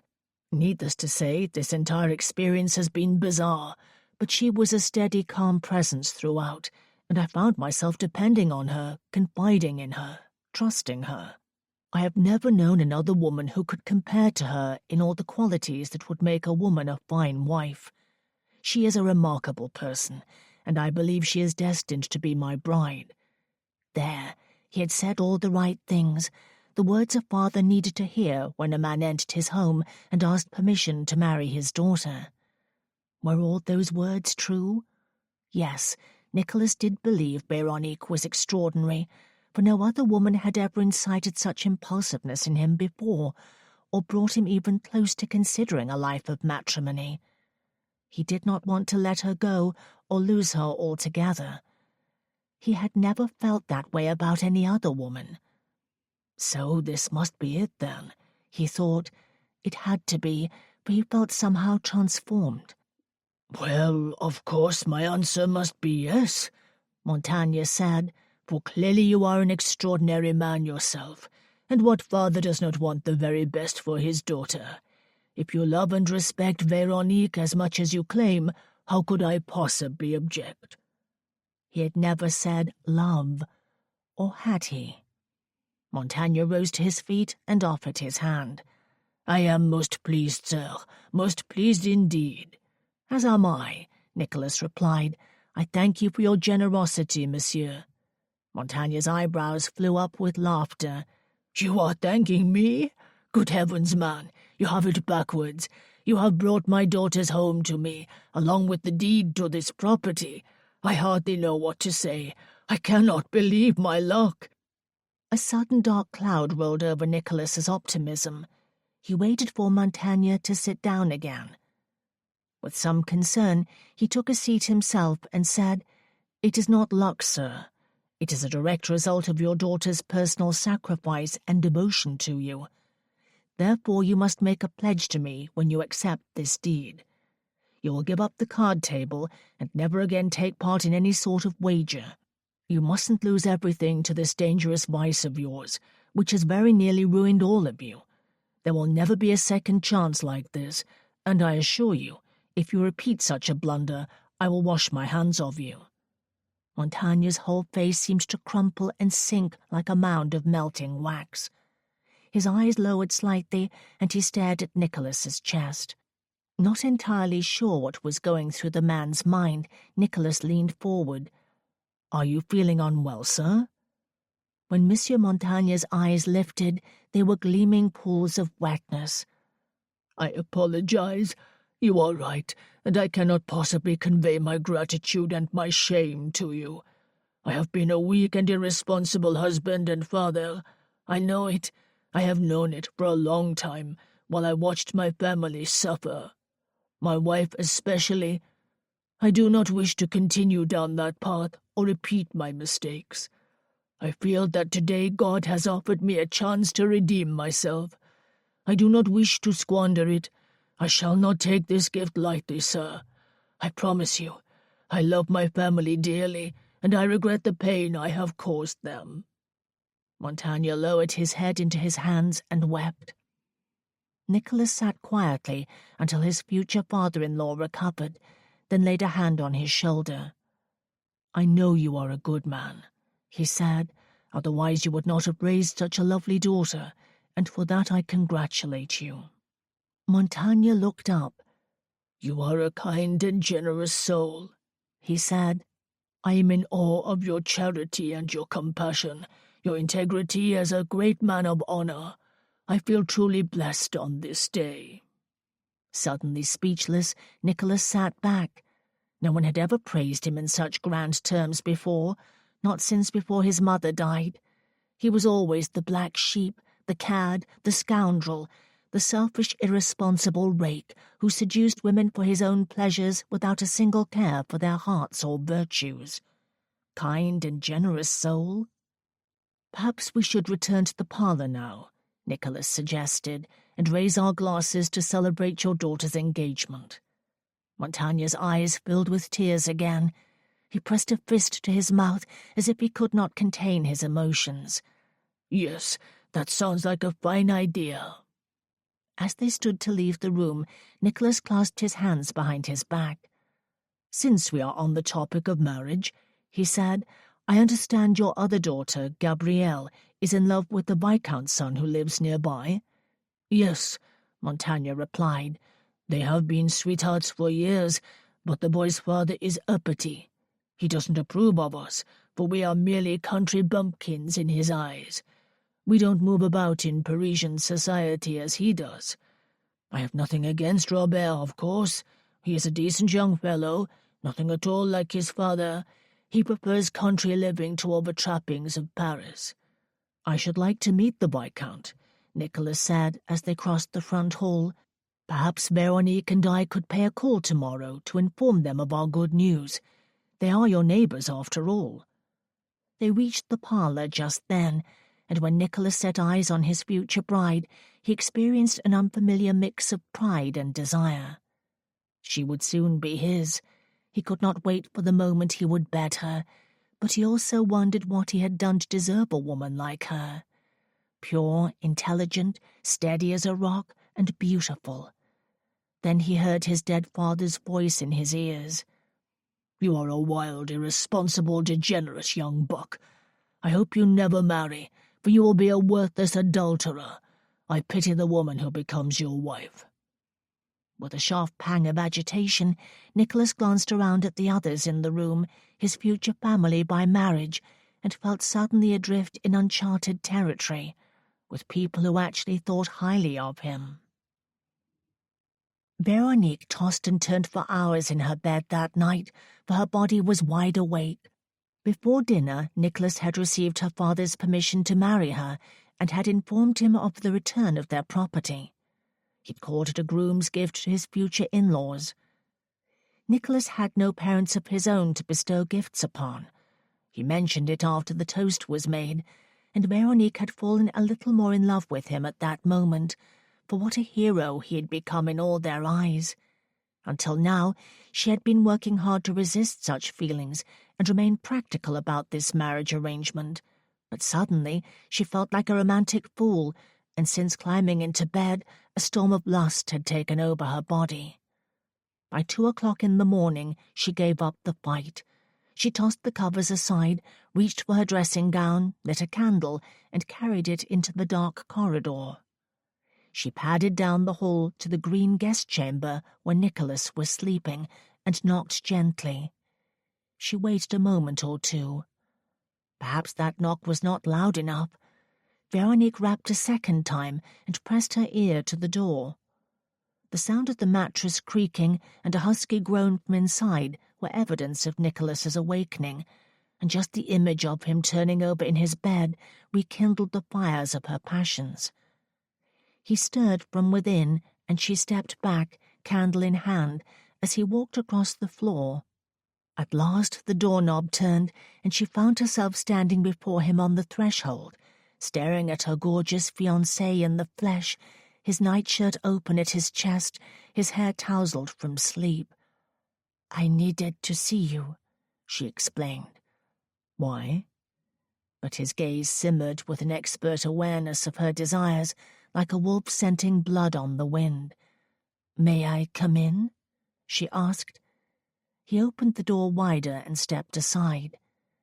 "So it is official now," she said, as she set her candle down on a table and shrugged out of her robe. "We are engaged." "Yes, we are," he replied, moving closer. "Your father gave us his blessing. Now there is only the small matter of a license and a wedding, and vows spoken before God. Then we will be man and wife." "Sharing the same bed," she boldly added. He stopped and slid a suspicious look at her. "Is that why you are here, darling? To pull the trigger before the powder has been loaded?" She smiled. "An interesting metaphor, but I am not the one who will fire the musket. That is man's work." He chuckled. "Now you are being facetious. You and I both know you are quite capable of firing a musket. You are the one, after all, who just charged into my bedchamber uninvited in the dead of night. Perhaps." She slowly approached him and laid her open palms on his muscular chest. Sliding her hands up to his shoulders, she wet her lips as a passionate infatuation for him sparked in her blood. She wanted him with impossible yearning, and didn't care that they were not yet married, or that her parents were asleep in their beds, she hoped, a few doors down. "You shouldn't have come in here," he warned, the words sensible and responsible, but contradicting the blatant seduction she saw in his luminous blue eyes. "I should send you back to your room without supper." "And with a spanking as well?" she asked, not knowing from where that improper allusion had come. "Only if you ask nicely." Then his mouth covered hers in a forceful kiss that made the room spin in circles. His mouth was hot, wet, and demanding, and she felt completely swept away. Smoothly, he pushed her toward the bed, eased her down, and settled his heavy muscled body on top of hers. "How else would you like me to punish you tonight?" he asked, "now that you are here." It was too much for her innocent mind to comprehend. She was shocked by the intensity of her desires, for putting herself in the position of being ravished by a masterful libertine who was no doubt accustomed to women knocking on his door at all hours of the night, their bodies blazing with need. And he knew just how to satisfy, how to flirt, how to draw a woman into his delicious sensual world and make her do things she never imagined she would do, such as offering her body to him before the marriage certificate was signed. Nicholas began to slide her nightdress up over her knees, then stroked her thigh. She parted her legs for him and knew that this time she would not stop him from claiming her as his bride, for she wanted him with an urgency she could not suppress. He found the damp center of her womanhood, and she arched her back at the pleasure of his touch. He stroked the tingling outer flesh, slick with the moisture of her arousal, and gently fingered the sensitive bud until she gasped with delight and surrendered to the sweet floating sensations that carried her into some sort of fantasy world. Before long, the pleasure rose to a peak, exploded, and trembled through her in an unexpected climax, which left her panting on the bed. Only when she opened her eyes did she realize that Nicholas was watching her intently in the silvery moonlight streaming in through the windows. "Are you going to make love to me now?" she asked. The seduction was gone from his eyes, however. She almost did not recognize him as he shook his head. "No, darling, I'm going to do something else, something completely out of character for me." "What is that?" She rose up on her elbows while he lowered her nightdress to cover her knees. "I'm going to do the gentlemanly thing," he replied, "and send you back to your room, because I intend to wait until our wedding night to take your virginity." Veronique frowned. "Don't you want me?" She felt utterly bereft as he stood and offered his hand to her. "Of course I do," he assured her. "You are everything to me." She recognized the practiced delivery of the response, the way he flattered her in order to dodge a bullet so that he would not have to engage in an honest conversation. "Why then do you want to wait?" she pressed. "I am surprised, Nicholas. I thought you never turned a lady away." Now on her feet, she faced him. "You are not just any lady," he told her as he took her chin in his hand. "You are my future wife, and if I had any sense in my head, I would have rejected you at the door when you first arrived." She was hurt by the sudden chill in his voice. "Why?" "Because you do not appreciate the concessions I am making for you." "I don't understand." He looked away coldly. "If we were back in my own world, I would have deprived you of your innocence tonight without a second thought. But I do not want to be that man, not with you." She saw the torment in his eyes and laid a hand on his cheek, but he removed it. "Do you know what my father used to call me?" he asked. Shaking her head, she waited apprehensively for him to explain. "I am not sure where to begin, actually, for there was always an endless string of nasty words put together. Wastrel, sinner, worthless degenerate, future adulterer. I could go on." The mood in the room turned suddenly dark and somber. "I do not believe any of those things," she firmly told him. "For even after what I did to you and how I deceived you, you have behaved honorably and kindly toward me and my family." He pinched the bridge of his nose and sighed in defeat. "Ah, I fear you are mistaken in your opinions of me, Veronique. You don't know me at all, and you have done nothing but wreak havoc on my existence since the first moment we met. On that night you took away my freedom, yet for some reason I have agreed to a lifetime of it. I should hate you for all this, so count your blessings that I am choosing a path of restraint tonight. Go now, before I change my mind and throw you back on the bed." She had come here wanting just that, to be ravished by her future husband, who had been her hero tonight. But the harsh tone of his voice and the anger in his eyes forced her to take a step back, away from him. "You haven't forgiven me," she said. His chest heaved while he seemed to weigh his emotions. "Perhaps I should be grateful to you for lifting the veil on my true heritage, but I believe in the process you have snapped me in two. I now feel like a broken bone that must be wrenched back into place, and I need something to bite on to keep from screaming my lungs out." He was referring to his parentage. Before now, he had revealed very little angst about that revelation. He seemed almost indifferent to it, but clearly it had affected him more than he let on. "It will take some time to adjust to everything," she said, "and understand who you really are." "Yes," he replied, though he said it through clenched teeth. She decided it would be best to respect his wishes and leave. She started for the door. "I won't come to you again until we are married," she told him, "for I do not wish to cause any further havoc." She wrapped her hand around the doorknob and opened it a crack, only to be startled by his sudden rush to push it closed. He had done this when he proposed, and she revelled in the familiar sensation of his tall, hard body brushing up against the back of hers, preventing her from leaving his bedchamber. She felt his breath on her neck.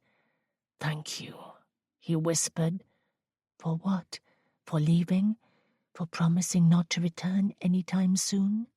Or for disagreeing with your father's cruel words?" She closed her eyes and knew in that moment that this man needed her, that no one else in the world could understand what he'd been through or give him what she could. He stepped back, and she felt the cool air on her shoulder blades as he withdrew. Then she pulled the door open and returned to her own bedchamber. Chapter 17. The following day dawned with an idyllic pink sunrise over the mist-shrouded forest to the east, and sparkling drops of dew that gleamed on the southern meadows. By noon, the sun had risen high in the sky, and a steady breeze was blowing over the treetops. "It is so good of you to pay a call to our neighbors," Gabrielle said, as they sat together in the coach, traveling through the thick forest and crossing the border onto Richelieu land. "They will be thrilled to meet you. Don't you agree, Veronique?" "Yes," she said with a smile. "I am sure they will be very pleased to meet Nicolas." For they were shameless social climbers, and he was a shiny royal prince. It galled her to think that Lord Richelieu and his wife deserved such a boon when they had treated Gabrielle so deplorably all these years. She had never been good enough for their beloved eldest son. Veronique would not bother with any of this if it were not for Robert, who was nothing like his father. He was friendly and forthcoming, and he paid calls often when he was out riding, simply to ask after her parents or to help her father with estate errands and chores. He had even chopped wood once for the mere pleasure of it. He loved Gabrielle. Veronique was certain of it.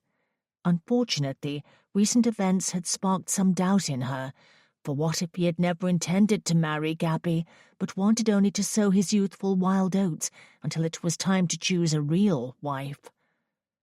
They had just emerged from the forest and begun the short drive up the steep hill to Richelieu House, when Gabby peered out the window and called, "Stop! I see Robert! Look there! He is riding this way!" Veronique leaned to see Robert trotting up alongside the moving vehicle.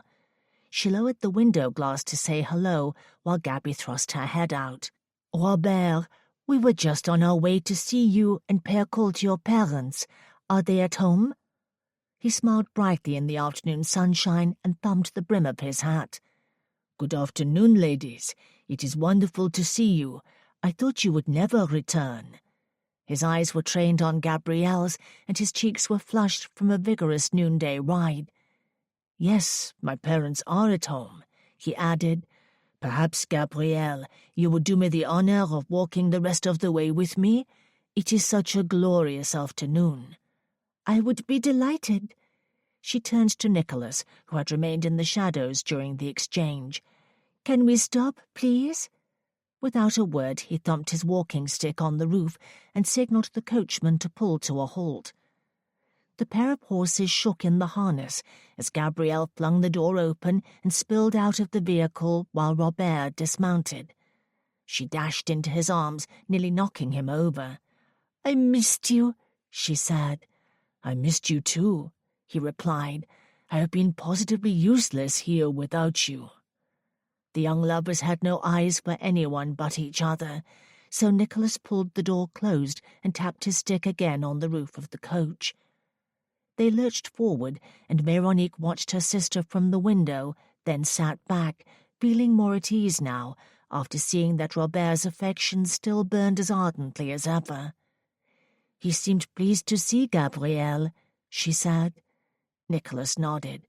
"Yes, but being pleased to see an affectionate young lady on a sunny afternoon in the country is not the same thing as making her an offer of marriage. Is he an honourable man? Is he worthy of her?" "Honourable and worthy, yes," she replied, "but he is in a difficult predicament. He does not wish to disappoint his father." Nicholas lounged back in the seat and gazed out the window. "Perhaps we can do something to make his predicament a little less difficult." "There, do you see?" she said. "You are a good man, Nicholas. Anyone who thinks otherwise is a blind fool." For a long time he did not respond or turn his gaze in her direction, and she wondered if he was even listening. Then his hand slid across the seat and clasped hers. "That is very kind of you to say, but be careful with your expectations," he said, "or you might end up getting hurt." The warning was more than a little disconcerting, but Veronique could say no more about it as they reached the house and a footman hurried down the steps to open the door for them. Veronique should not have been surprised when she and Nicholas were immediately shown upstairs to the Richelieu drawing-room, where their host and hostess greeted them with welcoming smiles and flourishing bows and curtsies, directed at Nicholas, of course. She stood beside him in the spacious lime-green and gilt room, looking up at the sparkling crystal chandelier overhead, and feeling rather blinded by the multitude of floral upholstery fabrics and window coverings, and the thick patterned carpets on the floor, also very fashionable. She had not set foot in this room since she was a young girl, and the Richelieus had not yet discovered the threat that her younger sister would later present when she claimed their eldest son's heart. Veronique honestly did not believe they had even contemplated the possibility that the two country girls from the bordering property would ever amount to anything other than scanty marriages to clerks or cabinet-makers. Now, here she stood on the arm of a prince, while her younger sister was outside walking with their son and carrying their first grandchild. "What a pleasure to see you again, Mademoiselle Montaigne," Lady Richelieu said as she stepped closer with hands outstretched and kissed Veronique on both cheeks as if they were the closest, dearest of friends. "Please sit down. Allow me to pour you a cup of tea." Nicholas escorted her around the back of the sofa, where they sat beside each other, facing the Viscount and Viscountess. "What brings you to Richelieu House on this fine day, Your Highness?" Richelieu asked, as he sat back and crossed one short pudgy-booted leg over the other. "I heard you were in Paris with Wellington and Castlereagh, dealing with the aftermath of Waterloo." Richelieu squinted suspiciously at Veronique, as if he could smell some sort of impossible plot, if only he knew the half of it. "Yes, I was taking part in the discussions," Nicholas replied. "I presume you heard that Napoleon has surrendered to the British." "Yes, what good news," he said. "It will certainly narrow down the squabbling," Nicholas added, "though there are still many issues to be settled now that the king is back on the throne." "Indeed. Will you be in France for a while, then?" Nicholas reached for Veronique's hand. "As it happens, we shall be returning to Petersburg very soon, for I wish to present Mademoiselle Montaigne to my brother the king, and eventually show her off to the people." He turned his gaze toward her and smiled with charming appeal, as if they were alone together, and he was out to flatter and seduce. She found herself smiling in return, briefly forgetting that the Viscount and his wife were seated not far in facing chairs, watching them with painful curiosity.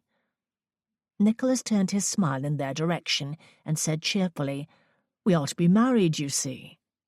Veronique's neighbours stared in stunned silence for one of the most satisfying moments of Veronique's life. Then they quickly reacted. The Viscountess covered her cheeks with her hands. How wonderful! We could not be happier for you both. Lord Richelieu cleared his throat and stood to pump Nicholas's hand and pat him on the shoulder. "Well done, sir. Now you must tell us, how did you two meet?" "At a masked ball in Paris," Nicholas replied. "She quite literally stole me away from my duties as ambassador to my country and completely captured my heart." The hosts laughed at the analogy, while Veronique's own heart swelled with happiness. At that precise moment, Robert burst into the room, holding Gabrielle's hand, almost dragging her behind him, while she appeared quite thrilled to be making such a dramatic entrance. "Father, I must speak with you," Robert firmly said, "and it cannot wait." The Viscount gave his son a stern look and turned to Nicholas. "Please pardon the intrusion, Your Highness. Allow me to present my son, Lord Robert. I presume you are already acquainted with Mademoiselle Gabrielle." Nicholas inclined his head at Robert, who bowed properly. "I, too, apologize for the intrusion," Robert said, seeming suddenly shaken by his introduction to a prince. "But I have an important announcement to make." "By all means," Nicholas said with a welcoming gesture, as if it were his home, not the Viscount's. Robert cleared his throat and lifted his chin. "I have just asked Gabrielle Montagne to become my wife, and she has done me the great honor of accepting. We do not wish to endure a long engagement, because we are very much in love and have waited long enough. We have therefore decided upon a quiet ceremony here at Richelieu House to take place in 3 weeks. Are you happy for us, father?" he asked with challenge in his eyes. Veronique was quite certain that if Richelieu said no, Robert would have drawn a pistol. A muscle clenched at the Viscount's jaw. No doubt he was unaccustomed to hearing his son dictate terms concerning his own future. Nevertheless, the game had changed since Nicholas's announcement, and so naturally would the Viscount's response. "Why, of course I am delighted to hear this happy news. I presume you are aware that your fiancé's sister, Veronique, is pledged to marry Prince Nicholas?" Robert blinked a few times as if confused. "No, I was not aware. Good heavens, did I intrude upon your announcement? If so, I do apologize, sir. How uncouth of me." Nicholas smiled and circled around the sofa to shake Robert's hand. "No apologies are necessary. Congratulations to you. You are a very lucky man. I wish you every happiness." Robert's eyes widened in astonishment, as if he'd realized only then that he was shaking the hand of a prince who would soon be his brother-in-law. Nicholas turned to the Viscount. "I had intended to present Gabrielle at court in Petersburg. I do hope you will send your son to escort her there after they are married. The king will be most pleased to meet them both." "Oh, yes," the Viscountess replied, rushing forward to embrace Robert. "We are so proud of you, dearest." She turned to Gabrielle. "And oh, you are the most darling and beautiful creature. We could not be happier. I hope you will think of me as a second mother. In that regard, I should like to invite Mrs. Montagne for dinner soon. We can discuss wedding plans and flowers, and I shall also introduce you to my modiste. She comes all the way from Paris to bring the most delectable fabrics and show me the latest fashion designs. What fun we shall have! Oh, my word, but you are such a pretty young thing." Veronique wasn't sure if she wanted to jump for joy or expel her lunch onto the Richelieu's expensive Persian carpets, for the Viscountess had never been anything but condescending and rude to both her and Gabrielle since they outgrew their little girl dresses and blossomed into handsome young women. Veronique decided, however, that it would be best not to expel her lunch presently, for this was what Gabrielle wanted, and Robert was well worth every moment of agonizing hypocrisy from his social-climbing parents. For the next half-hour they sipped tea and talked mostly about Petersburg until it was time to take their leave. Their hosts walked them to the coach and showered them with French cheek kisses and a string of open invitations for future visits. When the door of the coach was finally closed and they began the short drive home, Gabrielle buried her face in her hands and began to weep. "I am so happy," she cried, "and so very proud of Robert for standing up to his father." Nicholas handed her a clean folded handkerchief. "What happened between you?" Veronique asked. "Did you tell him the truth about your condition?" Gabby lifted her face and dabbed at the corners of her eyes. "Yes, I told him as we were walking back to the house. I didn't know how he would react at first, but he took me into his arms and told me I had made him the happiest man alive. Then he got down on one knee and proposed. He said the most romantic things to me.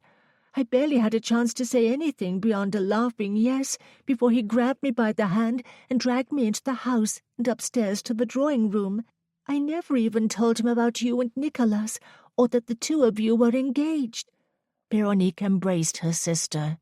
"So he stood up to his father without knowing you were about to become sister-in-law to a prince. I am so happy for you, Gabby. He is everything you deserve."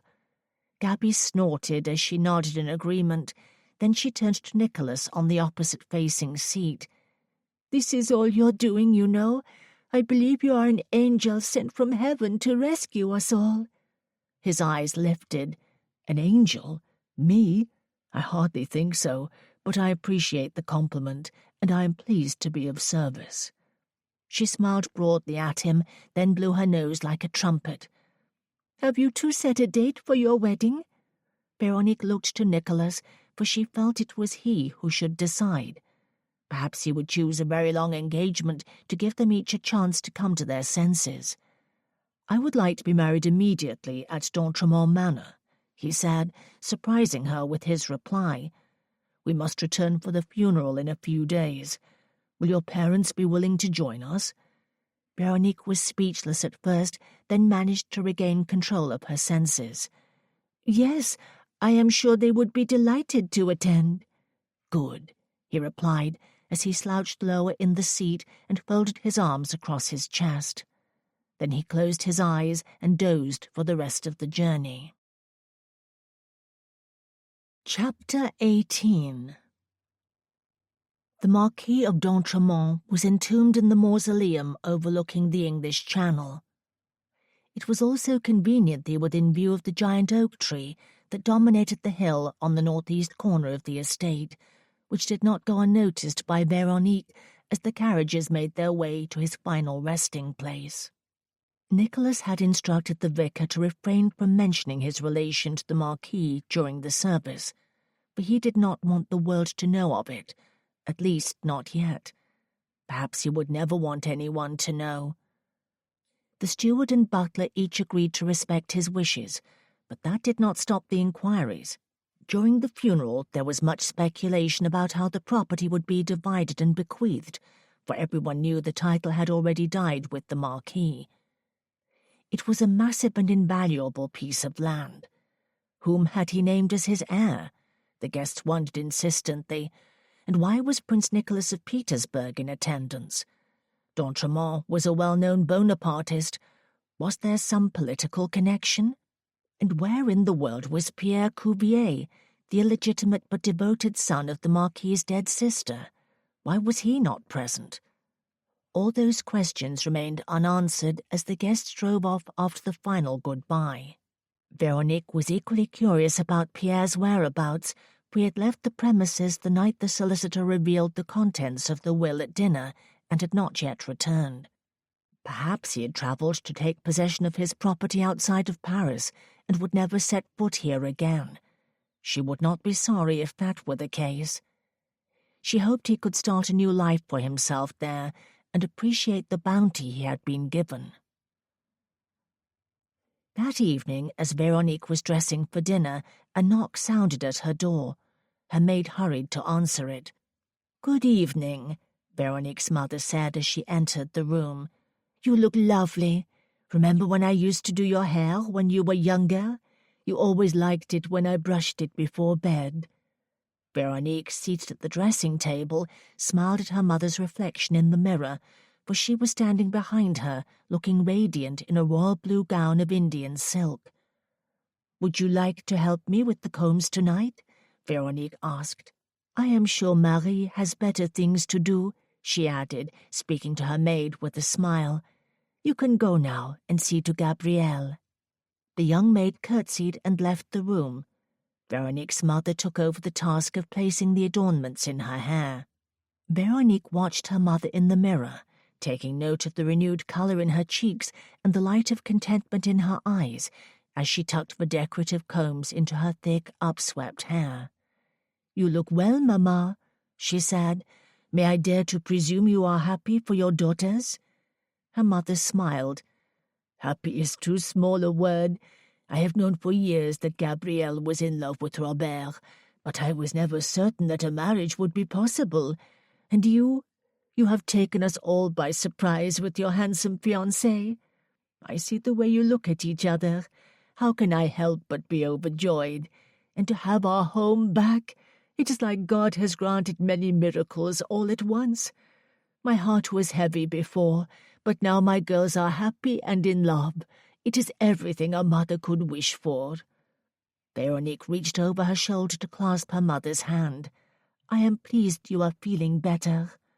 Her mother nodded as she slipped another comb into place. "Nicholas is a true prince in every way," she continued. "Not only is he exceptionally handsome, but he is also very chivalrous. But I cannot help but ask, and I hope you do not resent me for prying, but why was he named as d'Entremont's heir? People were curious today, and there was much speculation about political dealings and such. Everyone knows Nicholas has a voice in any peace treaties that may be negotiated. Some were saying this property was some sort of bribe. Others suggested it was Nicholas's winnings in a card game. All sorts of rumors were flying about, and I must admit I am curious. I only hope that it is not something shady. Do you at least know the truth?" Having set the last comb in place, her mother stepped back. Veronique stood and turned to face her. "Yes, I know the truth, but I cannot reveal it, for I have promised Nicholas my discretion. He trusts me to keep that knowledge to myself, and I must not betray his trust, not even to you. I am sorry." "Do not be sorry," she replied. "I am proud of you for keeping your word to him, for he is your future husband. Trust between you is paramount." Veronique rolled her shoulders in an attempt to relax and ease the tension that suddenly flooded to the forefront of her mind. Trust, at least on Nicholas's part, seemed a great distance away at present, considering the grand deception under which they had begun, and his own misgivings about his future fidelity. But she could not unload that emotional burden on her mother, who was finally smiling again for the first time in months. "You are quite right," Veronique said. "Nicholas has shared everything with me because he trusts me." "So I have nothing to worry about then?" her mother replied with cautious relief. "This inheritance has nothing to do with Bonaparte, and it will not cause some horrendous scandal in the future?" Veronique placed her hands on her mother's shoulders. "I assure you it has nothing to do with Bonaparte." At least she was telling the truth about that. "And he didn't win the house in a card game either." But was there something shady or scandalous about the inheritance? Yes, there most definitely was, but she was not at liberty to say so, not even to her own mother. So she simply smiled cheerfully and went in search of earbobs. For the first time since his arrival at d'Entremont Manor, Nicholas sat at the head of the dining table, which was only proper since he was now master of the house. On the night of the funeral, Veronique, Gabrielle, and the Montagnes joined him for a sumptuous meal of roast pork with spiced gravy and fresh garden vegetables. Dinner was a sombre affair, however, for the funeral service was not far from anyone's thoughts, Nicholas's especially. He had buried another father today, one with whom he had spent a single hour.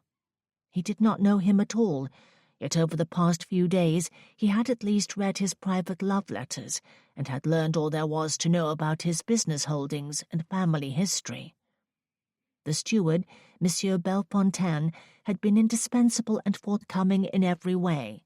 He had held nothing back, even when Nicholas asked the most personal questions. Bellefontaine revealed his admiration for Lord d'Entremont and considered him an honourable man, except when he gambled, for he lost more often than he won.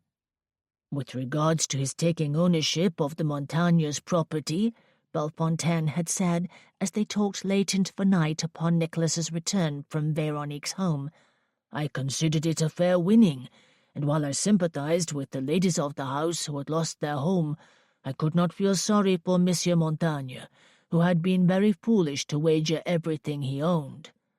Bellefontaine slowly sipped his brandy and reflected upon recent events. "I believe it was good of Lord d'Entremont to offer Veronique a chance to earn it back. Why did she not see that? Why did she continue to despise him?" Nicholas sighed heavily that night. "She is loyal and protective of her family," he explained, and felt that d'Entremont had taken advantage of a man who was clearly in his cups and in a weakened position. You cannot blame her for resenting the Marquis for that. He could have refused the wager and sent Montaigne home. Tonight, as Nicholas pondered that conversation and watched Veronique converse with her parents at the table, he was glad he had defended her to the steward, for she would be mistress of this house one day. She would require everyone's respect. If he decided to keep the property, that is. Then he found himself watching the Montagnes, admiring how they seemed so at ease with one another. There were no pretensions here. They were a close-knit family. "So tell me, Nicholas," Madame Montaigne said pleasantly as she set down her fork, "will you and Veronique be able to attend Gabrielle's wedding to Lord Robert, or will you be travelling back to Petersburg immediately after your own wedding?" The mere mention of his wedding day should have put him in a foul mood, for he had never imagined himself capable of becoming a husband. In fact, he had always considered marriage a form of prison with iron shackles. This evening, however, he found himself imagining the pleasures of a wedding night to a woman he found completely irresistible as she gazed at him alluringly from across the polished mahogany table.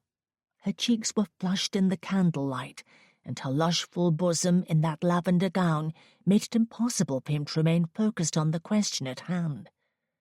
Just as he was about to form an answer, however, the dining-room doors flew open, and his gaze shot toward the unexpected intruder. Pierre Cuvier shoved a footman out of his way as he staggered the length of the room behind Madame and Monsieur Montaigne. "And here he is," Pierre bellowed, spreading his arms wide, "the notorious Prince of Petersburg, eating off a dead man's dishes as if he were lord and master here." Nicholas stood. "I am master here, and you, sir, were not invited to dine this evening." Two larger footmen hurried into the room. "Show him out," Nicholas commanded. They moved to surround Pierre, but he swung his arms clumsily about and dropped to his knees in a fit of sobbing. "You don't deserve any of this," he cried. "It should have been mine." Veronique's father stood up as well. "Who is this man?" Pierre fell onto his backside on the floor, still flailing his arms about at the servants who tried to restrain him and pull him to his feet. He was a large, bullish man, however, and it was an impossible task. "I am Pierre Cuvier. The Marquis was my uncle, and I loved him like a true father all my life, which is more than this privileged royal pirate can say. You never loved him. You didn't even know him. Why you and not me? You are as much a bastard as I am." Pierre was now rolling on the floor and kicking his legs at anyone who tried to touch him. Nicholas left his place at the table to approach. "Step aside, everyone. Leave him be," he said to the footman. He stood over Pierre, looking down at him in such a pathetic, drunken state. "Pull yourself together, man," he firmly said. "You are making a spectacle of yourself." He offered his hand to help Pierre rise. For a long moment his half-cousin stared up at him, with bloodshot, tear-filled eyes and mud-stained clothing. Nicholas suspected he had walked here from the mausoleum. "I don't need any help from you," Pierre said as he struggled to his feet and swayed ominously. He tried to grab hold of the back of a chair to keep his balance, but fell against the table, causing the china to rattle. One glass of wine tipped over and spilled. "You're drunk, sir," Nicholas said. "Allow us to show you to your room, where you can recover and collect yourself." Pierre sobbed wretchedly. "It is not my room any more. Everything belongs to you now. It's not fair. It's not fair." Veronique stood up and slowly circled around the table. Without saying a word, she carefully approached Pierre from behind and laid a hand on his shoulder. He jumped as if startled, and every nerve in Nicholas's body sparked to high alert, for he would knock Pierre flat on his back again if he was foolish enough in his flummoxed state to mistreat Veronique. There now," she gently said. Pierre took one look at the compassion in her eyes and steadied himself. "It's not fair," he sobbed again. Veronique clasped his elbow. "You are quite right about that. Sometimes life is not fair. Perhaps we can talk about all this in the morning." He continued to sway while his foggy gaze perused the others in the room. They were all staring at him with concern and fear. "Please show Monsieur Cuvier to his room," Veronique said to a footman. "Would you like a hot supper sent up as well?" she asked Pierre directly.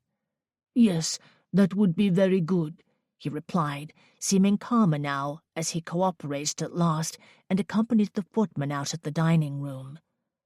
Nicholas regarded his future wife with admiration, for she had set her prejudices aside and taken pity on a man who once tried to assault her sister. Their gazes found each other's. She lifted her chin. "He was a danger to us and to himself tonight. I hope he can regain his composure." "Well done, darling," her mother said. Nicholas nodded in agreement. "Yes, well done. Shall we resume our dinner, then?" Everyone sat down in awkward silence, while one footman quickly wiped up the spilled wine and another brought a fresh glass to the table to replace it. The plates were cleared away and dessert was ushered in.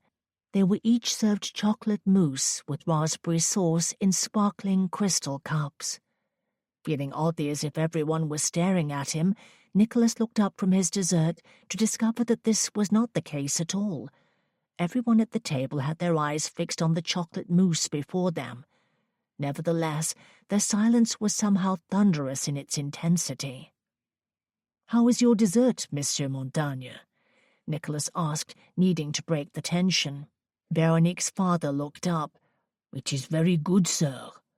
Setting down his spoon, Nicholas decided to fire the first cannon shot across the field.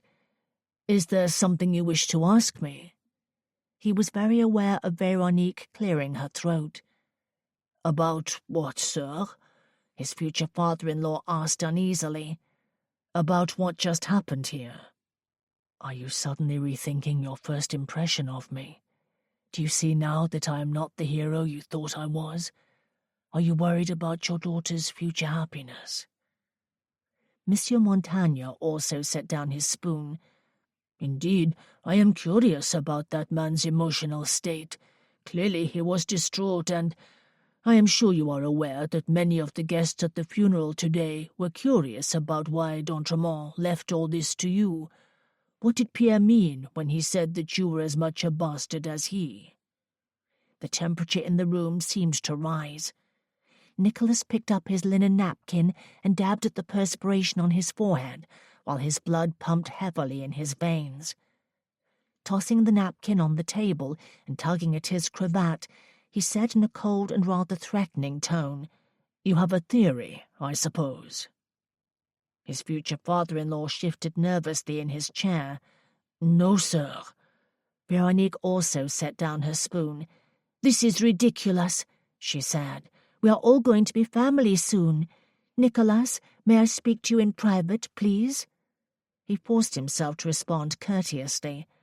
"If you will excuse us," he said as he rose from his chair and escorted his betrothed into the sitting-room beyond. She walked to the sofa, sat down, and patted the seat cushion beside her to invite him closer. He found himself instantly drawn toward her, as if she had all the answers to every question in the cosmos. "I could see that you were uneasy," she said as he sat down. "You haven't decided yet what you want people to know, have you?" He did not answer right away. "I am sure that Gabrielle can be trusted," Veronique continued, "but unfortunately Pierre is a blabbermouth, which may present a bit of a challenge." It struck Nicholas suddenly that he was fascinated with her, for she had come to his aid just now. She had intervened before he was forced to reveal the truth to her father. As her scent washed over him, he felt the calming effects of her presence in his life. Nicholas laid his arm along the back of the sofa. "Pierre may be a blabbermouth, but he is also a drunk with very few respectable friends. No one will believe him over me, and I trust Bellefontaine and Fournier to keep the secret, at least for now." "You'll probably have to offer them some sort of compensation for their silence." Feeling tired all of a sudden, Nicholas ran a hand through his hair. "It won't be the first time I've had to pay to cover up a scandal. But what about your parents? Do they not have a right to know the truth about their daughter's husband? And the bloodline of their future grandchildren?" she added. The mere mention of children, of Veronique giving birth to sons and daughters, caused him to stiffen. He thought of his mother suddenly, and the image he had of her in his mind, of the day they took her body away before he could say goodbye. Why hadn't they let him see her? Was it so very bad? Was there a lot of blood? Or had his father simply wished to punish him for being a reminder of his wife's extramarital affair? "I don't want your father to know," he found himself saying firmly as he leaned forward to rest his elbows on his knees. "I don't want anyone to know." She touched his arm. "They won't think any less of you. My parents judge a man by his actions, not his lineage." "They should judge me very poorly, then," he replied, "for you know my reputation. Perhaps they are better off believing me to be some sort of mythical knight in shining armor." He paused and thought about it. "And the scandal it would evoke in Petersburg. God help us all. My brother has been sitting on the throne for less than a year, and has had to fight tooth and nail against the enemy royalists, who do not believe our family deserves the crown. They'll use anything to create scandals and smear our names. This could destroy the Sebastian monarchy." "Then you must do as you see fit," Veronique replied. "I will support you in your decision, whatever it is, but allow me to say that my family would never betray you, not after all you have done for us. No matter what happens, you will always be a hero to them. My father will love you like a son if only you will let him." Perhaps, Nicholas realized, this woman was to be the greatest challenge of his life, for she was almost too perfect. Not only had she turned the tables on him and become the seducer while he had become the prey, but she was sensible and loving and far too good for him. How would he ever live up to such standards? He could not go back to his old ways and treat her shabbily. He did not want to disappoint her family, not when, for the first time in his life, someone actually thought well of him. For that reason, he could not reveal himself to the world as the bastard son from his mother's adulterous affair. If he wanted to make a change, that was not a good way to begin. Nicholas stood. "Please make my apologies to your family," he said. "I have business to attend to, and must bid you all good night." "Will we see you tomorrow?" Veronique asked, rising to her feet as well. "I will be spending the day with Bellefontaine and the solicitor," he said, "going over the estate books and records. Surely you will have plenty to do on your own to prepare for our upcoming nuptials. That is, of course, if you haven't changed your mind." A part of him wanted her to change it. He wanted to go home to Petersburg and forget any of this had ever happened. Another part of him would tear this house apart if he lost her. "No, I have not changed my mind," she replied, and he nodded with relief. "I can think of little else but our wedding night," she added with a teasing smile.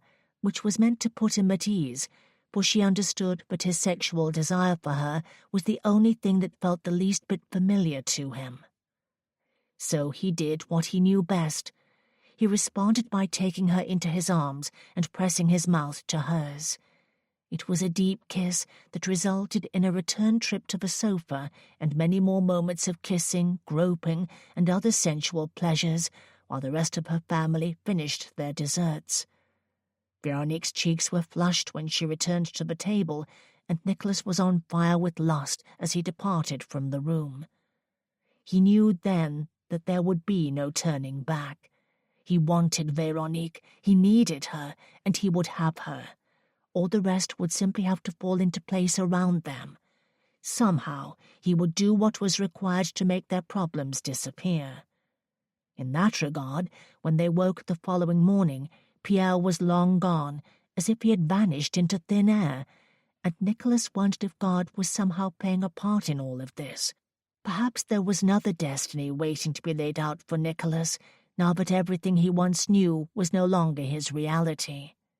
His world and his life had been turned completely upside down, but he still had no idea which way was up. Chapter 19. 3 days later, Nicholas did the unthinkable. He stood next to a woman at the altar, slipped a ring on her finger, and declared his devoted love and fidelity until death parted them. If not for the imminent pleasures of the marriage bed, he might very well have hesitated before saying, "I do," but as they spoke their vows, he was overwhelmingly aware of his desires, further aroused by the scent of Veronique's perfume, the soft creamy ethereal glow of her complexion in the coloured light streaming in through the stained-glass windows, and the heat of her body next to him. She was dressed in a simple gown of white silk with antique lace trimmings and sprinklings of baby's breath in her hair. She looked like an angel. When she entered the chapel on her father's arm, any thoughts Nicholas had entertained about changing his mind and bolting back to his home country and his former life as a libertine evaporated like a drop of water under the full glare of the sun. His libido was pulsing with anticipation throughout the ceremony, and when at last the vicar pronounced them man and wife, he grew ever more impatient for the sun to set, for candles to be lit, and for everyone else to bloody well leave them alone for the important task of consummating their marriage. If not for the promise of that, he might very well have bolted, because this was too bloody much for a man like him to comprehend. The master's chambers at d'Entremont Manor bore no resemblance whatsoever to the room where Nicholas had been held captive. That room was in essence a prison cell with comfortable pillows, luxurious fabrics, and plenty of books. The Marquis's bedchamber, however, was located at the opposite end of the house, with breathtaking views of the English Channel, as well as the stately oak tree on the hill. The room was very grand, filled with polished, gleaming mahogany furniture that stood upon thick crimson carpets. The walls were papered blood red and adorned with gilt-framed oil paintings of landscapes and seascapes. Tall white candles in gold-plated candelabras illuminated every corner. The bed was cloaked in a red velvet canopy and curtains. It provided privacy and warmth in the winter months, but since it was summer, and because Nicholas's body was already blazing with passion as he led his virgin bride into the room, he expected to be flinging the windows wide open in short order to let in a cool breeze off the water, lest the whole room burst into flames. "Clearly, this is the finest room in the house," Veronique said as she followed him inside. "Yours now to enjoy." Her green eyes met his in the flickering glow of the candlelight, and he found himself enraptured by thoughts of what they would enjoy here together in the coming hours. "Yes, it is the finest room," he casually replied, "now that you are here." Their eyes met once more with a shared look of desire, their pent-up urges screaming for release. "I suppose this is rather profound," she said, "for not long ago Lord d'Entremont had taken possession of my home and everything I held dear." Now I have taken possession of his home, so to speak, for I am now mistress here." "Yes," Nicholas replied, moving closer. "All that I possess is now yours. Would you like to explore the bed? I am sure you will find it more than adequate to meet your needs." "Our needs," she countered with a mischievous grin that sent a shiver of lust through his body. For a moment he stood before her and drank in the intoxicating essence of her beauty and innocence in the firelight, knowing that after tonight he would forever be the possessor of her virginity.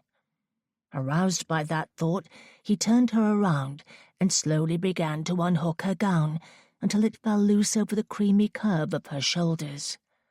He kissed the back of her neck and felt her body tremble beneath his touch. "Are you afraid?" he whispered. She tilted her head back. "No." Slowly he undressed her, piece by piece, letting each article fall to the floor in heaps of light fabric, until she stood naked before him, as radiant as a burst of firelight before his eyes. He folded her into his arms and held her for a rapturous moment before covering her mouth with a deep open kiss that blazed through his senses and thrust him into this marriage with the full force of a cavalry charge. He had been waiting too long for this. The need to feed his hunger for her was immense. Perhaps he should have moved more slowly, for it was her first time, but his desires were out of control. He simply had to have her and could not wait another moment. Sweeping her into his arms, he carried her to the bed and set her down. He marveled at her splendor as she lay before him like a lush golden goddess, exquisite in her nudity. He tugged roughly at his cravat and ripped it from his throat.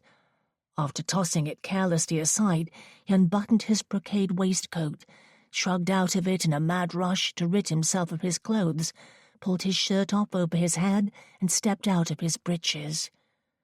The warm summer air touched his flesh and heightened his senses. He clenched his hands into fists as he beheld his bride on the bed. She watched him with burning eyes. Her gaze travelled down the length of his form, pausing to stare in fascination at his large, rigid erection. "I'll try to be gentle," he said in a strained voice, though he wasn't entirely sure he could be, for he wanted her like a raging, bucking stallion after a month-long confinement in the stalls. As he climbed onto the bed and settled his weight upon her, he revelled in the softness of her breast and the flavour of her tongue, like sweet candy in his mouth. A wave of sensual pleasure flooded his groin and filled him with fierce carnal urges that were violent in their intensity. He stroked a hand down the luscious curve of her hip and the top of her soft, warm thigh, hooked his arm under her knee to allow his body to fit snugly into the warm valley of her legs, parted just for him. "I apologize in advance," he said, "for my artless lack of foreplay, but I am impatient." "No need to apologize," she replied, in a rush of desire that matched his own in its impetuosity. "All I want is to be yours and give myself to you fully, body and soul." They were romantic words, too romantic for a man like him, who was accustomed to licentious talk more suitable to endless nights of debauchery in unfamiliar rooms with nameless strangers. This was something else. Her heartfelt words touched his emotions and stirred his passions in a way that was rare and new and completely foreign to him. He didn't know what to make of it. Veronique sucked in a breath as Nicholas pushed into her, breaking at last through the tight barrier of her virginity. The pain was sharp and instant, unlike any other sensation. She did not possess the experience to understand why she welcomed it, and was therefore amazed at the pleasure that pulsed through her body, filling her with an urgent need for more. The pain did not matter. To the contrary, she was enchanted by its intensity. Nicholas let out a groan of profound satisfaction when he thrust as far as he could into the feminine depths of her body. Veronique dug her fingernails into his back and realized she was panting like an animal, wanting more. He remained still, as if allowing her to become accustomed to the feel of him inside her. Then slowly he began to move. He slid almost all the way out, then pushed in again, filling her with sweet pulsating ecstasy for a second glorious moment. Each time he withdrew, she clung to him and arched her back in sizzling anticipation, knowing he would plunge into her again and shoot an even hotter bolt of pleasure into her core. Then he rose above her, both arms braced on either side of her on the bed, and watched her face as he perfected the rhythm of their coupling. Her eyes were open, but she felt lost in a fog of sensual delight, all her attention focused on this sweet, hot, pounding friction. She let out a moan and writhed like a woman possessed. Soon Nicholas's movements quickened, and he shut his eyes as his mouth found hers, wet and open in the fever of the night. She drank in the delicious taste of him as their bodies pounded together in a rhythm that was both violent and graceful. Their orgasms came quickly, hers first, as a trembling wave poured through her like wine. She cried out while he continued to pump into her, prolonging the duration of her climax until her body could throb no more. Then he released his own passions, ejaculating into her with the hot rush of his seed. Nearly delirious with exhaustion, Veronique let her arms fall to the sides while he collapsed on top of her, his body heavy and damp with perspiration. "Can you breathe?"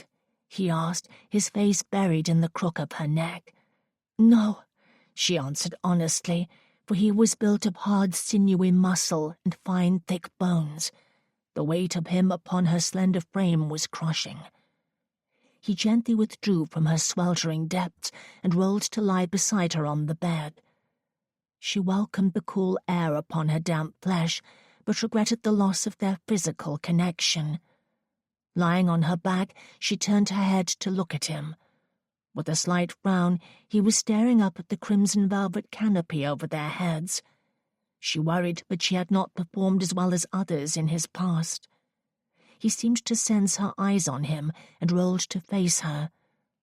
"What did you do to me?" he asked, his expression curious and bewildered. "What do you mean?" she replied. "I thought it was you who did something to me tonight." His eyes searched all the corners of her face as if hoping to find answers. Then he searched lower, pausing at her breasts and taking in all the curves of her body in the warm glow of the firelight. "I don't want to go back," he said. "Not yet." She leaned up on one elbow. "You mean to Petersburg?" He nodded and slid an arm around her waist to pull her closer. "We were married just today. Don't you think we deserve a honeymoon?" She could not suppress a grin. "So we can do more of this?" She wiggled her hips to rub up against him. "I think it is a brilliant idea, because I still have so much to learn." "And I intend to teach you everything. Besides that, we can attend your sister's wedding." He flipped her over onto her back again and pressed his mouth to hers. He kissed her firmly, as if staking one more claim upon her. Then he drew back and rose up on all fours above her. His hair fell forward over his temples. With a sudden burst of energy, he leaped off the bed and strode naked to the desk. "I will write to my brother tonight and convey our happy news." He searched around for paper and quill, flipped open the lid of the ink jar, and immediately dipped his writing utensil into it. Veronique sat up and hugged the silk sheet to her breast. "How will you ever explain any of this?" she said with a laugh. "I'm not sure yet," her husband replied. "I only hope he survives the shock of it." Petersburg Palace, 1 week later. King Randolph's breathing was suspended momentarily as he blinked a few times and struggled to refocus his vision on the words he could not possibly have read correctly. He rose from his chair at the large table in the Privy Council chamber and walked to the window to hold the letter up to the light. "What is it?" his wife Alexandra asked with concern as she set down her quill. She had joined him at the table in the chamber a short while ago to answer her own correspondence, and had obviously taken note of his surprise. "It's a letter from Nicholas," he told her as he continued to read the rest of it. "What does it say?" Randolph laughed and lowered the letter to his side. "You will not believe it. He is married." "I beg your pardon?" Alexandra held out her hand. "Let me see it for myself." Rand circled around the table and handed it to her. She read it quickly and looked up. "It cannot be possible. This must be a hoax." "I don't believe so," Randolph replied. "I know my brother. He would never joke about something like that. I assure you he would find no humor in it." He took the letter back from her and reread some of the details. "It says he plans to stay in France for a month to enjoy his newlywed status, but asks that we do not alert the newspapers just yet, for he wants to present his bride properly upon his return." Alexandra shook her head in disbelief. "Who in God's name is this unlikely bride? She must be quite a woman to have succeeded where every other woman has failed before. Nicholas, married!" Randolph laughed in agreement. "It is a miracle, isn't it?" He stared at his beloved queen and smiled before referring back to the letter. "According to Nicholas, she is of French descent, and he met her at a masked ball. He will explain everything when he arrives at the end of the month. Until then, he intends to remain at D'Entremont Manor, which he says is on the coast near Dieppe." "I wonder if that is her family's estate?" Alexandra asked. Randolph flipped the letter over to look at the back. "He doesn't say. He hasn't even told us her name. That is so like Nicholas." Alexandra's eyebrows lifted. "I just hope he doesn't find a way to turn this happy event into another scandal, for that too would be so like Nicholas." Randolph sat down, tipped his head back to look up at the ceiling, and squeezed the chair arms. "My God, you're right.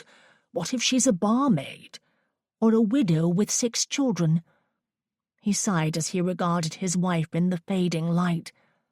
"I suppose we should brace ourselves for anything." Part 2.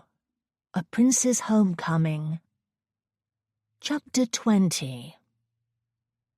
"Is something wrong, Nicholas?" Veronique asked as she sat forward in the coach and laid a hand on her husband's thigh. "You've seemed irritable since we crossed the border." Not just irritable, she thought. Distant. All those leisurely days of sensual enchantment at D'Entremont Manor had been magical.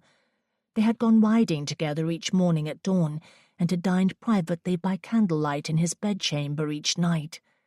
He had loved her unreservedly and been a perfect husband, but now it all seemed a lifetime away, as if it had been a mere dream. But it was time to wake up. Soon they would return to his world, which would be strange and unfamiliar to her. He propped an elbow on the windowsill of the coach while resting his temple on a finger. Eventually he turned to look at her. "Have I?" "Yes, you've hardly spoken to me. You seem lost in thought. I hope, now that we are returning to your home, that you are not certainly steeped in regret." She had known when she entered into this that it was a stretch to imagine he would be a faithful husband. Even Nicholas had warned her against believing such a thing, but she couldn't help herself. She would not give up on him. He angled his body on the seat to face her. "I suppose I don't enjoy endless coach rides over bumpy roads, but you are mad if you think I could have any regrets. How many times must I tell you? You are my obsession." He pressed his lips to hers, and she was immediately pulled into the intoxicating fire of his allure. He was her husband now, and their month together in France had been the most pleasurable of her life. Surely she had nothing to fret about, for later today they would reach Petersburg Palace, and she would meet his brother, the king. She had married a handsome prince, and she was the luckiest woman on earth. It was time to embrace her new life. There was some talk of having Veronique formally presented to Randolph and Alexandra in the throne room, but Nicholas quashed that idea when he barged into his brother's private apartments and found him dozing on the bed at 4 o'clock in the afternoon. I roll into the courtyard after 2 months in France, and you cannot be bothered to get out of bed and welcome me home." Randolph sat up. "Nicholas!" He leaped off the bed, strode quickly across the room, and pulled Nicholas into his arms. He slapped him heartily on the back. "Welcome home. We didn't expect you until next week." Nicholas collapsed into a chair before the unlit fireplace. "The weather was good. We made excellent time." "The weather was good? That's all you have to say?" Randolph chuckled as he uncorked a decanter and poured a couple of brandies. "Should there be more?" Nicholas responded with teasing mischief. "Bloody all right there should be. Your letter nearly knocked me unconscious when I read it." He handed the drink to Nicholas and sat down in the facing chair. "And poor Alexandra, the next day she thought she had been hallucinating." Nicholas contemplated the amber liquid in the crystal glass and swirled it around. "I thought the same thing myself when I woke up to find myself in bed with a wife. Good God!" Randolph laughed and shook his head in disbelief. "What the devil happened? Did the woman put some sort of spell on you?" "Not exactly. She drugged me with laudanum, though," he casually added as he tipped up his glass and poured the entire contents down his throat. Randolph threw back his head and laughed. "I'm sure she did. Then she tied you up like a prize sow and dragged your drunken ass to the altar, no doubt." Nicholas leaned forward. "We both know I am no sow." "Indeed." Randolph raised his glass as if to toast to Nicholas's gentlemanly charms and renowned good looks. He took a drink, then lounged back in his chair again. "Damn, it's good to have you back. And I might as well tell you now. I've already bestowed a new royal title on you. You are the Duke and Duchess of Walbridge. It comes with a property, of course. Now tell me, really, how did you two meet, and how in God's name did she convince you to propose? No doubt she is a beauty, but did she have any idea what she was getting into when she said yes?" "Probably not," Nicholas replied, "and she is indeed a beauty. You will see for yourself when you meet her. But I warn you, the French accent is somewhat inebriating." He raised the empty brandy glass to reference the effect. "I don't doubt it." They clinked their glasses together. Then Randolph reached for the decanter and refilled Nicholas's drink. They sat back in easy companionship and sighed heavily. "How is Rose?" Nicholas asked about his sister, who had recently married the future Emperor of Austria. "She is very well," Randolph replied. "She writes often and tells me that Joseph is recovering from the wounds he suffered at Waterloo. She is eager to put the past behind her and seems content with the choices she has made." Rose had nearly married another man entirely, but came to her senses when that man turned out to be a secret royalist and an enemy of the Sebastian monarchy. Leopold Hunt was rotting away in prison when she finally walked down the aisle in Austria, though Hunt was a free man now after commanding the Petersburg cavalry at Waterloo. "I hope she can be happy," Nicholas said, though he was not entirely confident, for Rose had been quite passionate about Hunt. But he mustn't think of that now. He had his own wife to present to the country and a great deal of explaining to do in regards to his inheritance of d'Entremont Manor. Setting the brandy aside, he rested his elbows on his knees. "We've been laughing and joking," he said to his brother, "but I do have something to tell you which you may not find quite so amusing." Randolph's brow furrowed with concern. "I had a feeling there was going to be something. Yes, well, remember when I said my new wife drugged me with laudanum?" Randolph regarded him with narrowed eyes. "Yes. That's not the worst of it," Nicholas continued. "I wasn't joking, you see, and she did tie me up and drag me out of Paris like a piece of cargo." There was a pause. "Why?" "She was hired to lure me out of the ball, to kidnap me." The hands on the clock ticked a full 5 seconds before Randolph voiced any response. "Kidnap you?" "Yes," Nicholas replied. "And she performed this task for reasons I must now explain to you, Randolph. But I warn you, It will not be easy for you to hear, for it concerns our mother." Randolph frowned. "It sounds like we might need some more brandy." "Most definitely. Perhaps you should send for a rather large bottle." "What in the world is he going to do?" Alexandra asked later that afternoon as she rocked young Frederick to sleep in her arms. "First of all, does he believe it's true? Is there any proof?" Randolph paced back and forth in front of the fire. "He said he saw enough to be convinced, and he has brought much of the evidence with him." "What sort of evidence?" "Love letters," Randolph replied, "and engraved jewellery. He says our mother spent a whole year in France with Lord d'Entremont, while our father was working to build the new government and put out the fires of the Revolution." Alexandra stopped rocking in the chair, for the babe, their precious son and heir to the throne, was now sleeping soundly. "Have you ever suspected anything like this?" she asked. "Do you remember her absence?" Randolph stopped pacing and thought about his childhood with the mother he adored. "No, I do recall being told she had travelled to France to visit her family when I was very young, too young to remember. Then she came home, and I had a new brother, and life went on."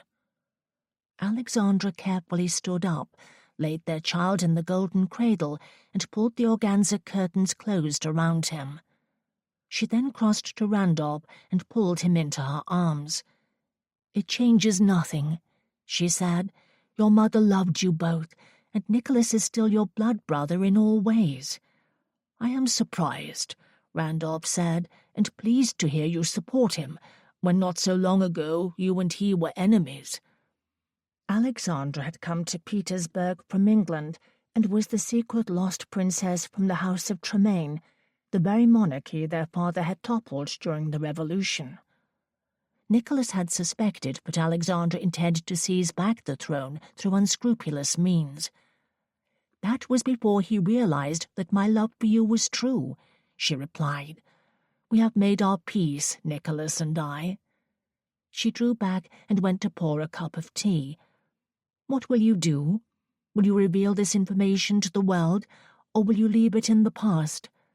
"Nicholas is torn," Randolph said. "He felt some connection to d'Entremont Manor and to our mother, who has been dead for many years. He told me there was a part of him that did not want to come home. He felt somehow transformed after being there." Alexandra's eyebrows lifted. "I am shocked." "So was I. Now that he is home, however, he is remembering what is more familiar to him. He said he was beginning to feel more like his old self, except for the wife, of course." He raised an eyebrow. "Oh dear," Alexandra said. "You don't suppose he regrets it?" Randolph went to look at his infant son, sleeping soundly in his cradle. "For the present moment, I believe he is quite infatuated with his new bride, which might have something to do with the fact that she was his captor, and then his rescuer. I fear, however, that his life is about to become very complicated, for if he decides to reveal the truth about his ancestry, all hell will break loose." "If he decides?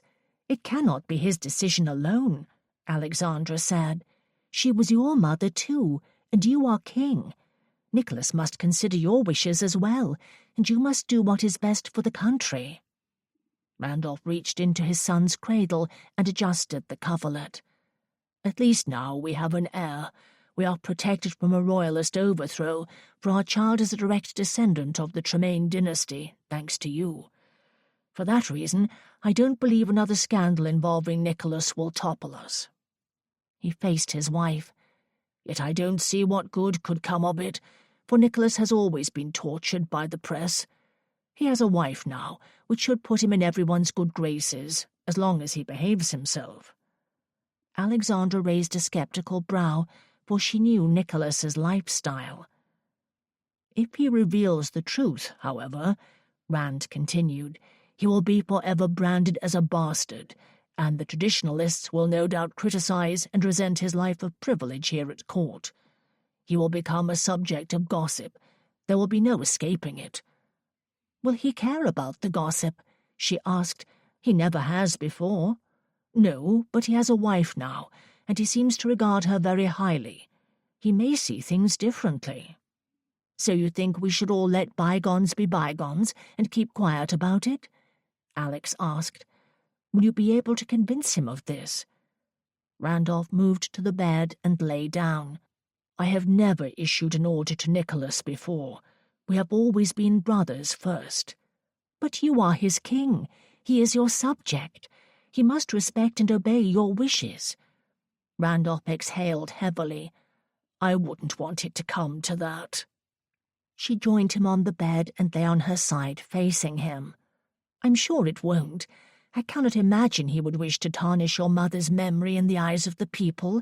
They worshipped her. You're probably right. They were quiet for a moment while they enjoyed the sweet, blissful peace of their infant slumbering softly. When will we meet this new bride?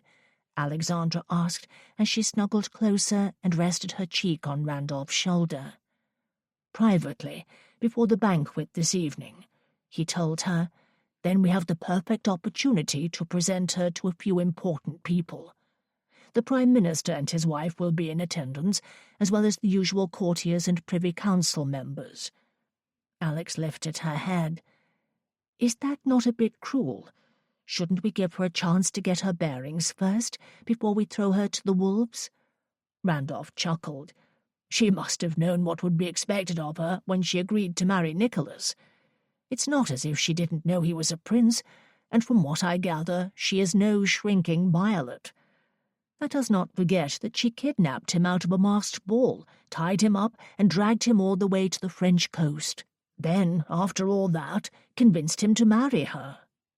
Alex leaned up on an elbow. Perhaps the real question is whether or not Nicholas knew what he was getting into, marrying a woman like that. I cannot wait to meet her. He smiled. I confess I feel the same. Chapter 21. Nicholas escorted Veronique into the private family drawing room an hour before the banquet reception was scheduled to begin. It was to be his wife's formal presentation to the King and Queen, though Nicholas assured her there would be nothing formal about it, for Randolph and Alexandra were brother and sister to her now. Nevertheless, she dipped into a deep curtsy upon meeting them. Randolph smiled warmly as he offered a hand to help her rise. So this is the lady who captured my brother's heart. It is an honor to meet you, your Royal Highness. The honor is mine, your Majesty. Alexandra came closer as well. You weren't lying, Nicholas. She is lovely. Allow me to welcome you to our family. Veronique smiled. Thank you, your Majesty. Nicholas led his bride to the sofa. We heard the story of how you two met, Alexandra said with a smile, but I fear that if the gossip-mongers get wind of it, they will have far too good of a time. Well, we mustn't let that happen, Nicholas replied light-heartedly. A footman served them sherry in small-stemmed glasses, and they spoke of other matters, like Veronique's first impressions of the city and palace, while getting better acquainted. Veronique described her parents' home and the weather in France, while Nicholas sat back and listened with pleasure to the charming cadence of her voice. Tantalizing memories of their intense conversations through a locked door reminded him of the passion that had knocked him off his feet at d'Entremont Manor, and how he simply had to have this woman. He had to take her for his own. When he glanced at the clock on the wall, however, and saw that it would soon be time to meet the guests in the banqueting hall, he realized he would have preferred not to share her with the rest of the world. He wished he could leave her in her bedchamber for the evening and simply return to her afterwards. He hadn't felt that way at d'Entremont Manor. He had enjoyed moving about local society with her, spending every waking moment in her presence, but everything had seemed so out of place there. Disjointed as if it were not part of his life, but rather a temporary, parallel existence. He soon found himself withdrawing from the conversation. When it was time to enter the banqueting hall, he wrenched himself back to the present reality, stood up, and offered his arm to Veronique. By some miracle, Veronique survived her first function at the palace, which included her formal presentation to a stunned crowd of onlookers in the marble and gold banqueting hall. Though she tried to hide it, her heart pounded like a drum when Nicholas led her into the hall and the major domo shouted boomingly, "The Royal Highnesses, the Duke and Duchess of Walbridge," over the heads of all the guests. Dead silence followed while Veronique stared into a vista of wide eyes and slack jaws until the hum of conversation finally resumed. Dinner at the head of the table was relatively painless after that. It was not until much later, when everyone was mingling about after dessert, that she experienced her first wave of doubt. She stood chatting with the palace master-at-arms when she noticed that his wife appeared distracted. The woman was glancing repeatedly at something over Veronique's shoulder. When Veronique turned around, she saw Nicholas talking to a strikingly beautiful dark-haired woman in an amethyst gown. They stood just outside the banquet hall, beyond the doors, arguing heatedly about something. Then they each stormed off in opposite directions. Veronique locked gazes with Queen Alexandra on the far side of the room. She too had noticed the scene, but shook her head at Veronique, as if to say, "It's nothing." Later that night, when Nicholas slipped into her bed, settled his naked body upon hers, and began to kiss her neck with sweet erotic tenderness, she couldn't help herself. She had to ask, "Who was that woman you were conversing with this evening? The one with the dark hair?" He went still, then drew back to peer down at her. "Why do you ask?" "Is there a reason I shouldn't be asking?" For an intense moment of deliberation, he remained braced above her until he rolled to the side, shut his eyes, and rubbed at his forehead with the heel of his hand. "She is a former lover. She didn't expect me to bring a wife home from France. I am sorry you had to see that, Veronique. She was upset that she hadn't been informed." "You only just arrived in the city this afternoon," Veronique replied in his defense. "Did she expect you to pay her a call immediately upon your return and apprise her of all your activities?" "Evidently she did." He turned his head on the pillow to look her in the eye. "But I didn't pay her a call." "No, you did not, and for that I am grateful." Not wanting to spend their first night at the palace arguing about his irate former lovers, Veronique sat up, straddled her husband, and wiggled her hips enticingly. He grew stiff and hard, and his expression warmed with intrigue. Grabbing hold of her hips with his big hands, he rolled his pelvis beneath her. "How am I possibly going to manage my jealousy now that we are back among all your former lovers?" she playfully asked. The corner of his mouth curved up slightly. "Perhaps you'll have to lock me up again, darling. Hold me captive until every last one of them gets the message that I am no longer available." "Can't I simply make them disappear? Perhaps I should hire a thug to do the dirty work for me." He chuckled, then groaned with pleasure as she reached down, took hold of his erection, and guided it to the center of her ardent desires. He thrust his hips slowly until he entered her, pushing very deep, stretching her, filling her with everything he was as a sexual being. Veronique quivered with pleasure as she stirred her hips in tiny circles, sliding up and down the glorious length of his shaft. "If my rivals know what's good for them," she said, "they will give up any hopes for your attentions in the future and accept the fact that you belong to me now." "You're a devil," he growled with a smile. Then he flipped her over onto her back without ever breaking their intimate connection. A wave of erotic bliss rose up within her. Veronique threw herself into its mercies and forgot about the dark-haired woman from the banquet and all the others who would surely, in the coming months, appear unexpectedly and express their discontent over losing their handsome and gifted lover. She and Nicholas made love 3 times that night and did not speak of other women again, at least not until a week later, when they attended a private dinner at the home of the Prime Minister. Chapter 22.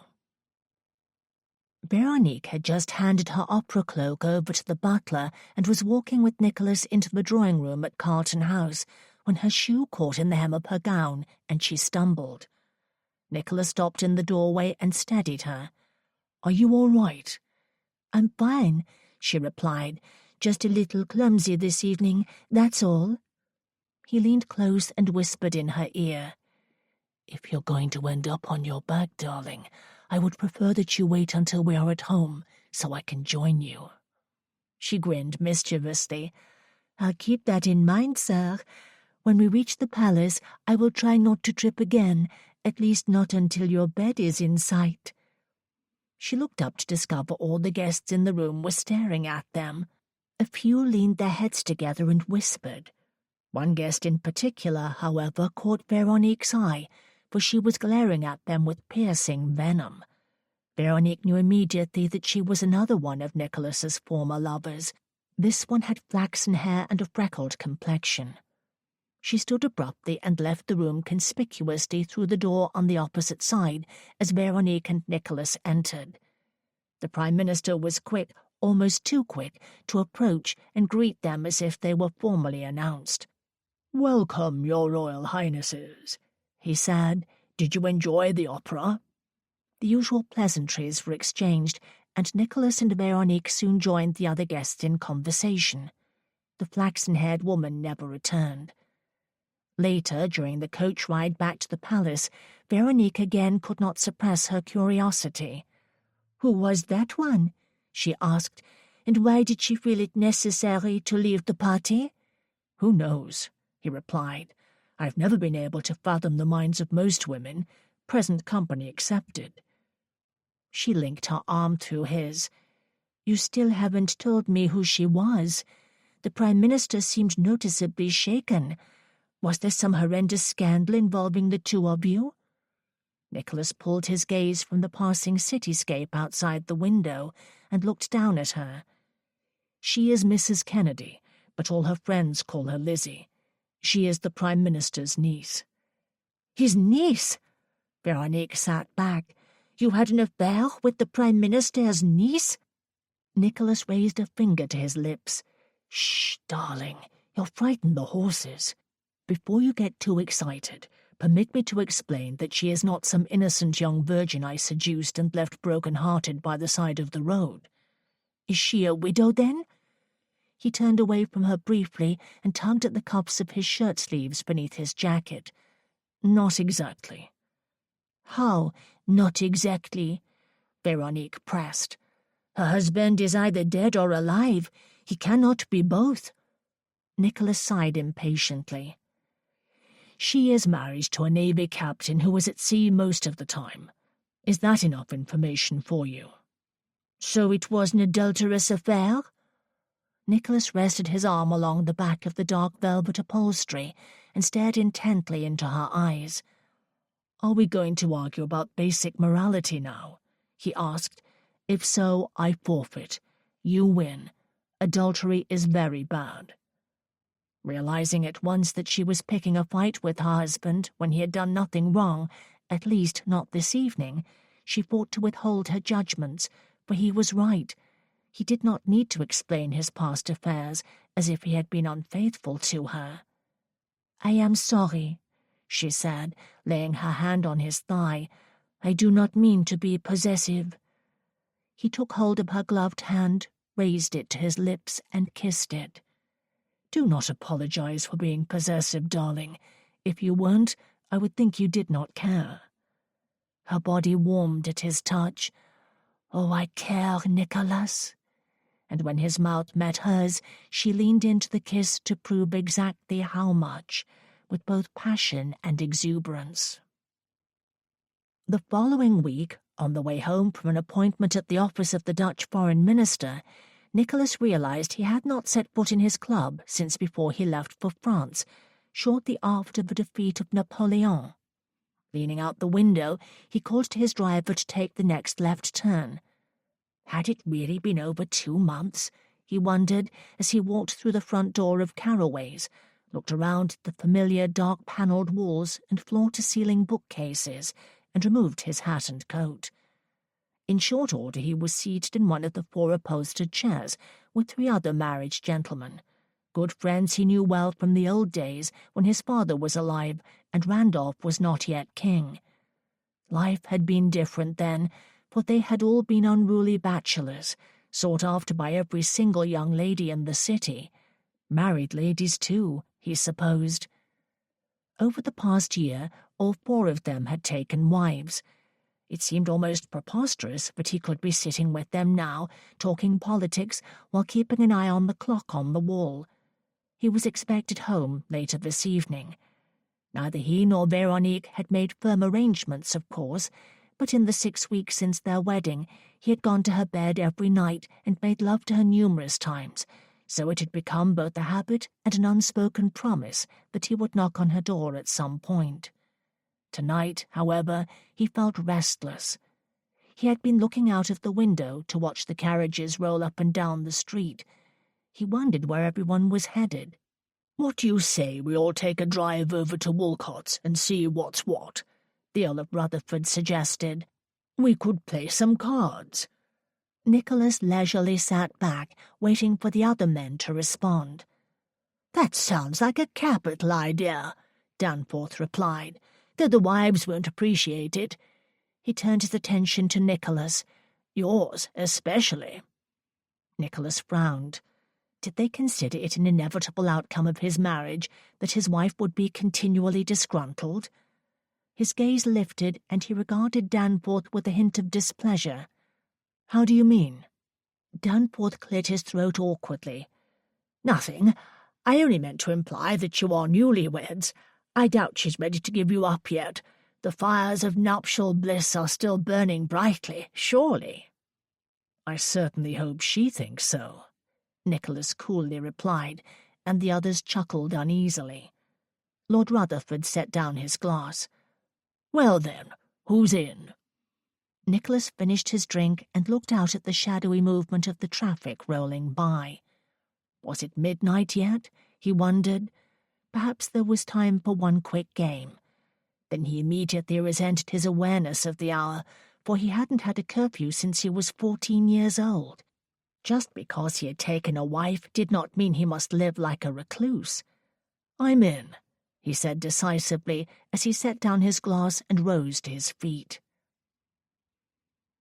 Veronique woke late the next morning and realized with disappointment that it was the first night she had slept alone since speaking her wedding vows in the chapel at D'Entremont Manor.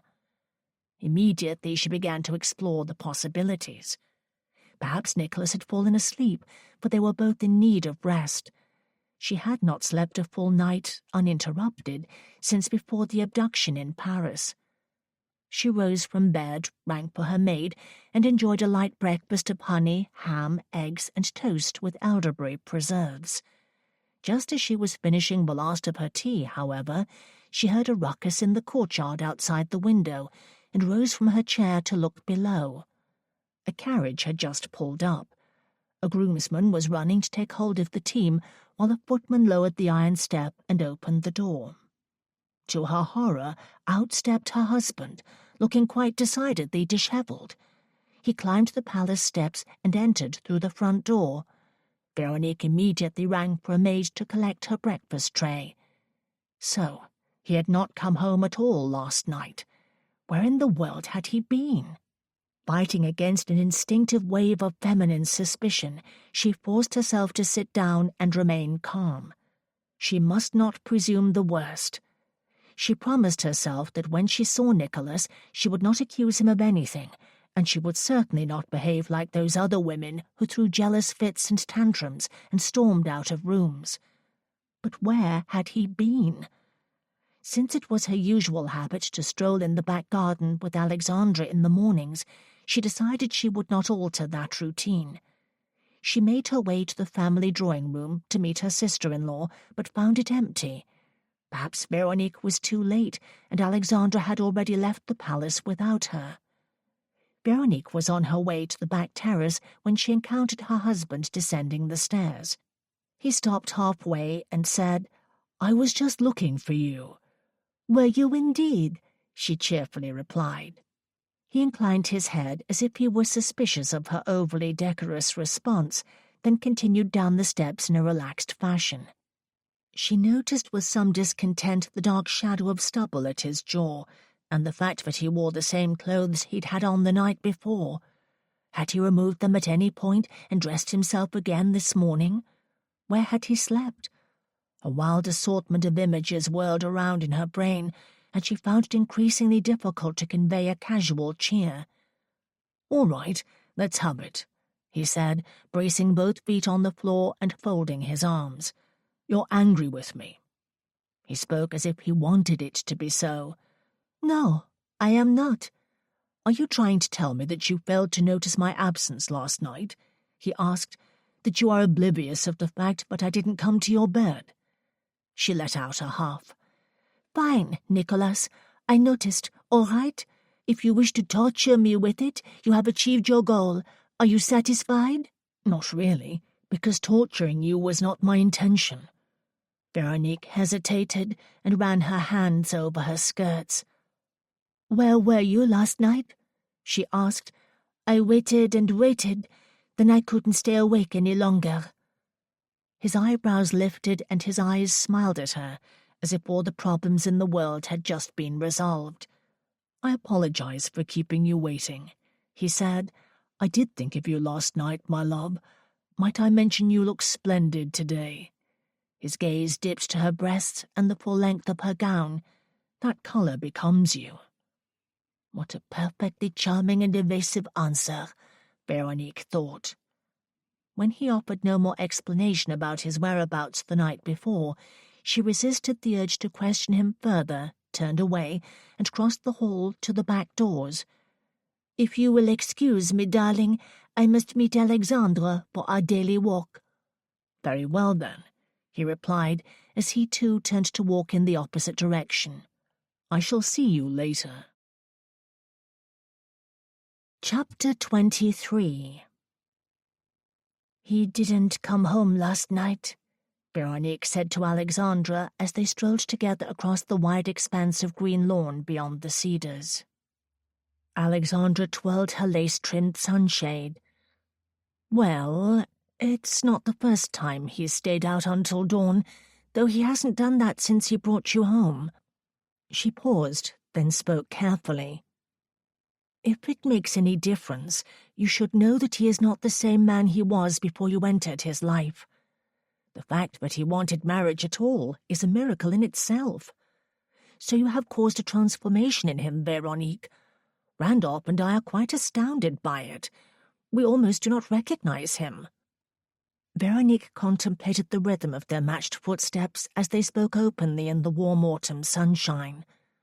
"I am happy you are pleased about our marriage, but I don't want to be the sort of wife who tries to change the man she married, and honestly, I am not even sure I know who that man is, now that we are here. Our honeymoon was lovely, but everything is very different in Petersburg." Alexandra considered that. "You believe he was not himself in France?" "Honestly, I do not know. I always knew he had a reputation, but I saw something more in him. I still see something more. I believe he is 10 times the man his father made him out to be. I just hope Nicholas believes it too." They continued to walk at a steady pace. "Are you worried about other women?"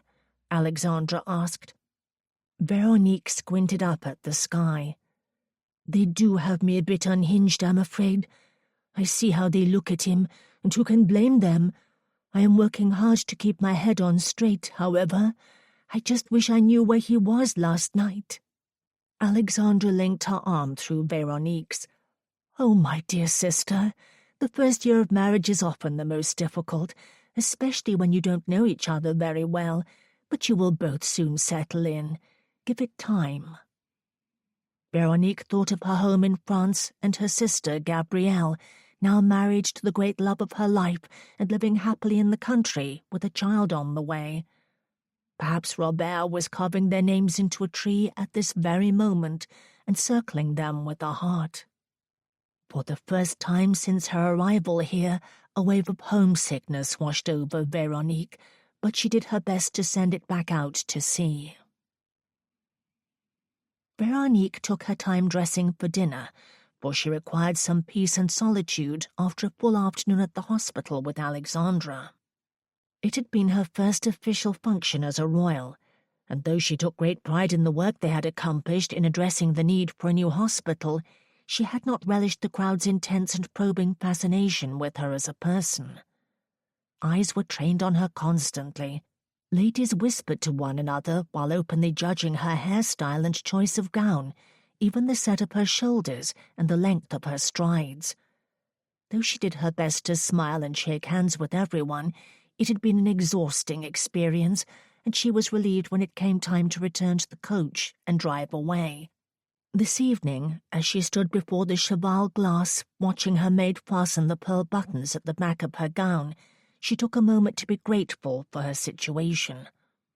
She had made a spectacular marriage and had wedded a handsome prince and was now a duchess living in a royal palace. In addition to all that, her husband was a wonderful lover. A knock sounded at the door and Nicholas walked in. He was clean-shaven and impeccably dressed, which was a stark contrast to his appearance earlier that morning. "Leave us, please," he said to the maid, who immediately scurried out. As soon as they were alone, Veronique faced him. "What are you doing here?" Her tone was less intimate than she'd intended. But why? Was she worried that his warnings were coming to pass, that he could not live up to her lofty expectations and be the faithful husband she believed he could be? "I wanted to see you," he replied, striding closer and reminding her how easily she could tumble into the tempting splendor of his good looks and impossible charm, for he was wielding both with full force this evening.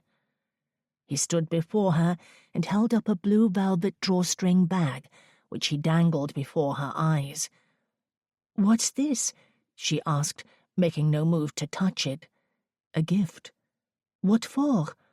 He continued to hold it suspended between them. Can a husband not present a gift to his wife for no reason at all? Still, she did not reach for it. "Perhaps?" His shoulders slumped in disappointment, and he lowered the velvet bag to his side. "What is wrong, Veronique?" "Nothing, I just—" She swallowed. "I would like to know where you slept last night." There, she'd said it. She'd laid it all out. "I didn't sleep anywhere," he explained as he watched her sit down on an upholstered stool and slip on a pair of shoes. "Did you think I was with someone?" "No, of course not," she replied. "But you're lying to me," he said. "I can hear it in your voice, see it in your eyes. You are not sure. You think I may have betrayed you last night." She did her best to maintain an aura of faith in him. "No, Nicholas, that is not true." "I have nothing to hide," he assured her. "If you want to know every detail, I was with a few old friends at Walcott's, playing cards until dawn, and winning, I might add. Ask them if you want. They will vouch for me, though I would prefer it if you would take me at my word." "Cards?" She faced him. "Yes." He seemed very disappointed in her, and she wanted to sink through the floor. Then he slipped his fingers into the velvet bag and withdrew a diamond necklace. "This is what I purchased with my winnings this morning. Do you like it?" She stared numbly at the exquisite adornment, which was worth more than anything she'd ever worn in her lifetime. The diamonds sparkled like exploding stars. "It's beautiful," she said. "May I put it on you?" She laid her hand on her bare throat and let out a small laugh, for she was determined to lighten the mood and put that disagreeable and regrettable conversation behind them. "A man who offers diamonds to a lady may do anything he likes." With a somewhat subdued smile, her husband moved around her to fasten the chain behind her neck. Veronique walked to the looking-glass. "It's too much," she said.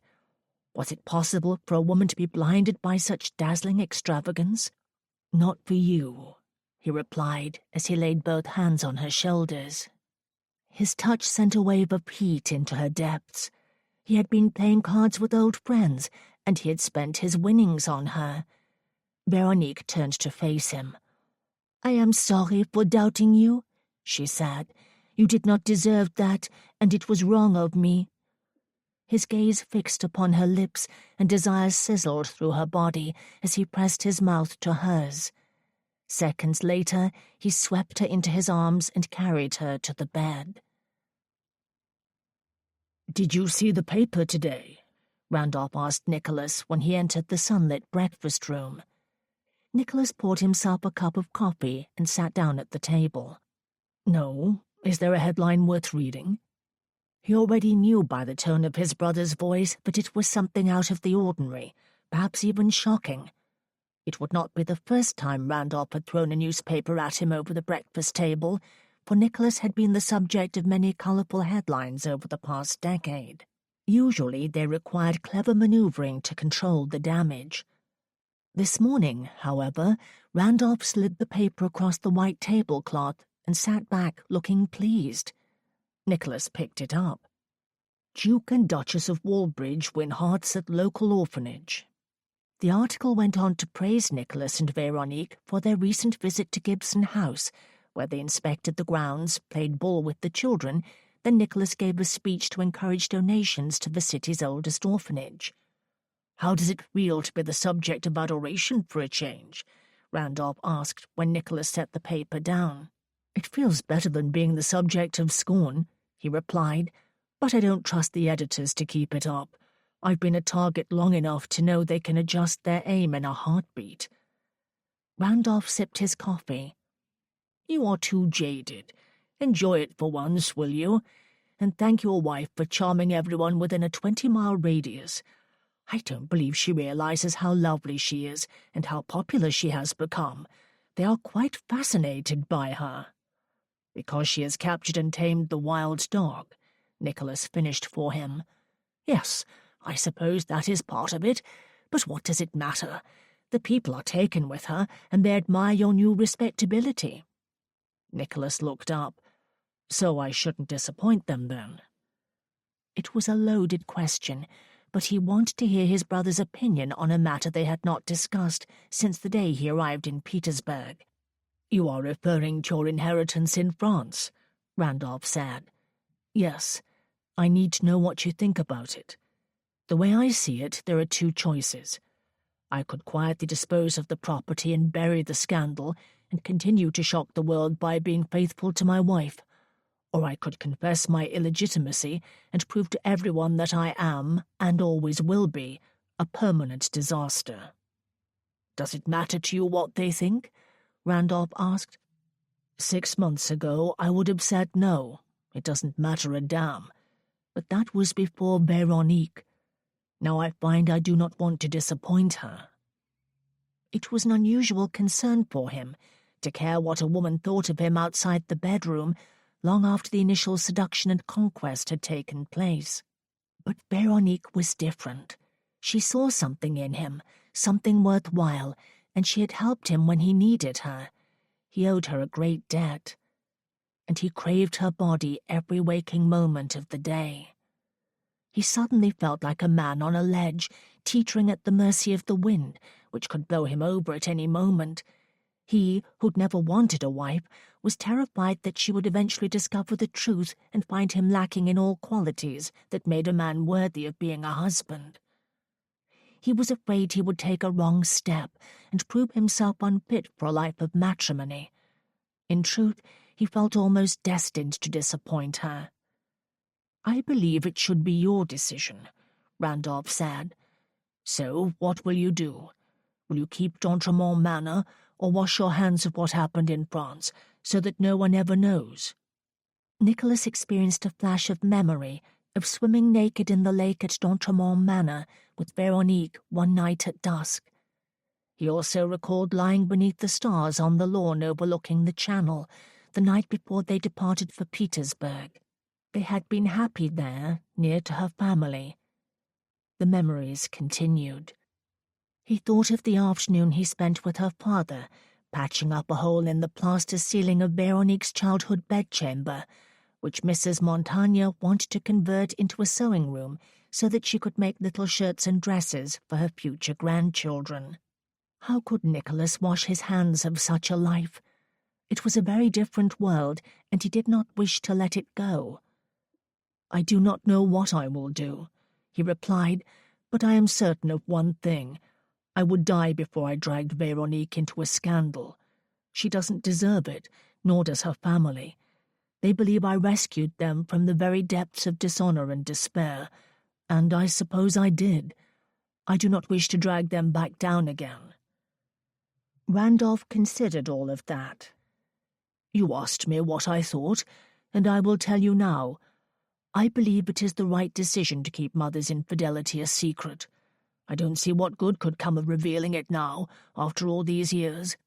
Lord d'Entremont is gone. Therefore he has no hold over you, nor can he be a true father to you. Your life is here in Petersburg. You are my brother.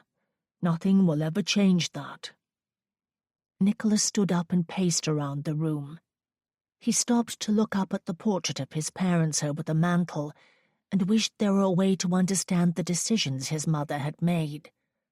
His father, King Frederick, had been an intimidating man, and it was not surprising that she had obeyed his command and returned to her post as his queen. At the same time, Nicholas suspected she would have returned regardless, out of a sense of duty and a love for Randolph. His brother was right. What good could come of smearing all their names and endangering the future stability of the country, when it had taken so long to achieve peace and see people satisfied with their new monarchy? He turned to his brother. "Let us not speak of this again. We will continue to move forward, and I will do my best to stay out of trouble." With that, he took his leave. Chapter 24. For a full month, Nicholas was as devoted as any husband could be. He spent the majority of his evenings at home, dining either privately with his wife by the fire or with the king and queen in the formal dining room. If there were no official functions at the palace, he and Veronique went out to the theatre or attended political assemblies and private parties with friends, who were generous in helping Veronique settle into her new role as Duchess of Walbridge. The Walbridge property, located near the western border of Petersburg, was undergoing substantial renovations and was scheduled to be ready in time for Christmas. Nicholas and Veronique travelled there regularly to inspect the changes and make decisions about paint colours and fabrics. They happily anticipated the moment they could inhabit the premises at last and turn it into a real home. Thankfully, Veronique was less anxious about certain outside influences. There were blessedly few incidents with other women. Perhaps, she thought, all the lovers from Nicholas's past had been reading the newspapers and had finally accepted the fact that all hope was lost, for the prince was now a changed man. Everyone who saw him in the presence of his wife commented on it incessantly, and on one particular night she overheard the following conversation while slipping claret behind a tall potted tree fern. "I always knew he'd grow into his responsibilities one day," the Earl of Mulgrave said at the autumn ball for charity. "Indeed," Bishop Canfield replied. "I dare say he'd make as good a king as his older brother. We are fortunate to have such fine family men in the palace representing our post-war interests." "A child should be on the way soon," the Countess of Mulgrave added. "Do you see the way Nicholas obsesses over his wife? He is very protective and cannot take his eyes off her." "One can hardly blame him," the Earl said. "She is as beautiful, charming, and hospitable as they come. She would make a fine queen, too." "Pity she's French, though," the Countess mentioned. "It would have been nice for the prince to marry a local girl." "Perhaps that was part of the Duchess's allure," the Earl said. "It's a fresh start for him, and Lord knows he needed it. From what I've heard, her family despised Bonaparte. They are devout royalists in every way, and they support King Louis." "That is excellent news," the bishop commented. The headline in the paper the following day was as flattering as the gossip in the private parlours and ballrooms. Duke and Duchess of Walbridge planned traditional family Christmas dinner at new home. King, Queen, and top members of Parliament expected to attend. And so the holiday season began on a very high note.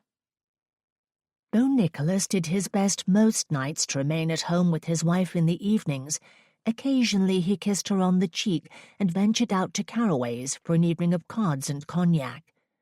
She did not begrudge him for it, and he was thankful that they had settled into a comfortable routine. She had not expressed any discontent or mistrust since the night he stayed out until dawn and bought her the diamond necklace with his winnings. As Christmas was fast approaching, Caraway's was uncharacteristically quiet one particular night when he found himself sitting alone. It was not an unwelcome circumstance. There had been much attention paid to him lately, most of it complimentary, but he was pleased for once to be spared the backslapping congratulations. It was past midnight when he decided to return home to the palace, foregoing the usual trip to Walcott's for cards. As he placed his hat on his head and walked out the door, he looked up at the sky. It had just begun to snow. Nicholas paused to breathe in the fresh winter scents and blinked up at the giant snowflakes falling lightly through the mist. They landed on his cheeks, and he revelled in their coolness as they melted onto his skin. Approaching the curb, he waved to his driver, who was parked a few doors down. The coach pulled up, and Nicholas greeted his driver. "Straight home tonight, Jenkins. Not much going on." "As you wish, sir." Nicholas opened the door of the coach and stepped inside, taking note of the fact that the lamp was not lit. It mattered not. He would simply close his eyes for the ride home.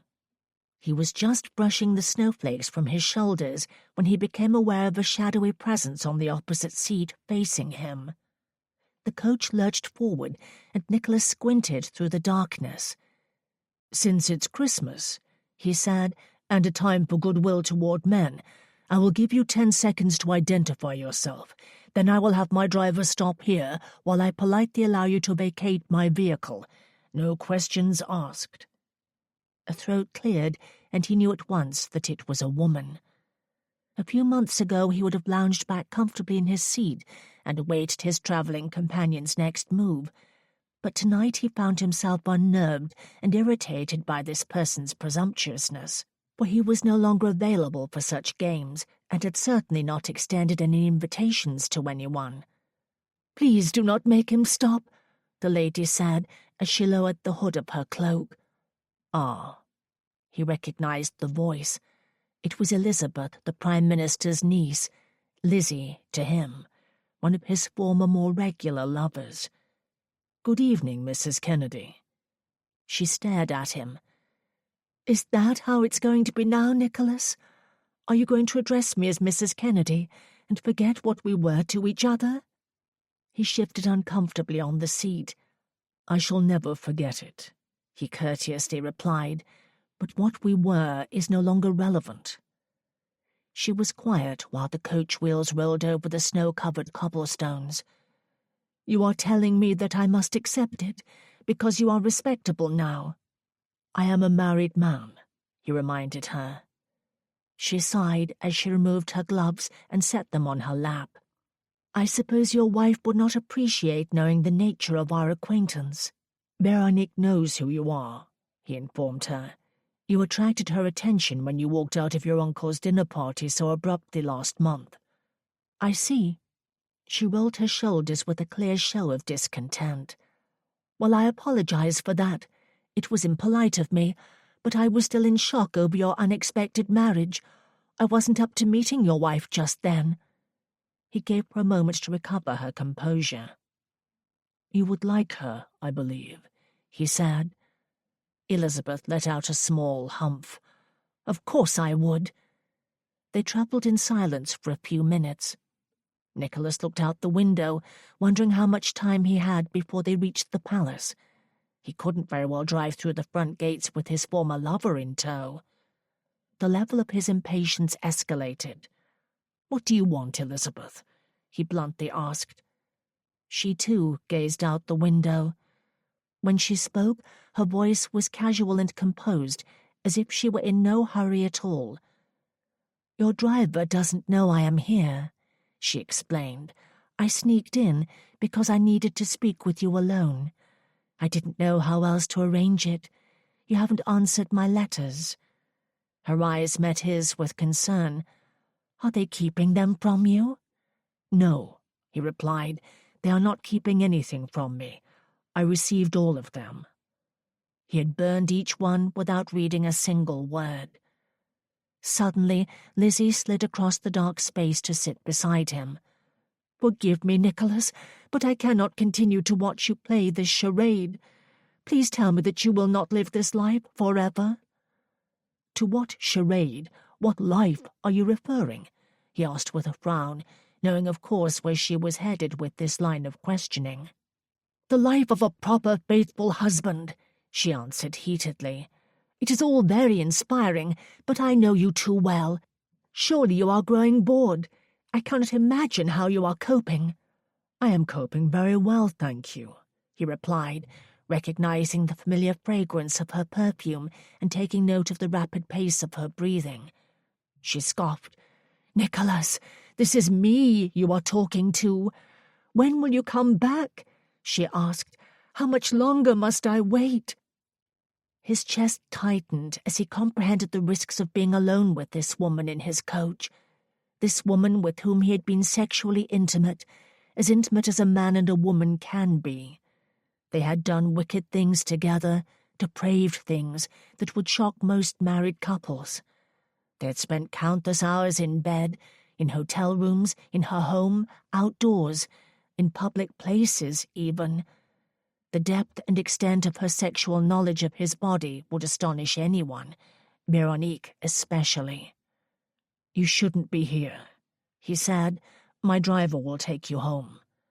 And pray God Jenkins wouldn't blab about it. "No, Nicholas, not yet." She inched closer, pressing her leg up against his thigh. He couldn't help but recall the lushness of her bosom and how she had always been so accommodating. This was dangerous. "I know your sexual appetites," she said. "You will go mad under the glare of everyone's expectations. Please know that I will be here waiting for you when you feel the need to spread your wings." Her lips were now mere inches from his own, and he could smell brandy on her breath. She laid a hand on his leg and stroked him. A fierce arousal stirred in his loins, but he fought to suppress it. "I appreciate your kind offer," he said, as he grabbed hold of her wrist and pushed her hand away. "But I am a happily married man now, Lizzie. Go home to your husband." Sensing that she was enjoying his vice-like grip on her wrist a little more than she should, he released her. With another blatant move to entice him, she pulled open the collar of her cloak to expose her deep cleavage. She wiggled her hips. Her ample breast strained against the fabric of her low décolletage. "Oh, I've missed you," she softly cooed. "You can have me now if you like, right here in the coach, as many times as you wish." Her soft open mouth was close enough to taste. His heart pounded in his ears. She was a woman of vast sexual experience, always eager to please, willing to try anything, and he found himself tensing beneath her feminine offerings. "Don't," he said, in low voice that was full of grave warnings. She stared at him fixedly. A small breath escaped her. He could feel her desire like an inferno inside the coach. "Are you afraid I will get you into trouble?" she asked. "Because I can be very discreet. We can find a way to meet secretly. No one has to know." She wiggled closer, and he felt a surge of dirty, degenerate lust. "Go home," he repeated firmly, then pounded a fist against the side wall of the coach to signal his driver. Lizzie gasped with delight as he grabbed her around the waist and lifted her onto the opposite seat, plunking her down like a misbehaving child. Disappointed, she slumped back. "I see you're not ready yet." He practically fell back into his own corner and swallowed uneasily as he straightened his cravat with trembling hands. "No, madam, and I would not hold my breath if I were you. Stay away from me, do you understand?" He shouted at Jenkins, "Damn it, man! Let me out!" The coach jostled to a sudden halt a few blocks from the palace. Nicholas flung open the door and spilled out as if the inside were on fire. "My driver will take you home," he gruffly said. "And if you tell anyone about this, Lizzie, I swear to God I will deny everything and ruin you for it." He did not wait for her reply. He slammed the door shut in her face and explained the situation to Jenkins, demanded his complete and utter discretion, and gave him Mrs. Kennedy's address. A disconcerting moment later, he was standing at the curb, watching the coach grow distant while rage pounded inside his skull. He shut his eyes, breathed in the cool air, and waited for his erection to diminish. Damn it! Nausea rolled in his guts. He had not wanted this tonight. He wanted to be faithful to Veronique, and he certainly did not wish to fall backwards into a torrid affair with Elizabeth Kennedy. She was a beautiful but lonely woman with an uncommonly overactive sexual libido. He had enjoyed her tremendously at one time, and was not proud of the fact, but he had taken advantage of her willingness for his own pleasures on more than one occasion. But that was another life. He had a wife now, a wife who waited for him at home. Should he tell her about this? Nicholas turned to walk through the gently falling snow. When he finally walked through the palace doors, he did not stop to remove his coat and hat.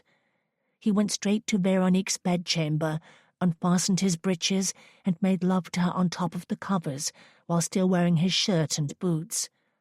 It was over too quickly, and he felt guilty about that. Yet he did not want to make love again. He just wanted to sleep. So he apologized, said good night, and left her room. When he reached his own bed, he lay on his back for a long time, staring up at the canopy, feeling unsettled by what had occurred in the coach with his former lover. He worked hard to push their encounter from his mind, but it continued to torment him long into the night.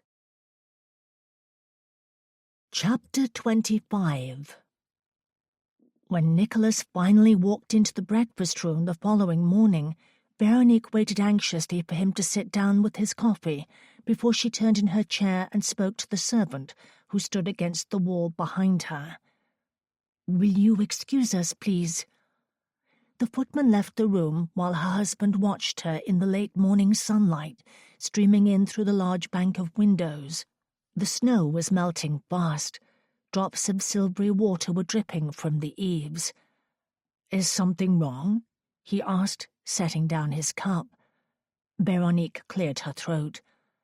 "I am not sure. Maybe that is a question you should answer." His eyes were hooded, unreadable, and when he gave no reply, she took a moment to gather her thoughts. "What happened last night?" she asked. "You weren't yourself when you came home." He had walked into her room and exercised his husbandly rights without the slightest show of seduction or foreplay, which was not like him at all. Then he'd left without a word, leaving Veronique both baffled and sexually frustrated. Nicholas sat back. "What makes you think something happened?" "You were different." "How so?" "I don't know. It felt rushed." His hand, which was resting on the table, curled into a fist, then straightened and flexed. Veronique fought an acute sense of dread. "If you must know," he said at last, but stopped at that. She braced herself. "Yes?" He tapped his forefinger on the table, as if contemplating whether or not he should explain, and if so, how best to phrase it. Her stomach, by this time, was in knots. "A woman sneaked into my coach last night," he told her. "She was waiting for me when I left the club." Veronique tried to ease the tension that suddenly gripped her shoulders. "Who was she?" "What difference does it make? Nothing happened. I had Jenkins take her straight home." "But I want to know," Veronique insisted. Again he paused. "Fine, if you must. It was Mrs. Kennedy. You saw her once, very briefly, at Carlton House. Remember?" "The Prime Minister's niece?" Veronique made every effort to speak in a calm voice. "What did she want?" "Do you really need me to answer that?" Having suddenly lost her appetite, she pushed her plate away.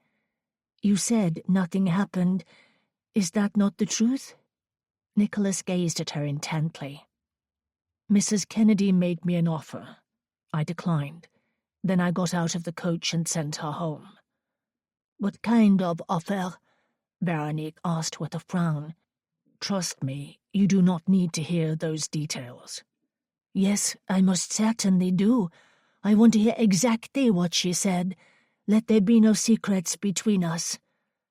Recognizing the stubborn tenacity in her voice, her husband stared long and hard at her.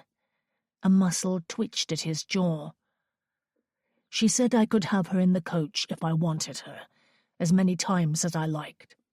Veronique swallowed over the bitter-tasting bile that rose up in her throat. "You see," he added, "you did not need to hear that." Perhaps he was right.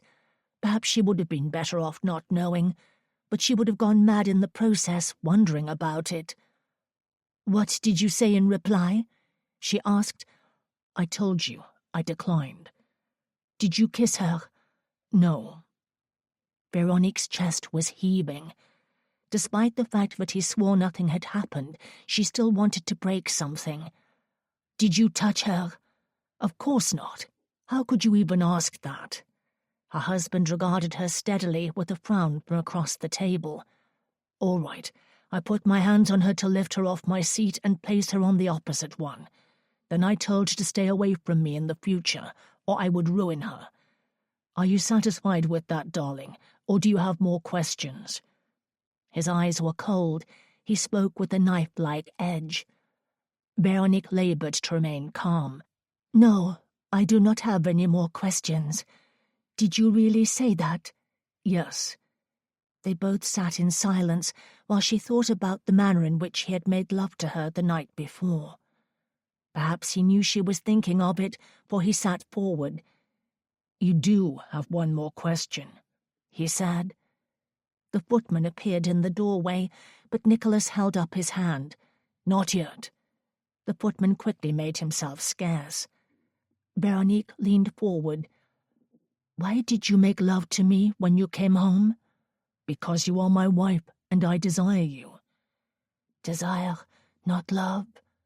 She slowly shook her head. "Your desire for me last night was different." "Different?" His eyes narrowed. "I am not sure I understand."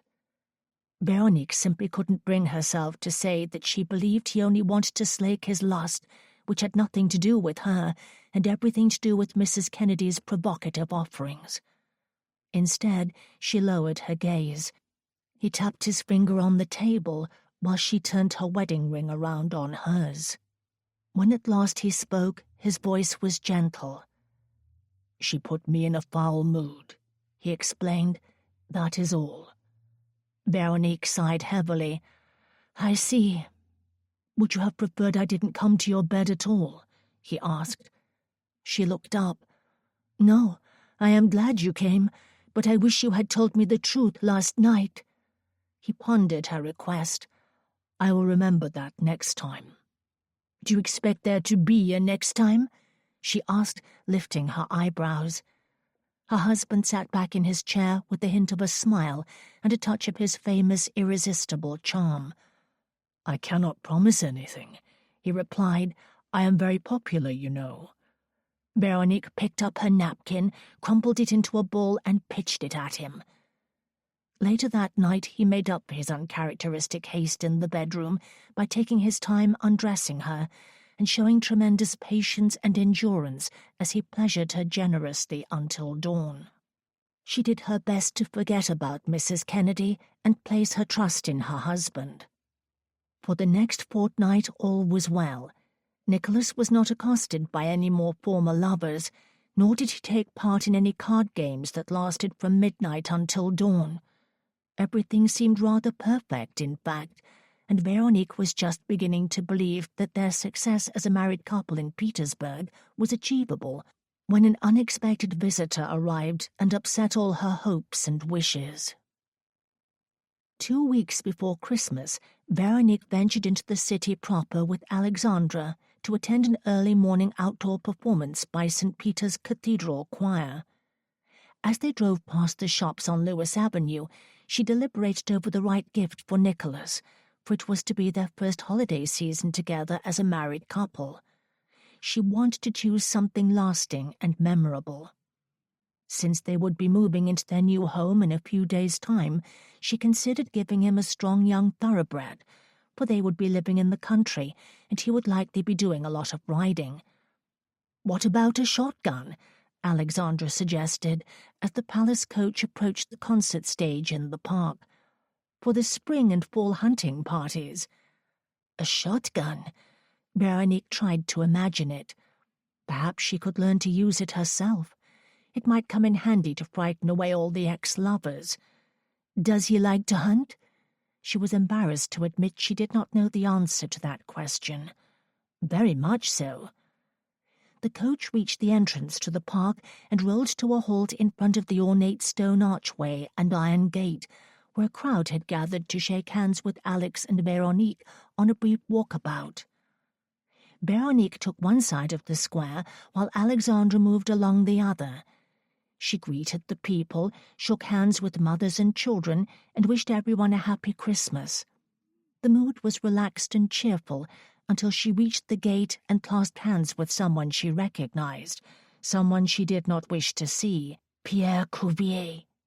"Monsieur." She forced a smile so as not to appear flustered. "What brings you to Petersburg?" She tried to pull her hand away, but he would not let go. He smiled that crooked sneer she remembered all too well, and said, "I've been here for a fortnight, Your Royal Highness. I came to pay my respects to my dear cousin." Swallowing uneasily, Veronique managed to pull her hand from his grip. "Does he know you are here?" "Not yet, but I am sure you will relay the information for me." He reached into his pocket and withdrew a sealed letter. "Happy Christmas," he said as he held it out. She glanced over her shoulder at the guards who were looking on. "Thank you." Slipping it into her fur muff, she quickly moved along. The concert was a joyous affair that lasted a full hour, but Veronique felt anything but joyous. Her unexpected encounter with Pierre had left her shaken. She found it difficult to keep her eyes on the choir, for her gaze was constantly sweeping the audience, searching for his face. What did he want? She was desperate to read the letter, but it was addressed to her husband, and she did not wish to betray his confidence. She would therefore wait until she returned to the palace, and would say nothing to anyone until then, not even the Queen. "He was there in the crowd?" Nicholas asked with a frown. "Were your guards nearby?" "Yes," she replied, "but I did not wish to arouse suspicion, so I was polite and moved on as quickly as I could. I said nothing about it to anyone, not even Alexandra." Her husband beckoned for her to sit on the sofa while he broke the seal and proceeded to read the letter. "Good God! What does it say?" Veronique sat forward on the edge of the cushion. "Please tell me. I cannot bear the suspense." He finished reading and lowered the letter to his side. "He wants to be invited to our Christmas celebrations at Woolbridge. He wants to come and stay." She shifted uneasily. "Is that all he wants?" He raised an eyebrow. "I highly doubt it. The problem is he goes on and on about how we are family now." "But the King and Queen will be there for Christmas, and he is—" "A nobody," he finished for her. "What I was going to say," she added, "is that he knows your secret, and if he wishes to be presented as your cousin, he is at heart threatening to reveal it." "Yes, I believe that is the point of this," Nicholas replied. "You don't think he truly is lonely, do you?" she asked. "It's his first Christmas without the Marquis." He studied her countenance. "Do you believe that?" She sat back. "I don't know. I've always seen something sinister in his eyes, and I will never forget how he tried to mistreat Gabrielle. If he is lonely, I will find it very difficult to feel sorry for him." "He may very well be lonely," Nicholas said, "but if he has been here for a fortnight, he knows that my connection to d'Entremont has not been revealed publicly. He should know better than to ask to be presented as my cousin. For God's sake, what are you going to do?" she asked. He looked at the letter again. "It says here that he is staying at the Wild Rose Hotel. I believe I shall pay him a visit." "Not alone, surely," she said. "You don't think I can handle him?" Nicholas asked. "I broke his nose once before, remember?" She gave him a look. "I do remember. But what if he has a pistol? You must be careful, Nicholas. Take a guard with you." Thankfully he agreed and nodded before leaving the room to make the necessary arrangements. Chapter 26. The Wild Rose Hotel was located in the east end of the city, past the park and theatre district. An unmarked palace coach took the long way around to avoid passing through Green Street, which was known for its prostitutes and cutthroats. How the cousin of a prince could take up residence in such a place reminded Nicholas that he was venturing into another world outside his own. Though he was not truly a part of his own world, for he was a bastard son, just like Pierre.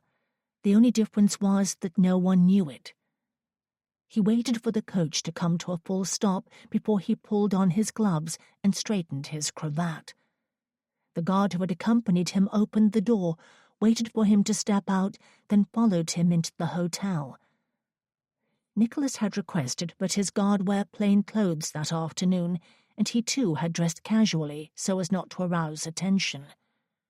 He tossed a few coins onto the innkeeper's desk and asked about Monsieur Cuvier. A few minutes later, he was climbing the creaky staircase, venturing down the dark, narrow corridor, and tapping a knuckle on the door of room 6.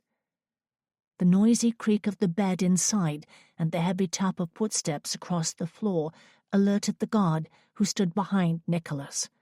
The man reached for his pistol, but Nicholas raised a hand to calm him. "Let us keep our cards close to our chest for the time being." The door opened, and Nicholas locked eyes with the man who had been his kidnapper and his jailer, the man who was eventually revealed to be his half-cousin by blood. Pierre blinked a few times in surprise, then peered at the guard and bowed with a flourish as he stepped aside. "Welcome, Your Highness. Won't you come in?" Nicholas spoke quietly to the guard. "Wait downstairs." Then he followed Pierre into the room and looked around. Pierre spread his arms wide. "As you can see, it's not a room fit for a king or a prince, but I am neither, so I apologize for the lack of luxury. I am sure it's not what you are accustomed to." "It matters not." Nicholas kept his eyes fixed on Pierre's. "I read your letter." "Excellent," he replied. "So we will enjoy a happy family Christmas together then. I shall look forward to it. In fact, I have already been to your new home. I drove past it last week and stopped to compliment the builders on their impressive work. Just between you and me, however, I don't think it compares to d'Entremont Manor. It doesn't have the same regal style. It's rather dark and depressing, too much heavy stone. What is your opinion?" Nicholas breathed deeply and counted to 10. "What do you want, Pierre? Why are you here?" Pierre's eyebrows lifted innocently. "I thought I made it clear. I want to spend Christmas with my family, unless that is a problem for you and the Duchess." "You know very well it is a problem." Pierre sighed. "Ah, yes, because your countrymen are not yet aware of your mother's holiday in France all those years ago." A flashing spark burned in Nicholas's retinas, and before he could consider a more diplomatic response, his feet carried him fast across the room. He wrapped his hand around Pierre's throat and pinned him up against the wall. "I will ask you one more time, Crouvier. What do you want?" The whites of Pierre's eyes flared as he gasped for air and kicked his heel against the wall in protest. "D'Entremont Manor," he rasped. Nicholas frowned. "What are you saying?" "I want the manor house and all the property that goes with it," he explained, while the veins at his forehead bulged repulsively and his cheeks turned red. Nicholas released him and backed away. Pierre dropped to his knees, panting. "What are your terms?" Nicholas demanded. Raising a hand to beg for a few seconds' reprieve, Pierre eventually rose to his feet. "I want what should have been mine from the beginning. Give me back my home, and I will never breathe a word of our association to anyone. I won't reveal how your Duchess committed a crime by drugging and kidnapping you, nor will I expose your mother as the whore that she was." Nicholas clenched his hands into fists to resist knocking Pierre's head off and backed away. "If I refuse, then I will spill everything to the newspapers, which would be a terrible shame for you and your pretty wife, who are so beloved by the people." He paused. "Do you really need D'Entremont Manor? Surely you have enough. You have everything. Must you be so greedy?" Greed was the last thing on Nicholas's mind at the moment. His chest constricted when he imagined the truth about his mother reaching the newspapers, not to mention the scandalous circumstances of how he and Veronique came to be married. What would the world say if they knew about the laudanum, the captivity, her pregnant sister, and all the rest of it? Some might call for Veronique's arrest. Their reputations would be ruined. He wanted overwhelmingly to barrel all his weight into Pierre and beat the man senseless. "Are you forgetting that you too were involved in my kidnapping?" he said. "You committed a crime against me, sir, and I could have you arrested or worse." Pierre glared at him with malice. "And condemn your wife at the same time?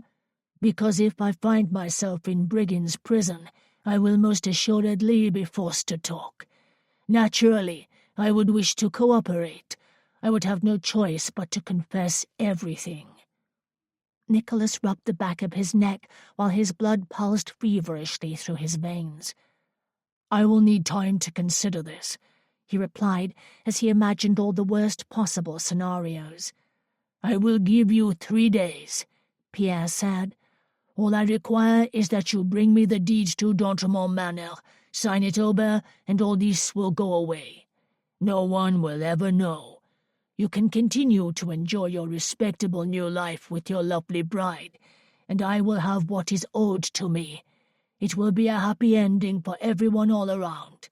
Otherwise, I will go to the papers." "And confess your own guilt," Nicholas reminded him. Pierre shook his head. "It won't matter, because by the time the news becomes public, if it comes to that, I will be long gone. Without Lord d'Entremont, I have no more ties to France. Who knows where I might choose to live?" "Have you forgotten the property he willed to you?" Nicholas asked. Pierre's mouth pulled into a thin-lipped smile. "I have already sold it." Nicholas stood before his half-cousin in a state of blind rage, cracking his knuckles while he contemplated the disastrous state of his life. He had faced scandal before and never broken a sweat, but everything was different now. He had a wife. He couldn't let this get out. All at once he felt almost murderous. He wanted to shove Pierre's head into a bucket of water and watch him drown. He'd keep the secret then, wouldn't he? It was the first time Nicholas had ever felt such a strong desire to kill a man. The urge was vile and carnal, like a disease in his blood. Veronique said she saw something sinister in Pierre. Perhaps they were more alike than he realized, cut from the same cloth, so to speak. The thought made him shudder. "I will meet you in this room in 3 days," Nicholas said, as he turned and headed for the door. "Be here at this hour." "Oh, I will." Pierre replied with a chuckle that caused all Nicholas's muscles to strain against his skin as he forced himself to walk out and shut the door behind him. Nicholas's hand shook uncontrollably when the coach pulled away from the hotel. He felt dangerously on edge and had to crack his neck from side to side to release some of the pent-up tension in his shoulders. "Is everything all right, Your Highness?" the guard asked, sounding concerned. Nicholas merely nodded as he stared out the window, for he could not discuss what had just happened. He would discuss it with Randolph, however, and together they would decide how best to proceed. Just the thought of that conversation gave Nicholas a headache, for he'd foolishly begun to imagine that all the scandals were behind him. Then he began to envision what would happen if he wrapped a cord around Pierre's neck and pulled it tight. But what would he do about the body? No, he couldn't think that way. Growing more agitated by the second, he ripped his hat off his head and set it on the seat beside him, then pounded a fist hard against the side wall of the coach. "Let me out!" he shouted. "I need air." "But, Your Highness," the guard argued, "we're in the Green District. I bloody well know where we are. I've been here before." Many times, in fact, when he was living a life of debauchery outside the courtly realms of Petersburg Palace.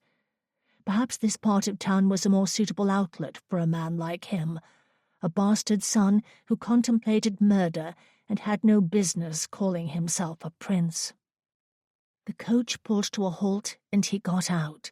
He was not surprised when his guard followed and walked a short distance behind while the coach rolled along beside them. Bloody hell! He stopped abruptly and looked up at a wooden sign that said simply, "Alehouse." Perfect. He strode through the door and down the steps to a damp, musty, dimly lit cellar with low ceilings. The floors were wet under his feet. The place reeked of stale liquor. It was blessedly quiet, however, except for a few hard-looking patrons who sat alone on benches at the long tables. Nicholas went to the bar, ordered a tankard of ale, then found a small private table in the shadows at the back. He sat down and kicked his booted legs up onto a second chair. His guard also ordered a tankard and took a seat at one of the long tables near the door, where he could keep an eye on things. Where was this obsessive sentry on the night Nicholas attended a masked ball in Paris and was abducted by a beautiful Frenchwoman? A woman who had been working secretly with the man who now threatened to destroy him and everything he cared for. Nicholas took another swig of ale. A part of him wanted to blame Veronique for all this, but how could he, when it was he who suggested marriage and allowed her to turn him into a gentleman hero for the first time in his life, at least in the eyes of the people? But he was no gentleman. He was the same bastard he'd always been, and he doubted he could ever truly become what she expected him to be. Could he really be faithful to one woman for the rest of his life? A few short months ago, the answer would have been a resounding no, but somehow Veronique had made him believe it was possible. He wanted it to be, but there was so much water under the bridge of his miserable life. He couldn't erase all the women, nor could he erase the fact that he was the product of his mother's secret adultery, and the proof had finally come back to haunt him. And he wanted to murder it with a thin rope. The barkeep arrived with a second tankard of ale and set it down on the table. Nicholas fished in his pockets for coins and dropped them into the man's open palm. A few minutes later he was waving at the barkeep for something stronger, a bottle of whiskey, and feeling grateful for its numbing effects, for it took some of the edge off his murderous inclinations, though the self-loathing was becoming rather more profound as he took in his surroundings and wondered what the hell he was doing here in this abominable place on the worst side of town. A hand came to rest on his shoulder just then. He tipped his head back on the chair to look up through clouded vision at the upside-down image of a woman's face. She was leaning over him. Golden-haired, she wore a pale blue gown. Her hand slid across his chest as she bent forward to whisper in his ear, "Would you like some company?"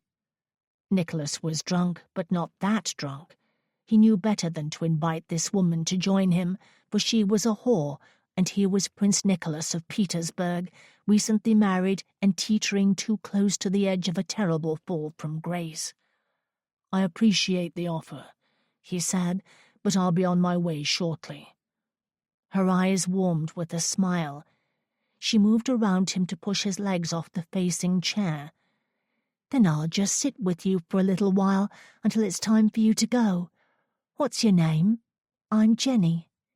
"It's a pleasure to meet you, Jenny," he replied with seductive charm, for old habits died hard, especially when one was soused. "What brings you out on this fine afternoon?" he asked.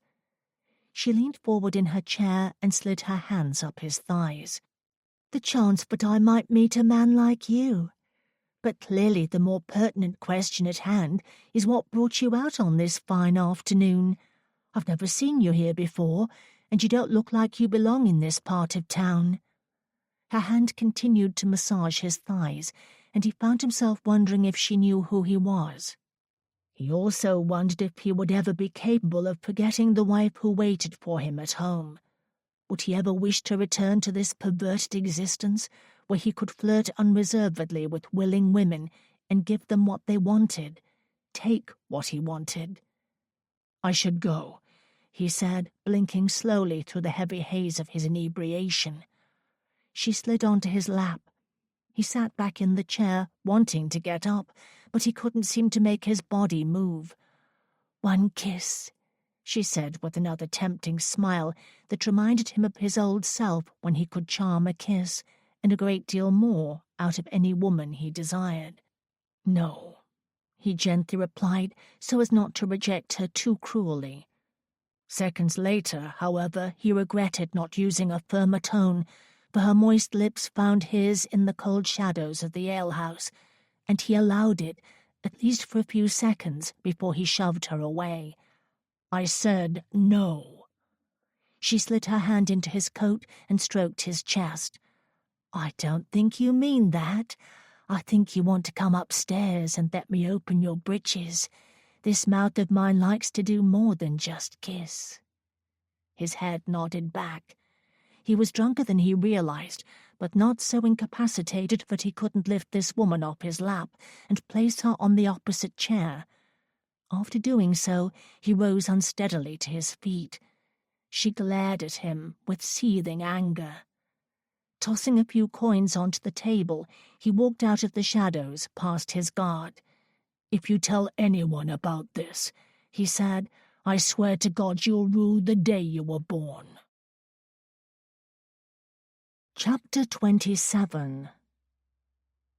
By the time Nicholas reached the King's royal court chamber, he was sober again, at least sober enough to speak clearly and make some sense out of the situation. He explained everything to his brother and showed him the letter Pierre had handed to Véronique at the outdoor concert. Randolph stared at him, incredulous.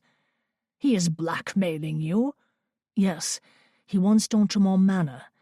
Nicholas sat down. "Perhaps I should just give it to him." Randolph scoffed. "Or he could conveniently meet with some sort of unfortunate accident." "Believe me, I've thought about it," Nicholas replied, "in far more detail than I should have. But he has left instructions with someone in France to send the incriminating information to the Petersburg newspapers if he does not return in person by a certain date. So if anything happens to him, the truth will be revealed regardless." Randolph paced about the room. "He will not get away with this. You will give him nothing. We will take him into custody and force him to confess who has this information." "As I suggested before," Nicholas said, "wouldn't it be easier to simply give him the manor house? Do I really need it?" Randolph stopped pacing.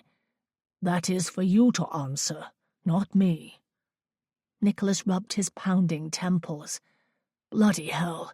Either way, if I surrender to him, he will only return later with more threats, looking for more money. It will never end." He stood and moved to the mantel, rested his hands on it, and gazed down at the empty grate. "What if I reveal everything myself?" Nicholas suggested, "before the 3 days are up. Then he will have nothing with which to bargain." "We could arrest him for your kidnapping," Randolph said. Nicholas faced him. "If we arrest him, we will have to arrest Veronique as well. That cannot be an option." His brother stared at him for a moment. "Do you realize what you are saying?" "Yes, I intend to confess the truth about my legitimacy." "You will lose your title," Randolph told him. "You will no longer be Prince Nicholas." "What about the dukedom?" he asked, focusing on the particulars. "That is a separate title I bestowed upon you," his brother replied. "I will not take it away, but you would no longer be a royal duke. Your rank would change." "I can live with that," Nicholas said. "The gossip will be fierce," his brother warned. "The newspapers will have a field day. The editors will jump for joy. They won't be kind. Even Veronique will be dragged into the slaughter and will likely be cut to pieces. Will she be strong enough to weather it?" Nicholas remembered the day she kicked Pierre in the nether regions, and the day she walked in on a man's suicide. "Yes, she's made of stern stuff, and she won't be sorry to see Pierre cut off at the knees. Metaphorically speaking, of course." Randolph walked to the desk, where he stood for a long time with his back to Nicholas. "What's wrong?" Nicholas asked. His brother faced him at last. "I am thinking of our mother. Everyone always thought she was a shining example of purity and dignity. She was a beloved queen, but this will change that forever. The royalists will say what they always do, that our family is not worthy of the crown." Nicholas sighed. "Yes, but now we have you and Alexandra as our sovereigns. Alexandra is descended from the ancient Tremaine dynasty, so no one can ever dispute the legitimacy of your heir's rightful claim to the throne. The monarchy is safe at least." He paused. "But Randolph, if you must wash your hands of me to protect your crown, I will not begrudge you for it." "Wash my hands of you?" Randolph replied in shock and dismay. "I intend to stand by you, Nicholas, no matter what occurs." His heart ached with love for his brother. "I don't want to bring you down." Randolph laid a hand on his shoulder. "None of this is your fault, and perhaps it won't be as bad as all that. What Mother did, it was a long time ago. Perhaps the people will be forgiving. We will do our best to put the right spin on it. We will focus on your courage and honesty in coming forward." Nicholas stared at him for an overlong moment. "It's going to be rough on all of us. I'd best go and prepare Veronique." He thought of her family just then, and hoped they would not regret giving him permission to marry their daughter. When Veronique opened the door, Nicholas found himself exhaling. Dressed in a cheerful gown of peach silk with tiny floral sprays, she was indeed a sight for sore eyes. She stepped aside and invited him in. "Thank goodness you are here. What happened? I haven't been able to sit still all afternoon." She wrapped her arms around his neck and rose up on her toes. He curled his body into hers and held her tight, feeling as if the world might come to an end if he let go too soon. "I think you should sit down," he said when she stepped out of his embrace. Her nose crinkled at his words as if she had caught a whiff of something unpleasant. She moved closer to sniff his jacket collar. "Oh, God!" His heart sank. "I have something important to tell you," he explained. She backed away from him, her face pulling into a frown. "A few things, actually," he added, knowing that he must not hide what happened in the alehouse. He could not let Veronique imagine it was worse than what it was, though it was hardly an inconsequential matter. He suddenly wanted to dash from the room, change out of these dirty clothes, and scrub the stink of the stale liquor and that woman's cheap perfume from his person. Veronique seemed to recognize the strain in his expression. "You don't need to say it. I already know. I can smell it on you, and I am not referring to the whiskey." his brow furrowed with regret. "I am sorry, Veronique. I am not proud of what happened today, but you must let me explain." Though he did not deserve her forgiveness, this was the third time, was it not? Or, damn it, was it the fourth? His wife moved to a chair by the fire and sat down. "I am listening." He could feel the color slowly draining from his face. When he hesitated, she said, "I thought you were going to see Pierre." "I did see him," he replied, thankful for this small detour from the more abhorrent sections of the day. Nicholas moved closer, but did not sit down. "It was as we suspected. Pierre revealed his intention to blackmail me into signing over the deeds to d'Entremont Manor. He threatened to reveal my mother's affair with the Marquis and the fact that I am illegitimate." Veronique squeezed the ends of the armrests. "What are you going to do?" Nicholas crossed to the window and looked out at the snowy landscape. A full minute must have passed while he watched a pigeon on the ledge huddling in the cold. Then at last he answered the question in a voice hardened by ruthlessness. "I am going to crush Pierre and all his devious plans by revealing the truth myself. Randolph is at this moment drafting a formal statement, which he will read before Parliament and release to the newspapers. He will tell everyone that I am illegitimate, and he will have no choice but to strip me of my title of prince. I will no longer be addressed as His Royal Highness, and that will be the end of it.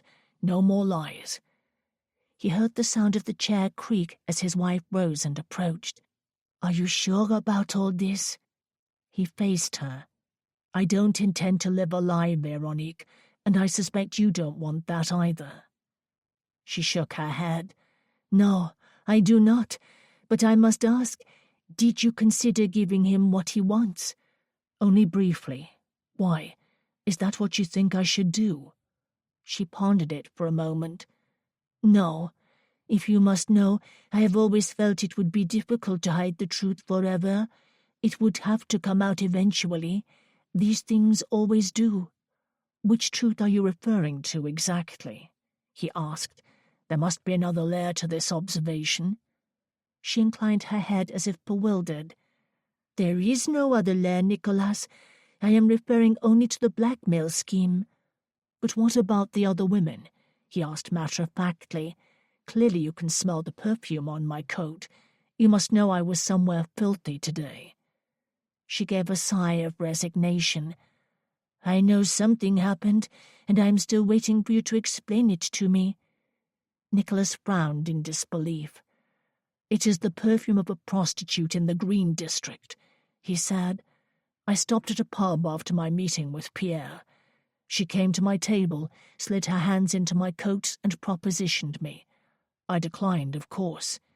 Do you believe me?" Her head drew back.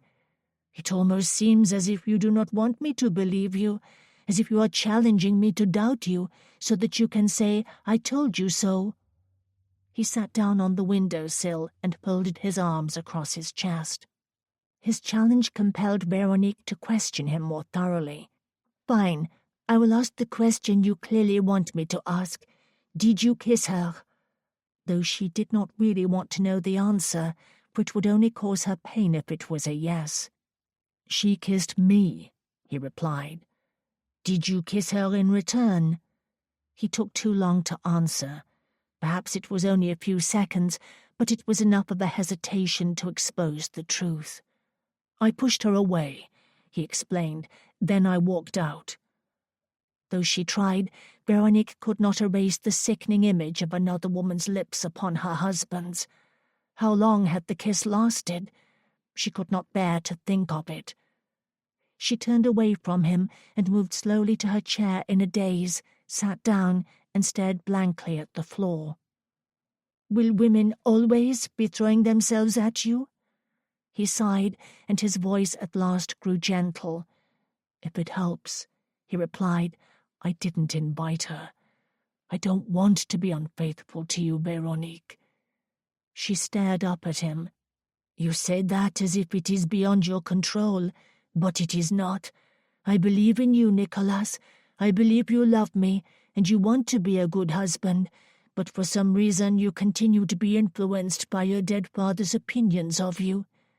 Do you not understand that?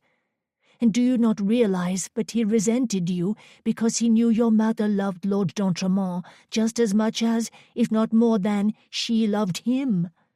He wanted to punish you for her betrayal, and he wanted to see you fail while his own children, by blood, succeeded.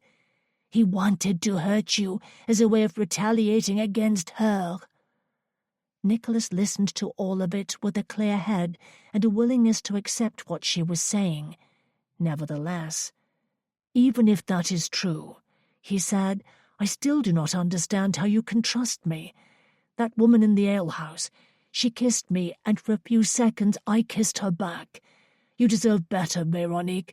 Surely I am not worthy of you." "But you are," she insisted. "You have been my hero from the start." Heaven help her. Despite everything, she was still spellbound by him. No wonder women found him irresistible. She would have done anything in that moment to know that she would never lose him. She was no different from the others. "I will stand by you through all this," she told him. "You're my husband." He nodded, as if conceding that point to her. Then his chin lifted. "Very well, then," he said, as if something had been decided, but nothing about this was simple. "I suggest you prepare yourself for the tidal wave of gossip that is about to hit us all. The newspapers will be cruel. It will not be easy, Véronique, and I apologize in advance for whatever we must endure." He turned to walk out, but stopped at the door. "Incidentally, Randolph will not be stripping us of our ducal titles. We will remain the Duke and Duchess of Walbridge, and the property will remain ours as well." "What wonderful news," she replied with forced cheer as she watched her husband leave her bedchamber without looking back. Feeling as if he was suffocating, Nicholas burst through the palace doors to the back terrace and strode quickly across the grey flagstones to the balustrade. Taking the cold air into his lungs, he shut his eyes and tried to calm the violent beating of his heart. Very soon everyone would know the truth. They would all know he was a bastard and a fraud. It would be ugly, and God knew what extra dirt they might dig up from his past. Véronique would see and hear all of it. What had he been thinking when he proposed to her all those weeks ago? Did he truly believe he could rescue her by making her his wife? It was quite the opposite now. Her reputation would be ruined. Turning, he sank his weight onto the cement balustrade and looked up at the clean palace walls, the ornate sculptures, and the golden cornices. God!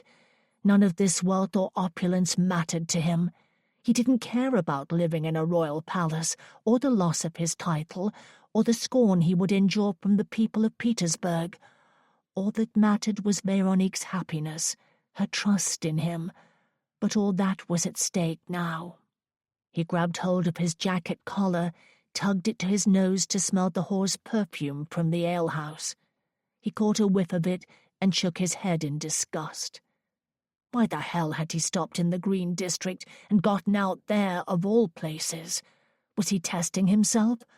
Or was he taking dangerous risks because he wanted his marriage to fail? Roughly wiping his sleeve across his mouth to rid himself of the memory of that foul kiss, he resolved to get through this. Somehow he would endure the gossip and censure, no matter how vulgar it became. He would take Véronique away and leave the country if he had to. Ah, Véronique! Though he wanted to be a good husband, he couldn't seem to quit stumbling, yet she never lost faith in him. A part of him hated her for it, for he was not sure he could succeed, and God knew he did not want to fail, not with her. How odd and unfair that when he was finally ready to amend his tarnished soul, to become a better man, he would, in the very next instant, be exposed publicly as a bastard, unworthy of a royal title. They would call him irresponsible and degenerate, just like the old days. What would they say about Véronique? Would they punish her as well? Guilty by association? It sickened him that she would be dragged into this. He wouldn't blame her if she left him. He'd certainly done his best to drive her away just now. He realized suddenly that he couldn't let go of the belief that he would lose her one day. If not because of this, then for some other reason. Childbirth, perhaps. Part of him wanted to face the loss now and get it over with, before his feelings grew any deeper and he became so profoundly attached it would be unbearable. Suddenly, his thoughts drifted to the past. "I am so proud of you, Nicholas. This is the best picture you have ever done." His mother gathered him into her arms and held him close while she admired the rudimentary painting of a little boy holding his mother's hand. They stood beneath the yellow sun and a rainbow. "I dare say you are destined for greatness. What a brilliant man you will grow up to be. I am so happy you are my son. Do you know you are everything to me?" Nicholas gazed up at the sky and realized how fortunate he was to have found Veronique, a woman who, like his mother, believed in him, and by God, he loved her for it. Did he deserve her? Perhaps in some small way he did. Perhaps she was right, and in truth he was not the miserable, depraved scoundrel his father had always made him out to be. The realization struck Nicholas hard and left him strangely hopeful in a way he had never been before. How odd that he could feel so hopeful when he was about to be stripped of his royal title and labelled a bastard. Part 3. An Honest Life. Chapter 28. The news of Nicholas's illegitimacy was read before the members of Parliament by King Randolph, who revealed that his brother was not the true-blood son of King Frederick, but illegitimately born after their mother's return from a year-long visit to France. Nicholas's father was the Marquis d'Entremont, a known Bonapartist, recently deceased. The announcement was received initially with quiet, confused murmurs, as the members of Parliament absorbed what seemed an impossible state of affairs. A short while later, they scattered like mice, eager to be first to spread the news. A special edition of the Petersburg Chronicle was published that night, while Veronique and Nicholas dined privately at the palace with Randolph and Alexandra. To Veronique, it felt as if the city were ablaze outside the palace gates, while they were sheltered inside from the flames, at least for this one final supper. Tomorrow, everyone would know the truth, and when she woke, nothing would ever be the same again. The people of Petersburg would no longer throw roses at her coach when she passed. It was impossible to imagine what they might do. How tolerant or forgiving would they be? "I am afraid to ask," Veronique said, as she watched her husband enter her chamber with the gossip sheet in hand. "What is it now?" Every writer in the city had been ruthless over the past week, using pens like skewers. Naturally, the incident with the prostitute in the alehouse found its way to the front page of every paper. The guard who had accompanied Nicholas that day was paid handsomely for his first-hand knowledge of the encounter, and was promptly fired by palace officials as soon as the headline broke. Nicholas endured every possible insult. He was the subject of intense social and political debate in the public gathering spots and private drawing rooms of the city. He had been advised not to leave the palace and venture into the streets, a necessary precaution for his own safety and peace of mind, for it was generally expected that he would meet with hisses and verbal abuse, and no one wanted to give the papers any more fodder upon which to chew. Veronique received her fair share of scratches as well, for everyone was suddenly questioning her basic morals and asking why any woman would choose to marry a man with such a terrible reputation. Did she not see it? Was she a fortune hunter or social climber? Or had she been seduced like all the others, perhaps even ravished? Then there were strange, preposterous rumors of a kidnapping. Nicholas tossed the newspaper onto her bed and spread his arms wide, as if surrendering completely to whatever dreadful fate was about to befall them next. "See for yourself," he said. "Then sharpen your sword, darling, like everyone else, and take a swing. Cut me to pieces. Here I am." Recognizing his frustration, she walked to the bed and picked up the paper. Petersburg Palace disgraced again. Since the announcement of his illegitimacy, bastard Prince Nicholas has been hiding behind the palace gates to avoid public censure. It has recently been discovered, however, that the wild young buck has been slipping out in the early mornings to exercise his freedoms. May we take this time to remind our readers about a scandal from a previous year, when the notoriously rakish royal seduced and ruined a respected duke's beloved daughter at the Hanover Hotel. The editors of this paper have lately discovered that the bastard prince secretly met with the young lady, who has come forward to expose his ungentlemanly conduct, both on the night of her seduction more than a year ago and on another more recent occasion, when he came upon her in the park during her morning ride. Again, he attempted to charm and lure her into the forest, surely to engage her in scandalous activities that shall remain a mystery, for the young lady was fortunate enough to escape the notorious bastard's clutches and gallop away as fast as her mount could take her. Veronique immediately crossed to the hearth and tossed the gossip sheet into the flames. She watched it burn and crumple to ash. Then her husband's hand came to rest on her shoulder. She turned to look up at him. "How much of it is true?" "Some of it," he replied. "I did have an affair with that particular woman at the Hanover Hotel more than a year ago, and there was a noisy scandal about it at the time. But who seduced whom remains a question that will go unanswered, for we later discovered that her family took bribes to help smear my family's name. It was a royalist plot to set wheels in motion that would remove my brother from the throne, to be replaced by another. We believe the young lady played a part in it, and lured me to her room in the hotel, not the other way around." "Did you really ruin her?" Veronique asked. He chuckled bitterly. "I assure you, she had been ruined long before I entered the scene." It was never a pleasant thought to imagine her husband making love to another woman, but Veronique could not blame Nicholas for things that happened before they met. "What about this week?" she asked. "I know you have gone riding alone in the mornings. Did you see her in the park?" "No, that part of the story is pure fiction. I have gone riding, but I have neither seen nor spoken to anyone. Perhaps someone else saw me, however, and recognized an opportunity. This is all lies, Veronique, for the purpose of selling papers. Can you continue to weather it?" She had to admit, after reading all the gossip printed about them over the past week, a small part of her was tempted to summon a carriage and travel straight back to France, where there would be no more spiteful stories about her husband's infidelities and ungentlemanly conduct, and her own immoral behavior.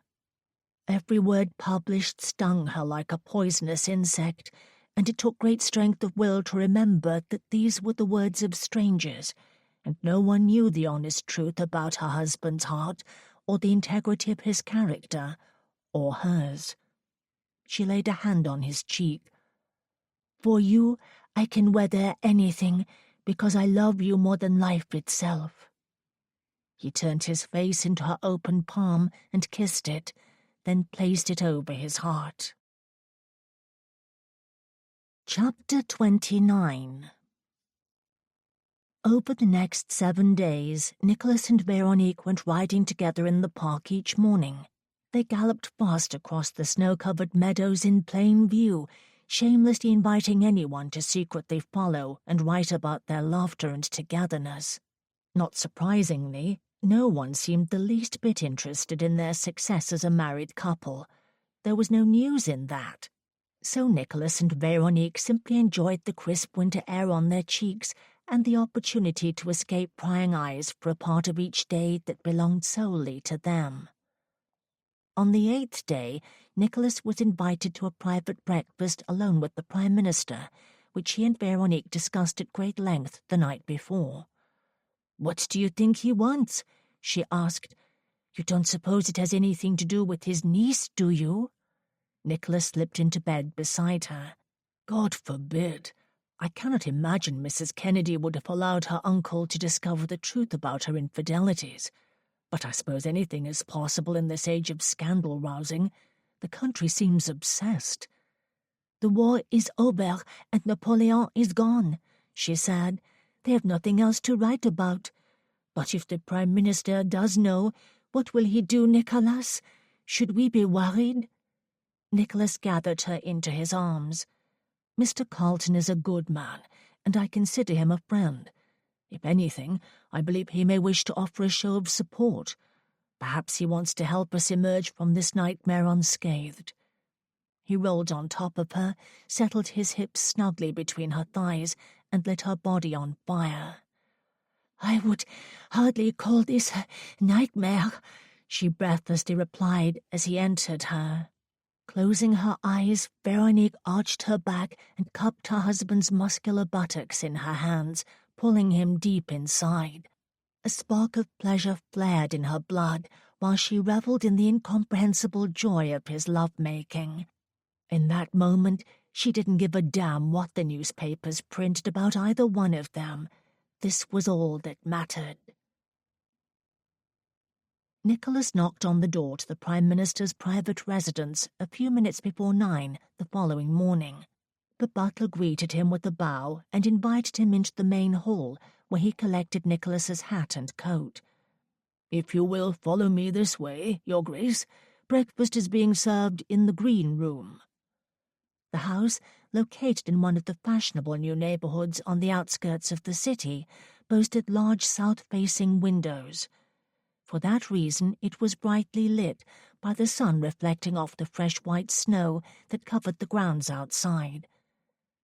Nicholas followed the butler to the rear wing of the house, which overlooked the river, and through a set of double doors that opened to reveal a large table covered with bowls of ripe, colorful fruits, biscuits on platters, cheeses and meats. The delicious aroma of fresh coffee filled the air. No one was present in the room to greet him, however, so the butler left him alone. He backed out and closed the double doors behind him. Nicholas stood in silence. Then the clock on the mantel began to chime the hour. It was 9 o'clock. He was exactly on time, but where was Mr. Carlton? His stomach growled with hunger as the scent of the warm biscuits reached his nostrils.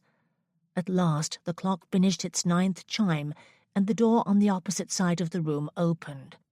"Good morning, Your Grace," his hostess greeted cheerfully. Nicholas lowered his head. "Damn." "Good morning," he flatly replied, before he looked up and watched Elizabeth Kennedy enter the room, take a seat, and gesture for him to join her at the table. "Where is your uncle?"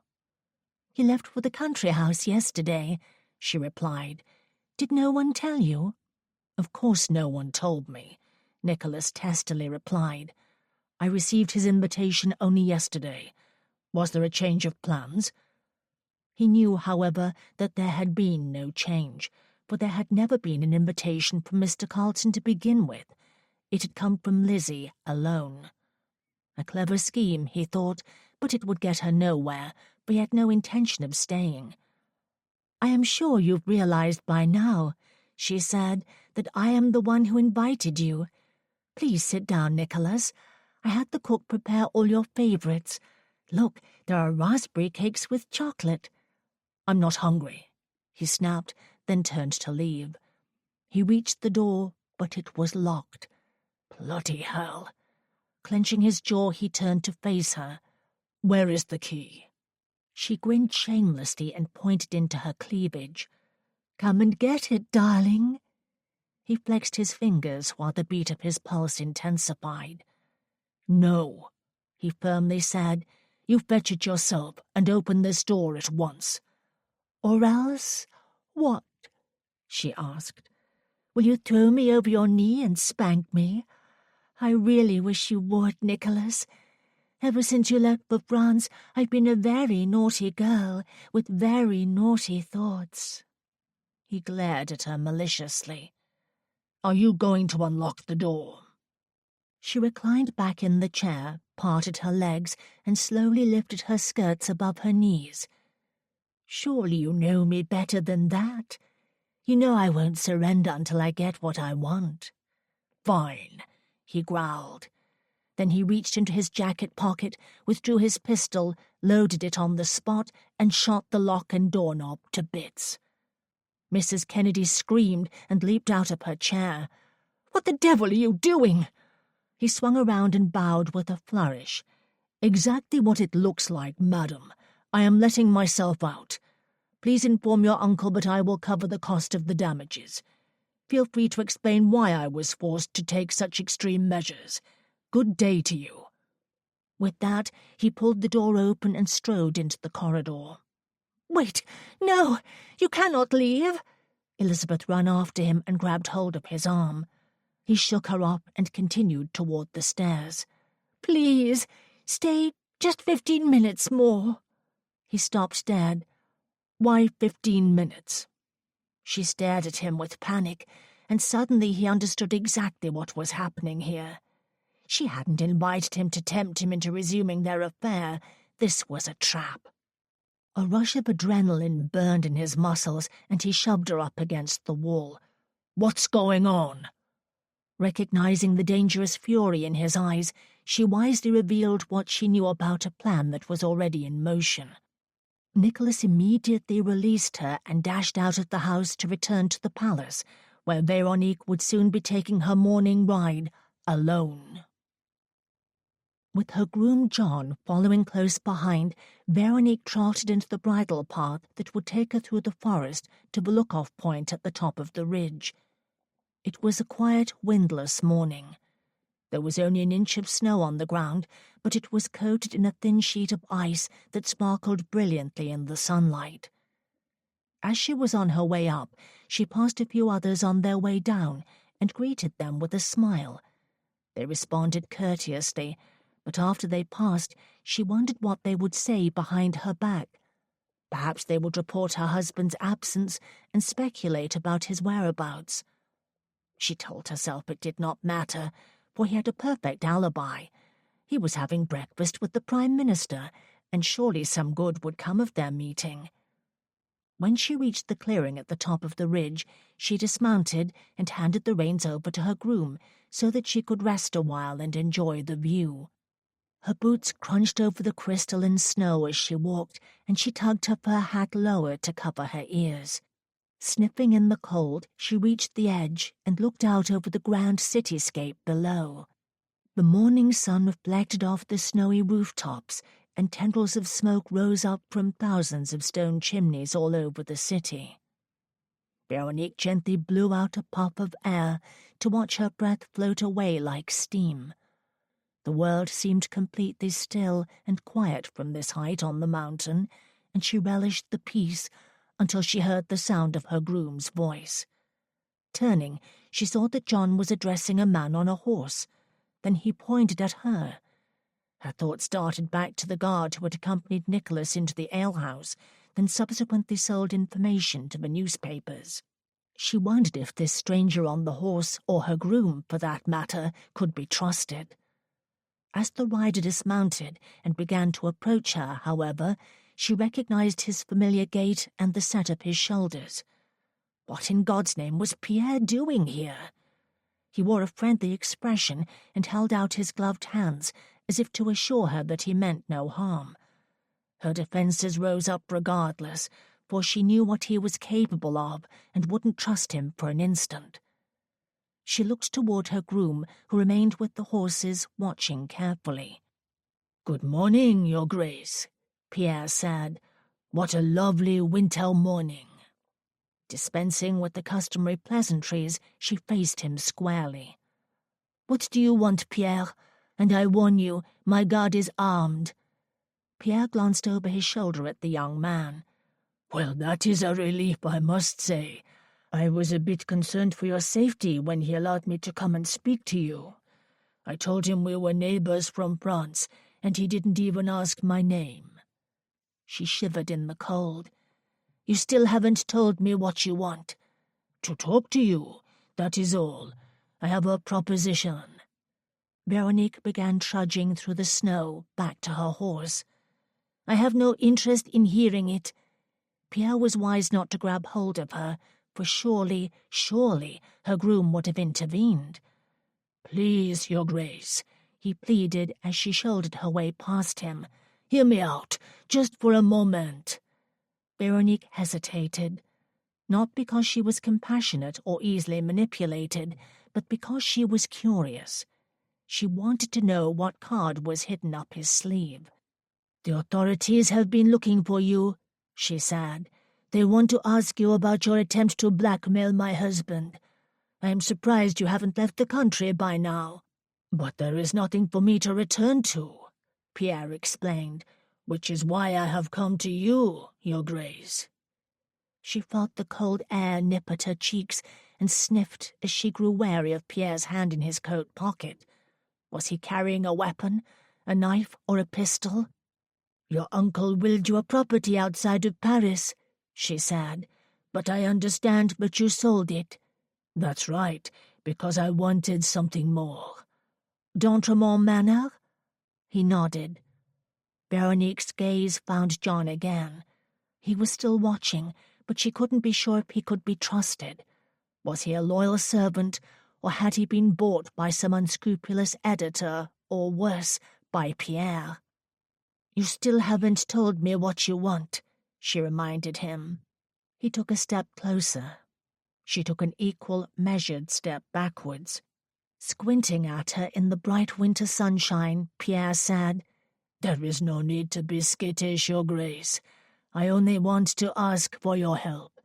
I want you to say whatever it takes to convince your husband to give me the property. Surely you know how to influence him. You are his wife. You must have some power over him." "Power? How dare you!" "But I need your help." Her anger flared. "Why in God's name would I help you, after what you tried to do to my sister?" "Because it's the right thing to do," he replied. "You and I both know that Nicholas has no rightful claim to the estate, no personal attachment. I, on the other hand, was born and raised there. It should have been left to me, not him." "But those were not the wishes of your uncle," she argued. "He made it clear in his will that he wanted Nicholas to have it." "The Marquis was grief-stricken over the loss of his son, and half mad from the pain of his malady. He wasn't thinking clearly at the end." Veronique fought to control her frustration and her apprehension, for she was quite certain that Pierre could not be reasoned with. He was determined to have what he wanted at any cost. "That is not what the solicitor concluded," she said. "The written will stated, with legal witnesses, that Lord d'Entremont was of sound mind. So you must accept that, Pierre." A muscle flicked at his jaw. "You are not hearing me, Your Grace. I want the property, and you are going to convince your husband to give it to me, because he does not deserve to have it. You know it as well as I." "I know nothing of the sort." She turned to go, but this time Pierre grabbed hold of her arm. "Are you not worried about your sister?"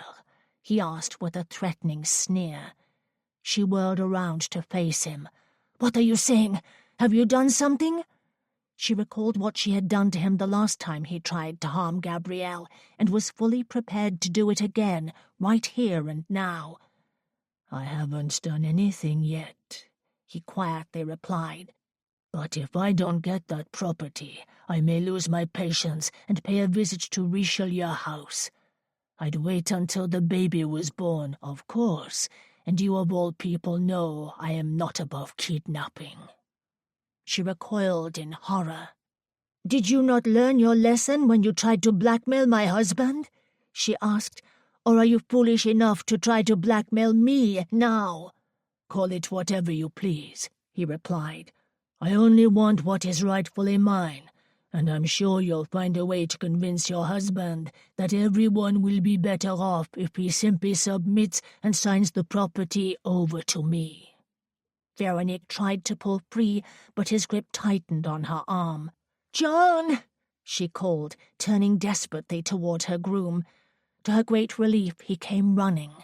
Then a deafening shot rang out, and she jumped at the noise. John fell to the snowy ground, clutching his thigh and crying out in pain. Veronique made a move to go to him, but Pierre quickly withdrew a rope and bound her wrists. She fought and struggled, kicked him in the legs, and cursed herself for not anticipating this, but she'd been distracted by the pistol shot. "Are you all right, John?" she shouted. "I am wounded, Your Grace," he bravely replied through clenched teeth as he squirmed on the ground. Pierre dragged her toward his horse. "Are you mad?" she asked. "A dozen people saw me ride up here this morning, and we will pass a dozen more on the way down." "We won't be taking the bridle path," he explained as he led to a fallen log to use as a mounting block. "We are going that way." He gestured toward the steep side of the ridge. "It's the dead of winter," she argued as she stepped up. "The ground is frozen solid, covered in ice. We'll never make it. We'll be killed." "Let me be the judge of that. Up you go now." She refused to cooperate. He reloaded his pistol. "Get up in the saddle, Your Grace, or I will shoot your groom dead." She glanced at John, who was clutching his bloody thigh. "You won't get away with this," Veronique said. "Maybe I don't want to get away with it," Pierre replied. "Maybe I just want to take something precious away from your husband. Maybe it's time he learned what it means to lose everything." A memory of Lord d'Entremont's suicide flashed in her mind. The white death on his face, the dark puddles of blood on the floor. What if Pierre intended to do the same? He just admitted he wanted revenge against Nicholas. What if he planned to ride his horse straight over the edge of the mountain and kill them both? "Fine," she said in a firm voice. "You win. I will talk to Nicholas. I can get him to change his mind. He never wanted to go back to France anyway. He prefers it here.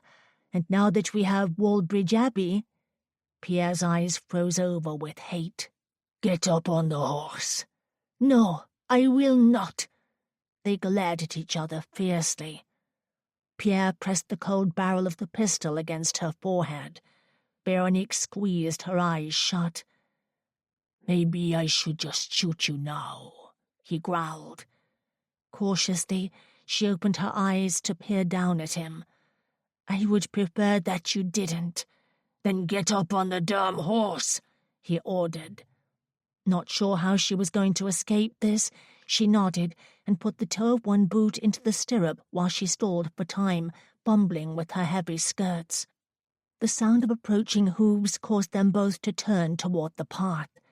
Veronique nearly collapsed in relief when Nicholas emerged from the forest with 4 palace guards galloping behind him, all of them armed. She barely had a chance to call out to him, however, before Pierre pulled her off the log, wrapped an arm around her neck, and aimed the pistol at her temple. He dragged her toward the edge of the cliff. "He's going to kill us both!" she shouted as she fought against his brutal hold. Nicholas leaped off his horse and ran after them. He dropped his pistol into the snow and spread his arms wide. "What do you want, Pierre? Whatever it is, you may have it. Just do not harm her, I beg of you." Pierre scoffed. "You beg of me? You are a bloody prince. I am the one who has spent a lifetime begging for respect. I never got it, and I never expect to. Not ever." The guards behind Nicholas cocked and aimed their weapons, closing in on them while Pierre dragged Veronique closer to the edge. "Stop!" Nicholas pleaded, his eyes blazing with desperation. "I will give you anything you want. Just please do not take her from me." Veronique met her husband's gaze and felt his love like an arrow in the heart. Overcome by a fresh wave of resolve, she bit Pierre's wrist, bent forward, and flipped him over onto his back. He landed in the snow with a thud, and she stared down at him in shock. Without hesitation, he put the pistol in his mouth and fired. "No!" Veronique covered her face in her hands and whirled around. Nicholas was suddenly at her side. She felt his arms around her. "Don't look," he said, cupping her head in his hand. She buried her face in his chest. "Come with me now." While the guards dealt with Pierre and John, Nicholas led her back to his horse, cut the ropes that bound her wrists, and pulled her into his arms again. "I almost lost you," he whispered. "What would I have done?" "You didn't lose me," she said. "We are fine. Everything is fine. Pierre is gone now. He won't hurt us ever again." Nicholas held her without saying a word. Then he lifted her onto his horse, swung up behind her, and took her swiftly back to the palace. Later that morning, Nicholas entered Veronique's bedchamber and closed the door behind him. She needed time to change out of her riding habit, for there was blood on the skirt. "This was not what I wanted for you," he said, "and I am sorry. It has been a disaster from the beginning." "A disaster?" That was not the word she would use to describe it. "I wouldn't blame you if you wanted to leave," he continued. "You should, you know. You should leave me now, go back to France, and try to live a normal life." "I beg your pardon?" Shocked by his words, Veronique stared up at him in disbelief. "Are you mad? Do not say such a ridiculous thing to me, Nicholas. I know you don't mean it. You're just afraid." "Afraid?" His eyebrows lifted. "Me? Yes, by God, I am bloody well terrified. Terrified that one day something bad will happen to you, or you will grow to hate me because of what I have been all my life. But there's nothing to be done about it, and—" "Do you really want me to leave?" she asked. "Do you want your old life back? Is that what you are implying? Am I not enough for you?" He flinched. "Good God, woman, you are more than I deserve. You have overwhelmed me in every way, and you have made me realize how little I could care for any woman but you. I don't know what you did to me, but whatever it was, there is no turning back. I don't care what the world thinks of me.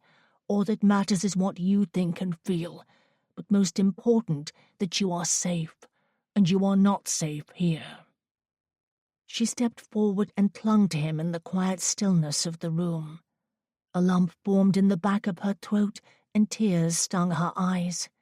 She squeezed them shut and buried her face in his shoulder. "I will not let you send me away." She looked up at him. "I know what you've been doing all this time.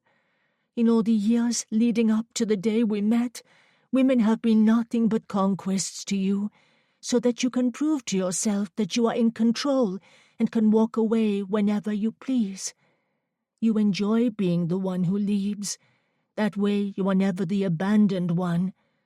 Now you are trying to control when I leave, as if it is an inevitable conclusion to our misguided, impulsive marriage. But I am not leaving you, Nicholas, no matter what you say, because I know you love me." He shook his head and held up a hand. "That is not what I mean to suggest." "You do love me," she continued to argue. "You're just afraid it will end in disaster, like so many other painful things you have been forced to endure.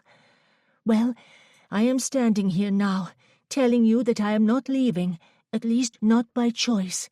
You will have to throw me in the dungeon and chain me up to keep me away from you. That is how much I love you and desire you, and I will do anything to remain at your side. I don't care where we live, whether we are rich or poor, safe or in danger, or if people throw tomatoes at us. All I want is for you to love me and no other. Please, Nicholas, just let yourself love me, and trust that I will always believe in you and love you just as much in return." Her last words were smothered by his kiss, and the ecstasy of his lips upon hers coursed through her body like fire. "I believe it, you silly fool," he said, pulling her into his arms. "You do?" "Yes, but socially we are quite ruined." She let out a miserable laugh. "I don't care. I never wanted to be a royal. All I wanted was you, titled or not. I would be happy anywhere, as long as I had you in my bed each night, as long as I have your heart." She saw his expression change to something that resembled amusement. "Stop," he said, with a chuckle that took her by surprise. "As usual, you have made me your captive, but you don't need to convince me of anything. I know you are right about all of it. You helped me see that I lost the one person who believed in me at a very young age, and I didn't want that to happen again. But life is full of risks, is it not? And it is so brief, like a shooting star. We must make the most of it while we can, and take pride in our lives. What exists between you and me is not just physical. It is not about temporary pleasure. It is deeper than that, and far more meaningful. I want to build a good life with you, a life full of honor and fidelity, and devotion to our families. I treasure you for showing me what kind of man I can be, for expecting more of me. My father expected very little, and he pushed me into a life of empty debauchery.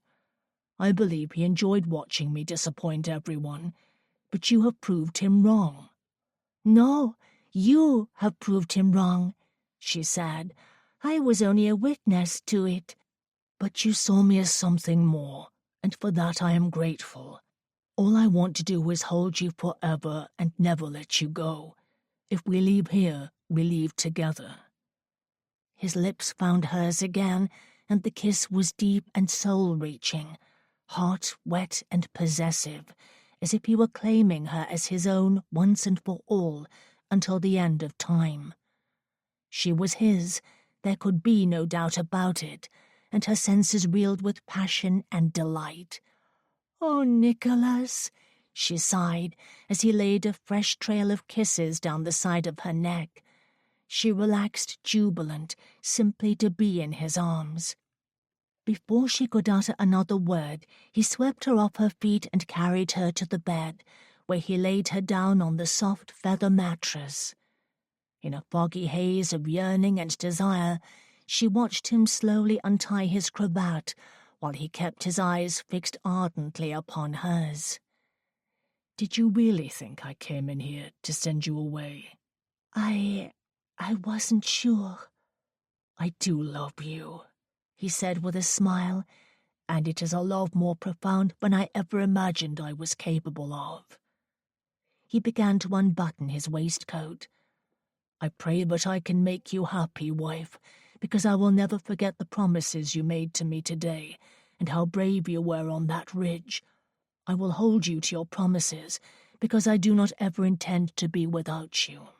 "You won't be," she assured him, watching with pleasure as he undressed and stood naked before her. He smiled that slow, lazy grin, and as always, she melted like butter as he came down upon her in a tremendous rush of passion and the promise of a lifelong devotion.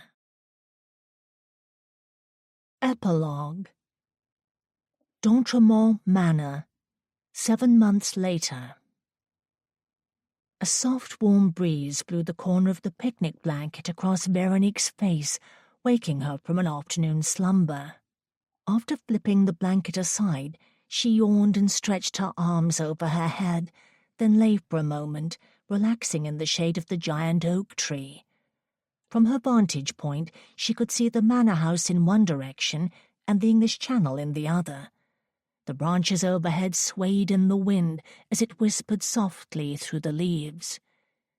An odd scraping sound caused her to sit up, which was no easy task, for her belly was growing larger each day. Her happy condition was part of the reason she sometimes fell asleep in the afternoons. She had never felt so fatigued in all her life, but it was a welcome sort of fatigue, to which she was more than willing to surrender. "What are you doing, darling?" she asked, seeing only half her husband's tall form on the other side of the wide tree trunk, which boasted a circumference of at least 5 feet. He stepped into view to answer her question. "Carving our names," he replied, but a chisel and hammer might have been a better option. He disappeared behind the tree again. The scraping resumed. "You are using a knife?" "Yes, and I am almost done. Would you like to come and see?" Veronique smiled. "I would love to, but I may need help getting up. I feel as big as a whale." Nicholas was quick to offer a hand. As she rose to her feet, she paused to breathe in the fresh, salty scent of the breezes blowing in off the channel. "It is so wonderful here," she mentioned. "Everything is so beautiful." Her husband pressed his lips to hers, and she basked in the pleasure of his touch. She was the luckiest woman on earth. "But there's more beauty to behold," he said. "Wait until you see my fine workmanship." Nicholas escorted her around the wide tree trunk to the other side, where he had carved the words in her heart. "Nicholas and Veronique, forever in love." Joy bubbled up within her, and her smile broadened in approval. "It is indeed a stunning piece of work," she said, then wrapped her arms around his waist and rested her head on his shoulder. "I am so happy, Nicholas. I never dreamed it could be like this." 7 months ago, when the scandals of Pierre's death and Nicholas's lost title as a royal were at their heights, she and Nicholas had decided to travel to France and take up residence at d'Entremont Manor, to extend their honeymoon. As soon as they arrived, they'd settled in as master and mistress of the house. Though the tenants and neighbours knew of the scandal, there was little talk of it beyond the first few days, for in the eyes of the locals, Nicholas was still the brother of King Randolph of Petersburg, and a wealthy duke as well. The people of France were more than happy to welcome him and Veronique with open arms and provide them with sanctuary from the ruthless wagging tongues of a foreign country. Incidentally, the locals continued to refer to him as the Prince. "Will we ever leave here?" she asked, for they had come simply with the intention of riding out the scandals, always imagining they would return to Petersburg one day. "Not any time soon," Nicholas replied, kissing her temple with loving affection, "for you are in no condition to travel." She felt a warm glow move through her and laid a hand on her belly. "But I will be eventually," she replied, "and then we will have a child who will require his or her proper presentation to a king and a queen." Alexandra's letters had been frequent and lengthy. She reminded Veronique constantly of how eager she was for their son, the heir to the throne, to meet his new cousin. "What wonderful playmates they will be," Alexandra had written in the letter Veronique received just the other day. According to Randolph, there had been more than a few social scandals to overshadow Nicholas's in the past few months, and the king felt it would soon be time for Nicholas to return and prove everyone wrong about their unfair judgments, with clear evidence of a happy marriage and Nicholas's absolute devotion to his beautiful wife. "Perhaps we could spend half a year here," Nicholas said, "and the other half there." "That would be quite an enjoyable way to live," she replied, lifting her face to look up at him in the dappled shade of the oak tree. As always, she was spellbound by his dark, arresting features, his strong, chiseled jawline, and his tempting, full lips. He must have sensed her arousal, for he backed her up against the tree. "I don't care how or where we live, as long as we are together." Then he kissed her tenderly, almost teasingly, which ignited her passions to a feverish pitch. They clung to each other like lovers who had been torn apart and only just reunited on that very day. Every moment must be treasured, Veronique thought, as if it were the last. His kiss ventured lower to her neck and the tops of her breasts, sending an endless ripple of desire straight down to her toes. Then he sank to his knees and slowly kissed her belly. "You are my angel," he whispered. Just when she thought they might retire to the blanket and explore their passions more thoroughly, the sound of a carriage interrupted their reverie, and Nicholas rose to his feet. Peering around the side of the oak tree, he said, "It's Gabrielle and Robert, and it looks like your parents are with them." Veronique turned and looked for herself. Indeed, her family was approaching in an open barouche. Gabrielle held baby Sarah in her arms. Veronique waved to them as she left the shade of the oak tree and approached the lane. "Good afternoon," Gabrielle called out. "We came to invite you both to dinner this evening. Perhaps we could play a few hands of cards." "That sounds wonderful," Veronique replied, while Nicholas opened the carriage door for her family. When Gabrielle stepped out with her baby, Nicholas held out his arms. "May I?" he asked. "Of course you may." Gabrielle grinned at Veronique as she placed little Sarah into his strong and capable hands. He rocked Sarah gently for a moment, then turned toward the oak tree and said, "Come with me, little angel. I want to show you some very fine workmanship just over this way." He started off across the grass, while Veronique watched him with pounding, breathless love. "He is so good with her," Gabrielle said. Veronique was on the verge of tears. This pregnancy made her so emotional sometimes. "He is an excellent uncle," Robert agreed as they all stood next to the barouche, watching Nicholas show Sarah the words and heart he had carved.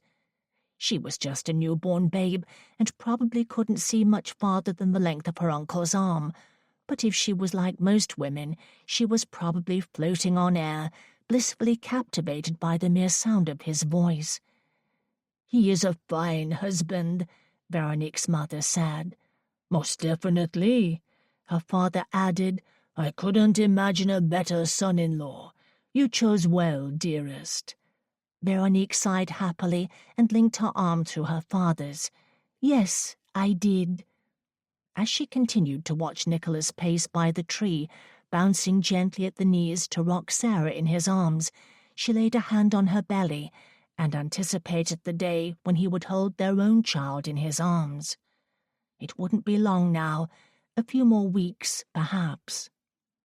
In that moment on the lane, like so many others since the day she'd married Nicholas, she was overcome by gratitude for all the gifts she had received in her life. "I am the luckiest woman on earth," she thought as she smiled appreciatively at her family. Then she walked back to the oak tree to be with the man she loved.